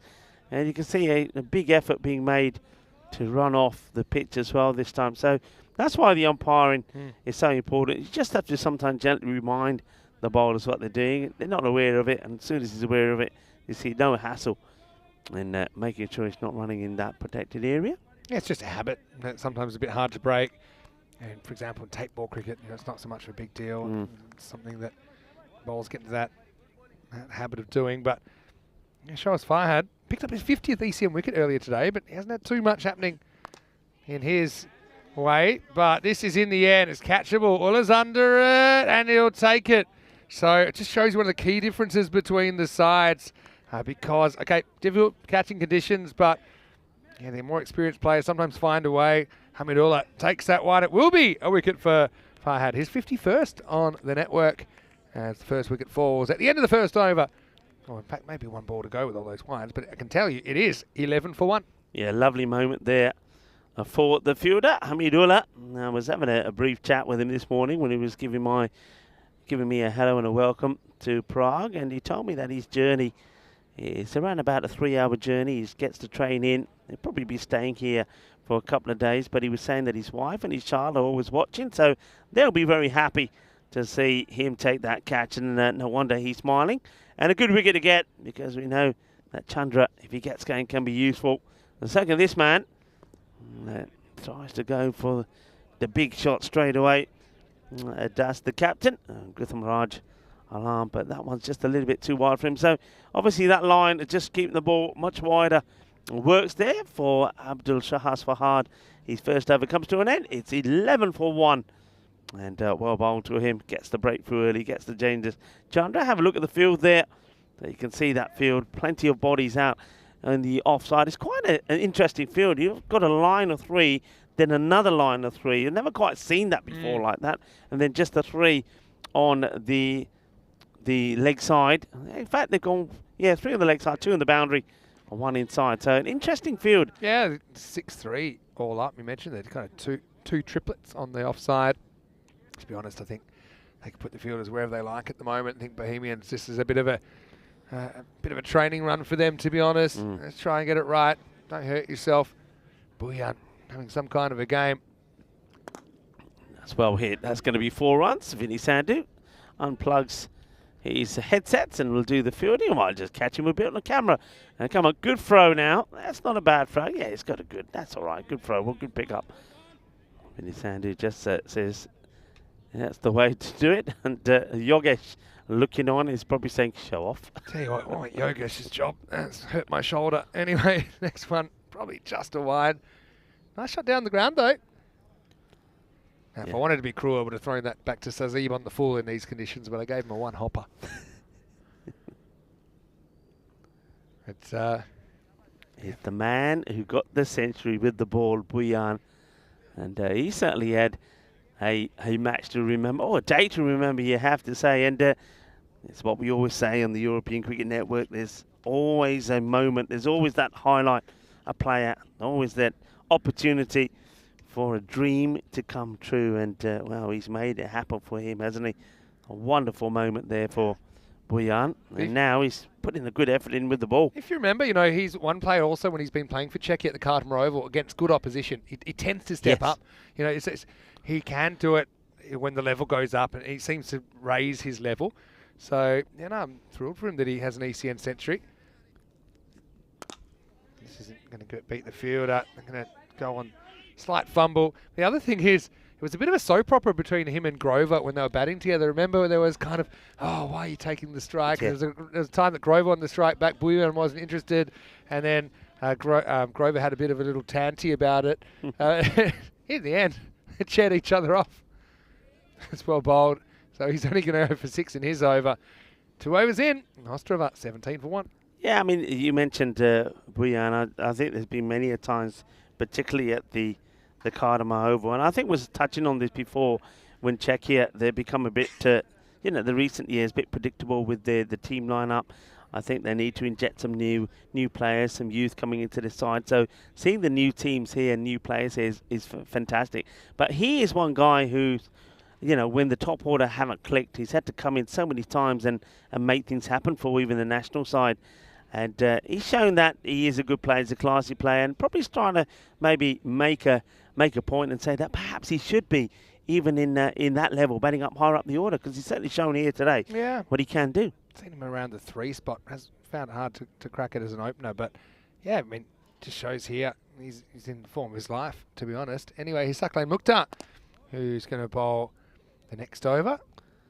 One thing for Bohemians, though, of course, despite what's going to be, I think, a huge victory, they'll only get 3 points out of this. But yeah, I'm interested about that top spot. If you finish top, you get to have the first half of finals day off. You'll play the winner of the 4 versus 5 game, so it's a slightly easier path into the final. If you finish 2nd or 3rd, you play each other in one of the semi-finals. If you finish 4th or 5th, then you've got to go the hard way, win 3 games on finals day. That's a nice shot, square of the wicket, and it'll be 4 runs. Srinivasan flying the flag for Ostrava, who I know they'll feel tonight that they've been through the ringer a little bit. It's been a bit of a whirlwind, and probably it'll still be that way tomorrow, but they'll have a few more days in to dissect, to look at the videotape. They'll come back to play their second group of matches during week 2. That's not a good ball at all, and Grover's a good keeper, but it was too wide for him to get across for. It will be the dreaded Minimo, and 5 runs to Ostrava. Yeah, Mukhtar. This one comes out completely wrong, doesn't it? From Saklan Mukhtar, and they'll take that. Thank you very much. I'm interested in the 1% chance of Ostrava winning this game. What universe would that be? I feel like it's rounded up. But anyway, 25.6 required and over. This one floats into his pads and he can't deal with it. But yeah, I mean, this is a game we actually, let's be honest, we never thought it would take place. So the fact it is, and we get that ECN magic, the 84th century of the season, it's something pretty special. End of the bat, but it'll fall between the infield and the outfield. Probably 2 there if they're ready for it. No, we'll get there. Good running.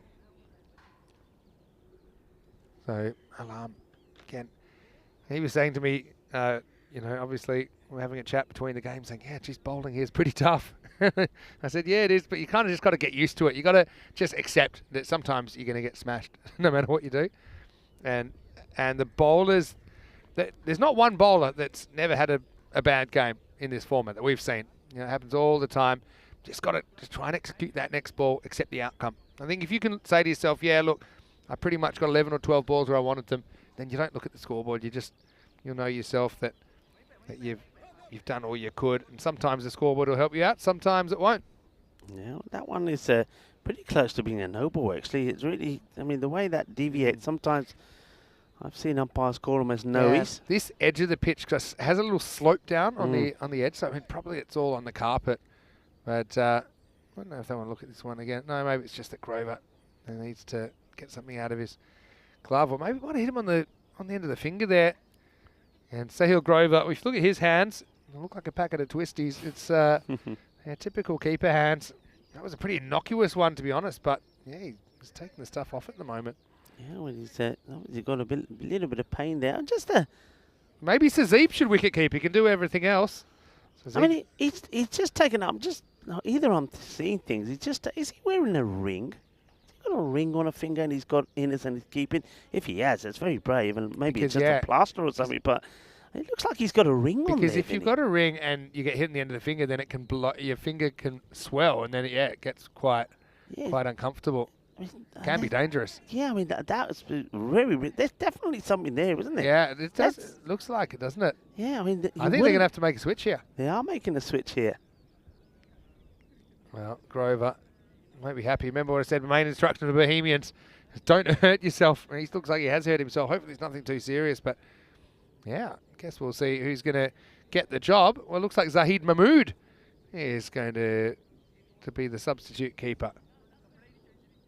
And I assume they've got the 12th man available. I assume you just take Grover off the field at this stage. But maybe he's worried if he does have a ring on. I wasn't sure if he did or not. That if that finger blows up, then it does become really uncomfortable, and it can actually cut off the circulation to the end of the finger. It can be quite dangerous. But anyway, Sahil, I suppose we'll give up the captaincy duties. I don't know who's in charge now. But yeah, not nice to see. Yeah, he's coming off, and he seems to be showing everybody that he comes across, and they all just seem to be pointing in one direction. That way, go off then. Go on, go off and get it sorted too. Or sorted out.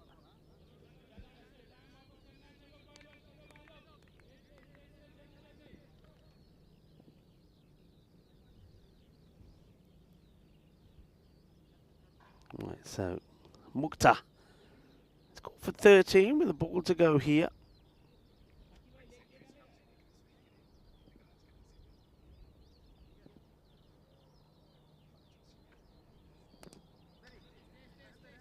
Anyway, it's always exciting when it's not great to see an injury, but when I was in juniors, I would love wicket keeping, and I was always hoping the keeper would would need to be changed, and I could jump into the slot. Found it really exciting. Anyway, that'll be the end of the over, as this kind of winds down a little bit, doesn't it? In this last match of Friday, and Peacock Friday. Kamaldeep Singh looks like he is ready to bowl the new over.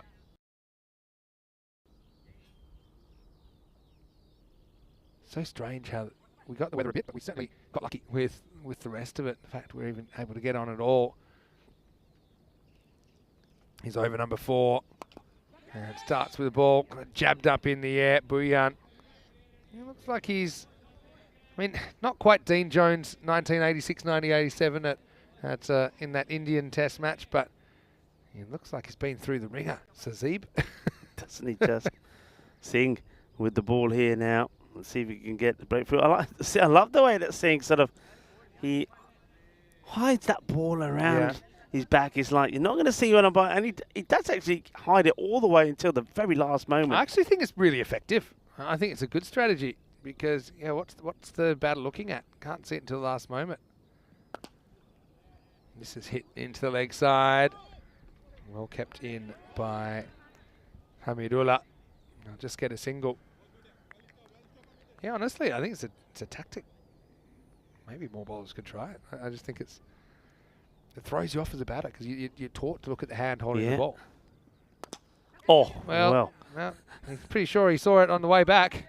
Anyway, that's a great bit of fielding there by Bhuyan. Puts his body on the line, knocks it to his teammate, just a single. Fantastic save, and even the sun comes out for Bhuyan if we see this bit of fielding. First of all, the ball almost smashes into that hand. That's always hiding the ball, but that tremendous fielding. It's just that the whole technique behind it is good. He's going down, but he's pushing the ball in front of him, so basically saying, well, it's not going to get past me. It's not going to spin backwards. I'm going to push it forward. Good stop, good save. Yeah. Yeah, you'd rather get in the body than get hit in the fingers, you know, because the fingers, you need to use them again next time you field the ball. Body, you'll probably just end up with a bruise. Right in the air. Now this should carry to the fielder, and Shahaz Farhad can't hold on. So yeah, not easy conditions. Oh, that one was certainly probably easier than some we've seen go down. Yeah, he's was a little bit slow getting there, and didn't get himself in a good position. He was moving too much. Singh again. Oh well, that's probably that's a stumping opportunity for me. I think if we have a look at this side on, I get the feeling that the batter here, the captain, is out of it. Yeah, big opportunity. So he'll be hating that. Been given the chance to keep, and he could have had a stumping. Bet he wouldn't have thought that was possible when he started his fielding innings. But it will be the halfway point, and Ostrava 35 for 1 after 4. So it turned out to be a good day in the end. I mean, I don't think many people were expecting us to be back here. We are back. We're enjoying a good finish to the day, and well, Ostrava, they're not going to get the result that they wanted here. They've sort of been battered out of this by Bohemians, but I suppose that, as we said, Bohemians, they'll be grateful. Certainly, Bhuyan's going to be grateful he has the opportunity to get this game in because he gets his first ECN 100 as well. So it's been a good day and all. Yeah, but you can see Bohemians. I mean, they lost last night to Vinarati. They've got a really interesting game, I think, against PCC pretty soon. Probably going to be a wide only just. They'll sneak through for an extra one as well. But you can just see, you know, on their day, it's hard to see them being beaten. You know, when you've got some of those players, and we didn't even see the whole kind of wealth of their batting lineup in this game, but you've got Zahid Mahmood, you've got Prasad, you've got Kranthi in there as well, Hamidullah as well in the top 6. So, I just think they're going to be a force to be reckoned with. And they've had a couple of off games, but I think they might be one of those teams, especially when you start running the other top teams. Some games they got it, some games they don't, but when they do, they're pretty formidable.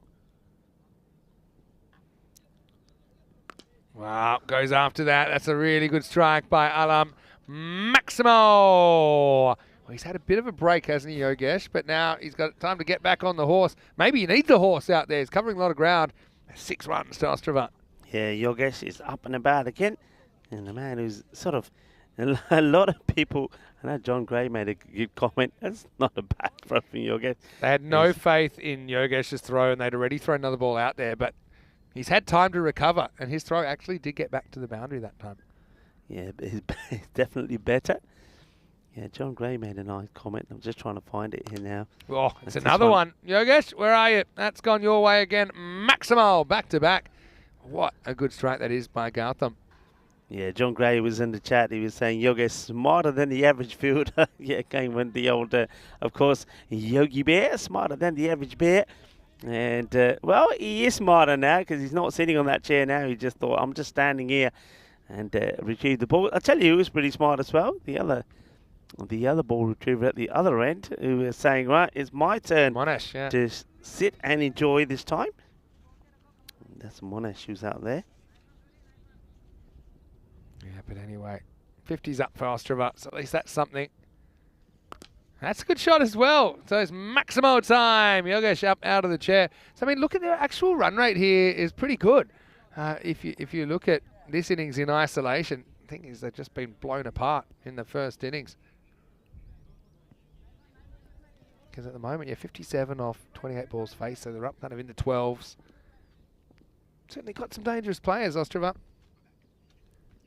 That'll be close, but it might be going to the fielder. It is Hamidullah with the catch.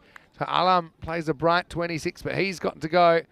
Captain walks off with the score at 57 for 2. Yeah, Gutham Raj, he's played some good shots, but this is just clever bowling because Kamaldeep Singh has kept it pretty wide from Gutham Raj Alam, and so he's not going to get the full power of the shot. You can see he's getting a bit of the toe end on that, so it doesn't quite get the meat of the bat. It's going to be a good catch again, though. Yeah, so Kamaldeep bowled a good over, and it's interesting there, they do go to Prasad this over, and he has probably similar kind of work that he puts on the ball. So Prasad, he learns from what he's seen, and in the end he's able to get the Ostrava skipper. Nice catch out there by Hamidullah as well. Okay, new batter out there now is Vincent. Misses out. First one outside the off stump, and that'll be the end of the 5th over. The score is 57 for 2. Well, let's talk about what's coming your way tomorrow, because yes, it is the weekend. But do we rest? No, we do not. We have 5 more games coming your way, and some really interesting ones as well, with Vinarati first up, and they actually turned their day around very, very effectively last time out.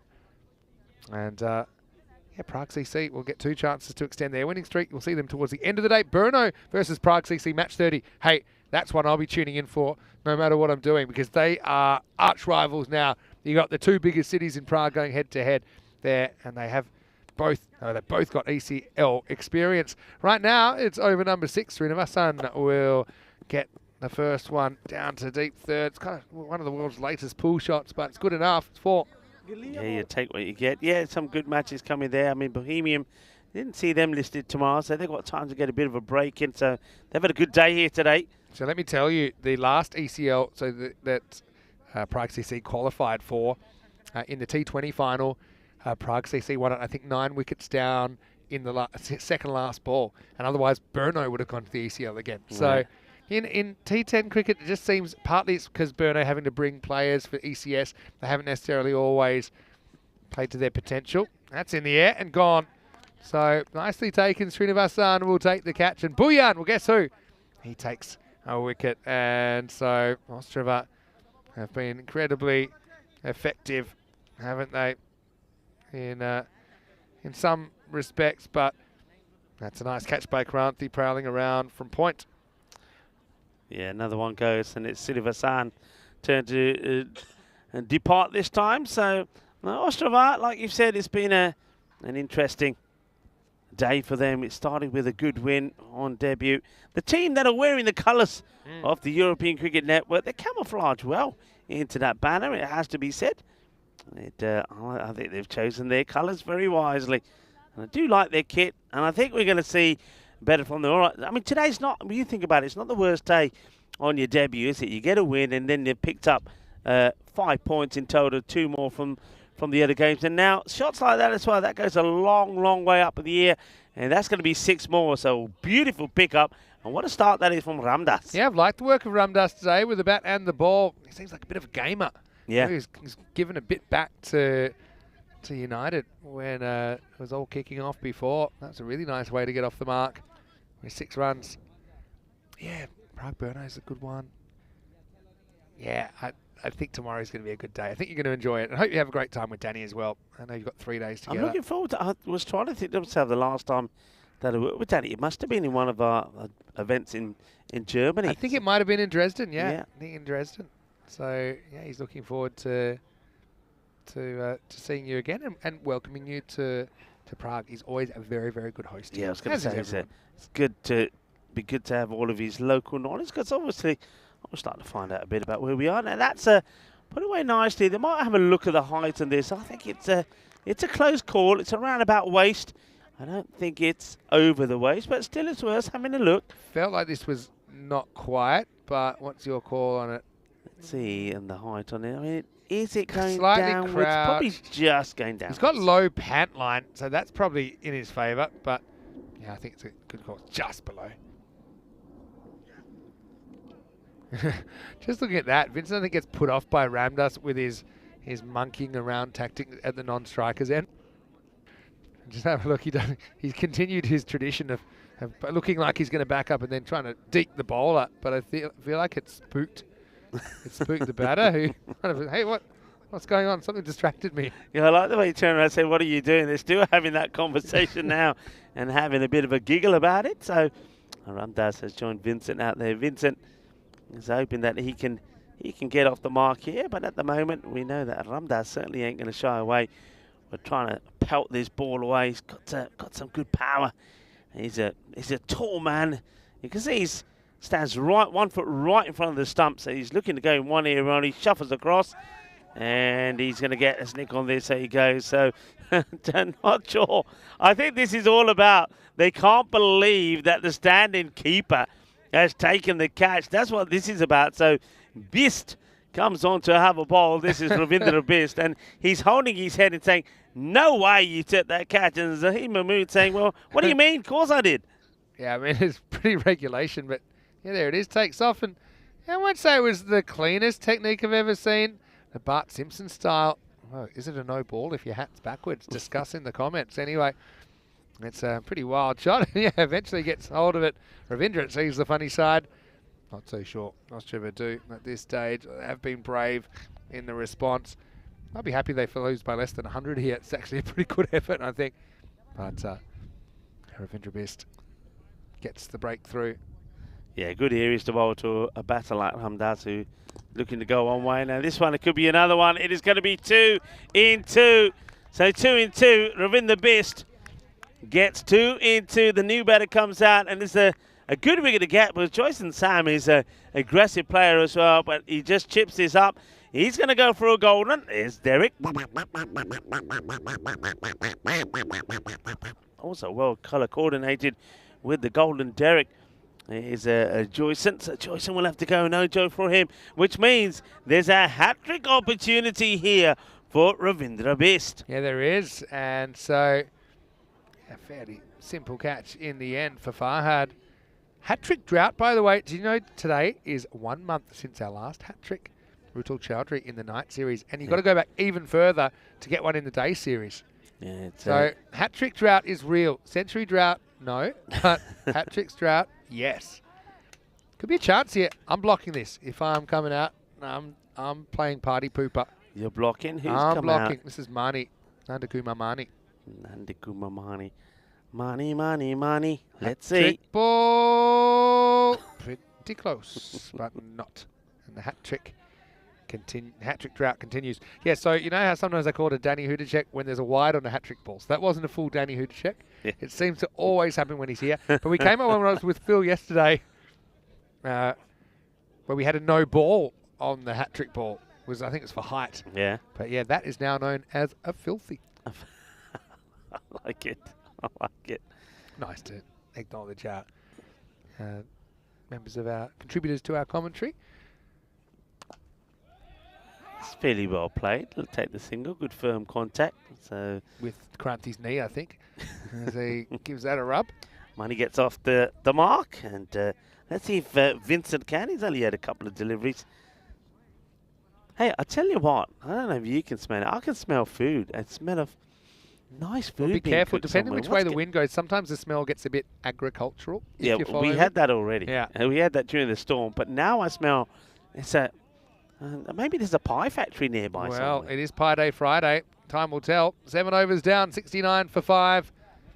Ostrava with a heavy defeat here, but I don't know. Yeah, if you're looking for silver linings, they get a point out of the game. And you might say, well, how come? You know, why is that? Well, the thing is, if you don't have a game at all, you get 2 points, right? If you can't get a complete game. So because you've kind of been deprived of the opportunity to play over the full 10 overs aside, I think it's a compromise. Obviously, you still play for the result, but at least you're guaranteed that 1 point. Yeah, but speaking of food, I was trying to find out if there was any sort of national food dish here in Czechia, and there isn't. They're not anything specific they're known for, but they're saying if there was anything that you should try, they'll just take a single here. They're going to make him run a bit quicker. They were saying that pork dumplings and sauerkraut is probably the main thing really here. But traditionally, meat-based meals is, what they like to go for Pork here. knuckle, check that out. There's a couple of good Czech places I can recommend. Danny will probably recommend even more. And they've also got something that's kind of fried cheese. Not quite halloumi, but something similar, which they're known for as well. But the Czech kitchen is quite interesting. And actually, the whole history is super fascinating. One of the things when I went to the zoo, I won't get into it big time, but they expanded the area for giraffes and elephants and things like that in the air. Watch the spin. He did watch the spin, just the single. Is that they actually had a collection. So it's kind of a newer part of the zoo where they kind of bought up land near, and it's like the African kind of section. Right. But they actually then had an exhibition of all the stuff they found in the land, all the coins and all these things that go back hundreds of years. Wow, that's and on the fascinating. walls. So they had, kind of a misfield there. Kranti's got the yips. They're going to come back for 2. Good throw might be interesting. But they'll get home for 2. Yeah, so they had, not just coins, but other kind of little bits that were found and some, old-time munitions and stuff like that. So, it's quite a fascinating place. Okay, 2 balls to go in the day. And just a single. So, look, they've reduced the margin to under 100. So, it is a bit of a net run rate killer, but I suppose given the choice of an extra point or a net run rate boost, you take the extra point, right? Because that's kind of what gets looked at first. But, Ostrava, they'll be back tomorrow and looking forward to seeing them on their second day with a couple of games under their belt. Oh, nice little junior copter there from Mani. And he'll finish 4 not out. Vincent will finish on 3. And Ostrava, I mean, if you look at that in isolation, 76 for 5, he's not the worst score in an 8-over game. No. Kind of equivalent to about 90s, which, we have seen some teams winning games with that. But I just think this game was one in the first innings where Bojan went absolutely crazy with his century. So congratulations to him. Some concerns there with Grover, the captain and the keeper of Bohemians, taking a blow on the end of the finger to a pretty innocuous delivery that forced him out of the game late on. We saw Zahid Mahmood taking the gloves.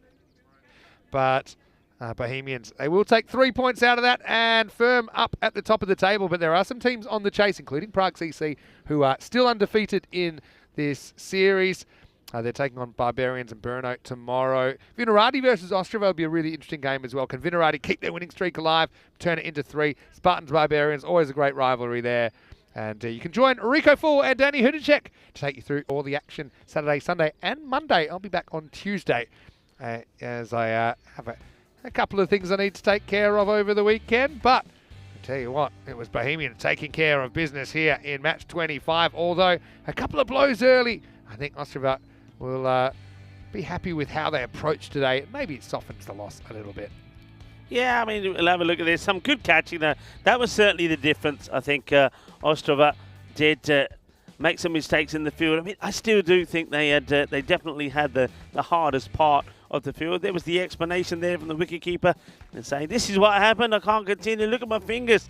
So Sahil Grover, they are hoping, obviously that's not going to affect him too much with the batting, because he batted very well, didn't he, in that superb 171-run partnership for that first wicket. And well, he got 51, but it was all about Sazib Bhuyan this match, wasn't it? He batted brilliantly, and then he showed his class out there in the field. I think he fielded very well, and there he is with the ball. And of course, he was going to pick up a wicket. It's just his day, and it's a day that he'll remember for a long time. And then there's a day maybe that the standing wicketkeeper Zahid Mahmood will remember for a long time as well, as he picks up the wicket. And well, it wasn't just the one wicket that was picked up by the bowler Ravinder Best. It was 2 and 2, and we thought, well, maybe we've seen a century. Will we see a hat-trick in this 8-over-a-side match as well? But it was not to be. Good delivery, beats the outside edge, but doesn't quite get the hat-trick. But it was a great performance once again from Bohemians. They'll have a day of rest tomorrow, and well-deserved as well. Ostrava will be back in action, and they'll be hoping to find the winning form that they found when they started the day earlier here today. Yeah, they'll wish that, obviously things have gone a little bit differently. But Alam, I think, flew the flag for Ostrava with 26 off 14. There, 14 for Srinivasan as well. Bowling-wise, well, I mean, always knew they had enough runs, didn't they? 2 for 1. Bist was a bit of a star at the end. Shahaz Farhad with a wicket.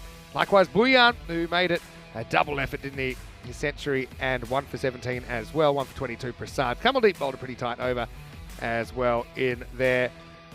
So Ostrava, like you say, 5 points out of 12, first day in the competition. It's not a bad return.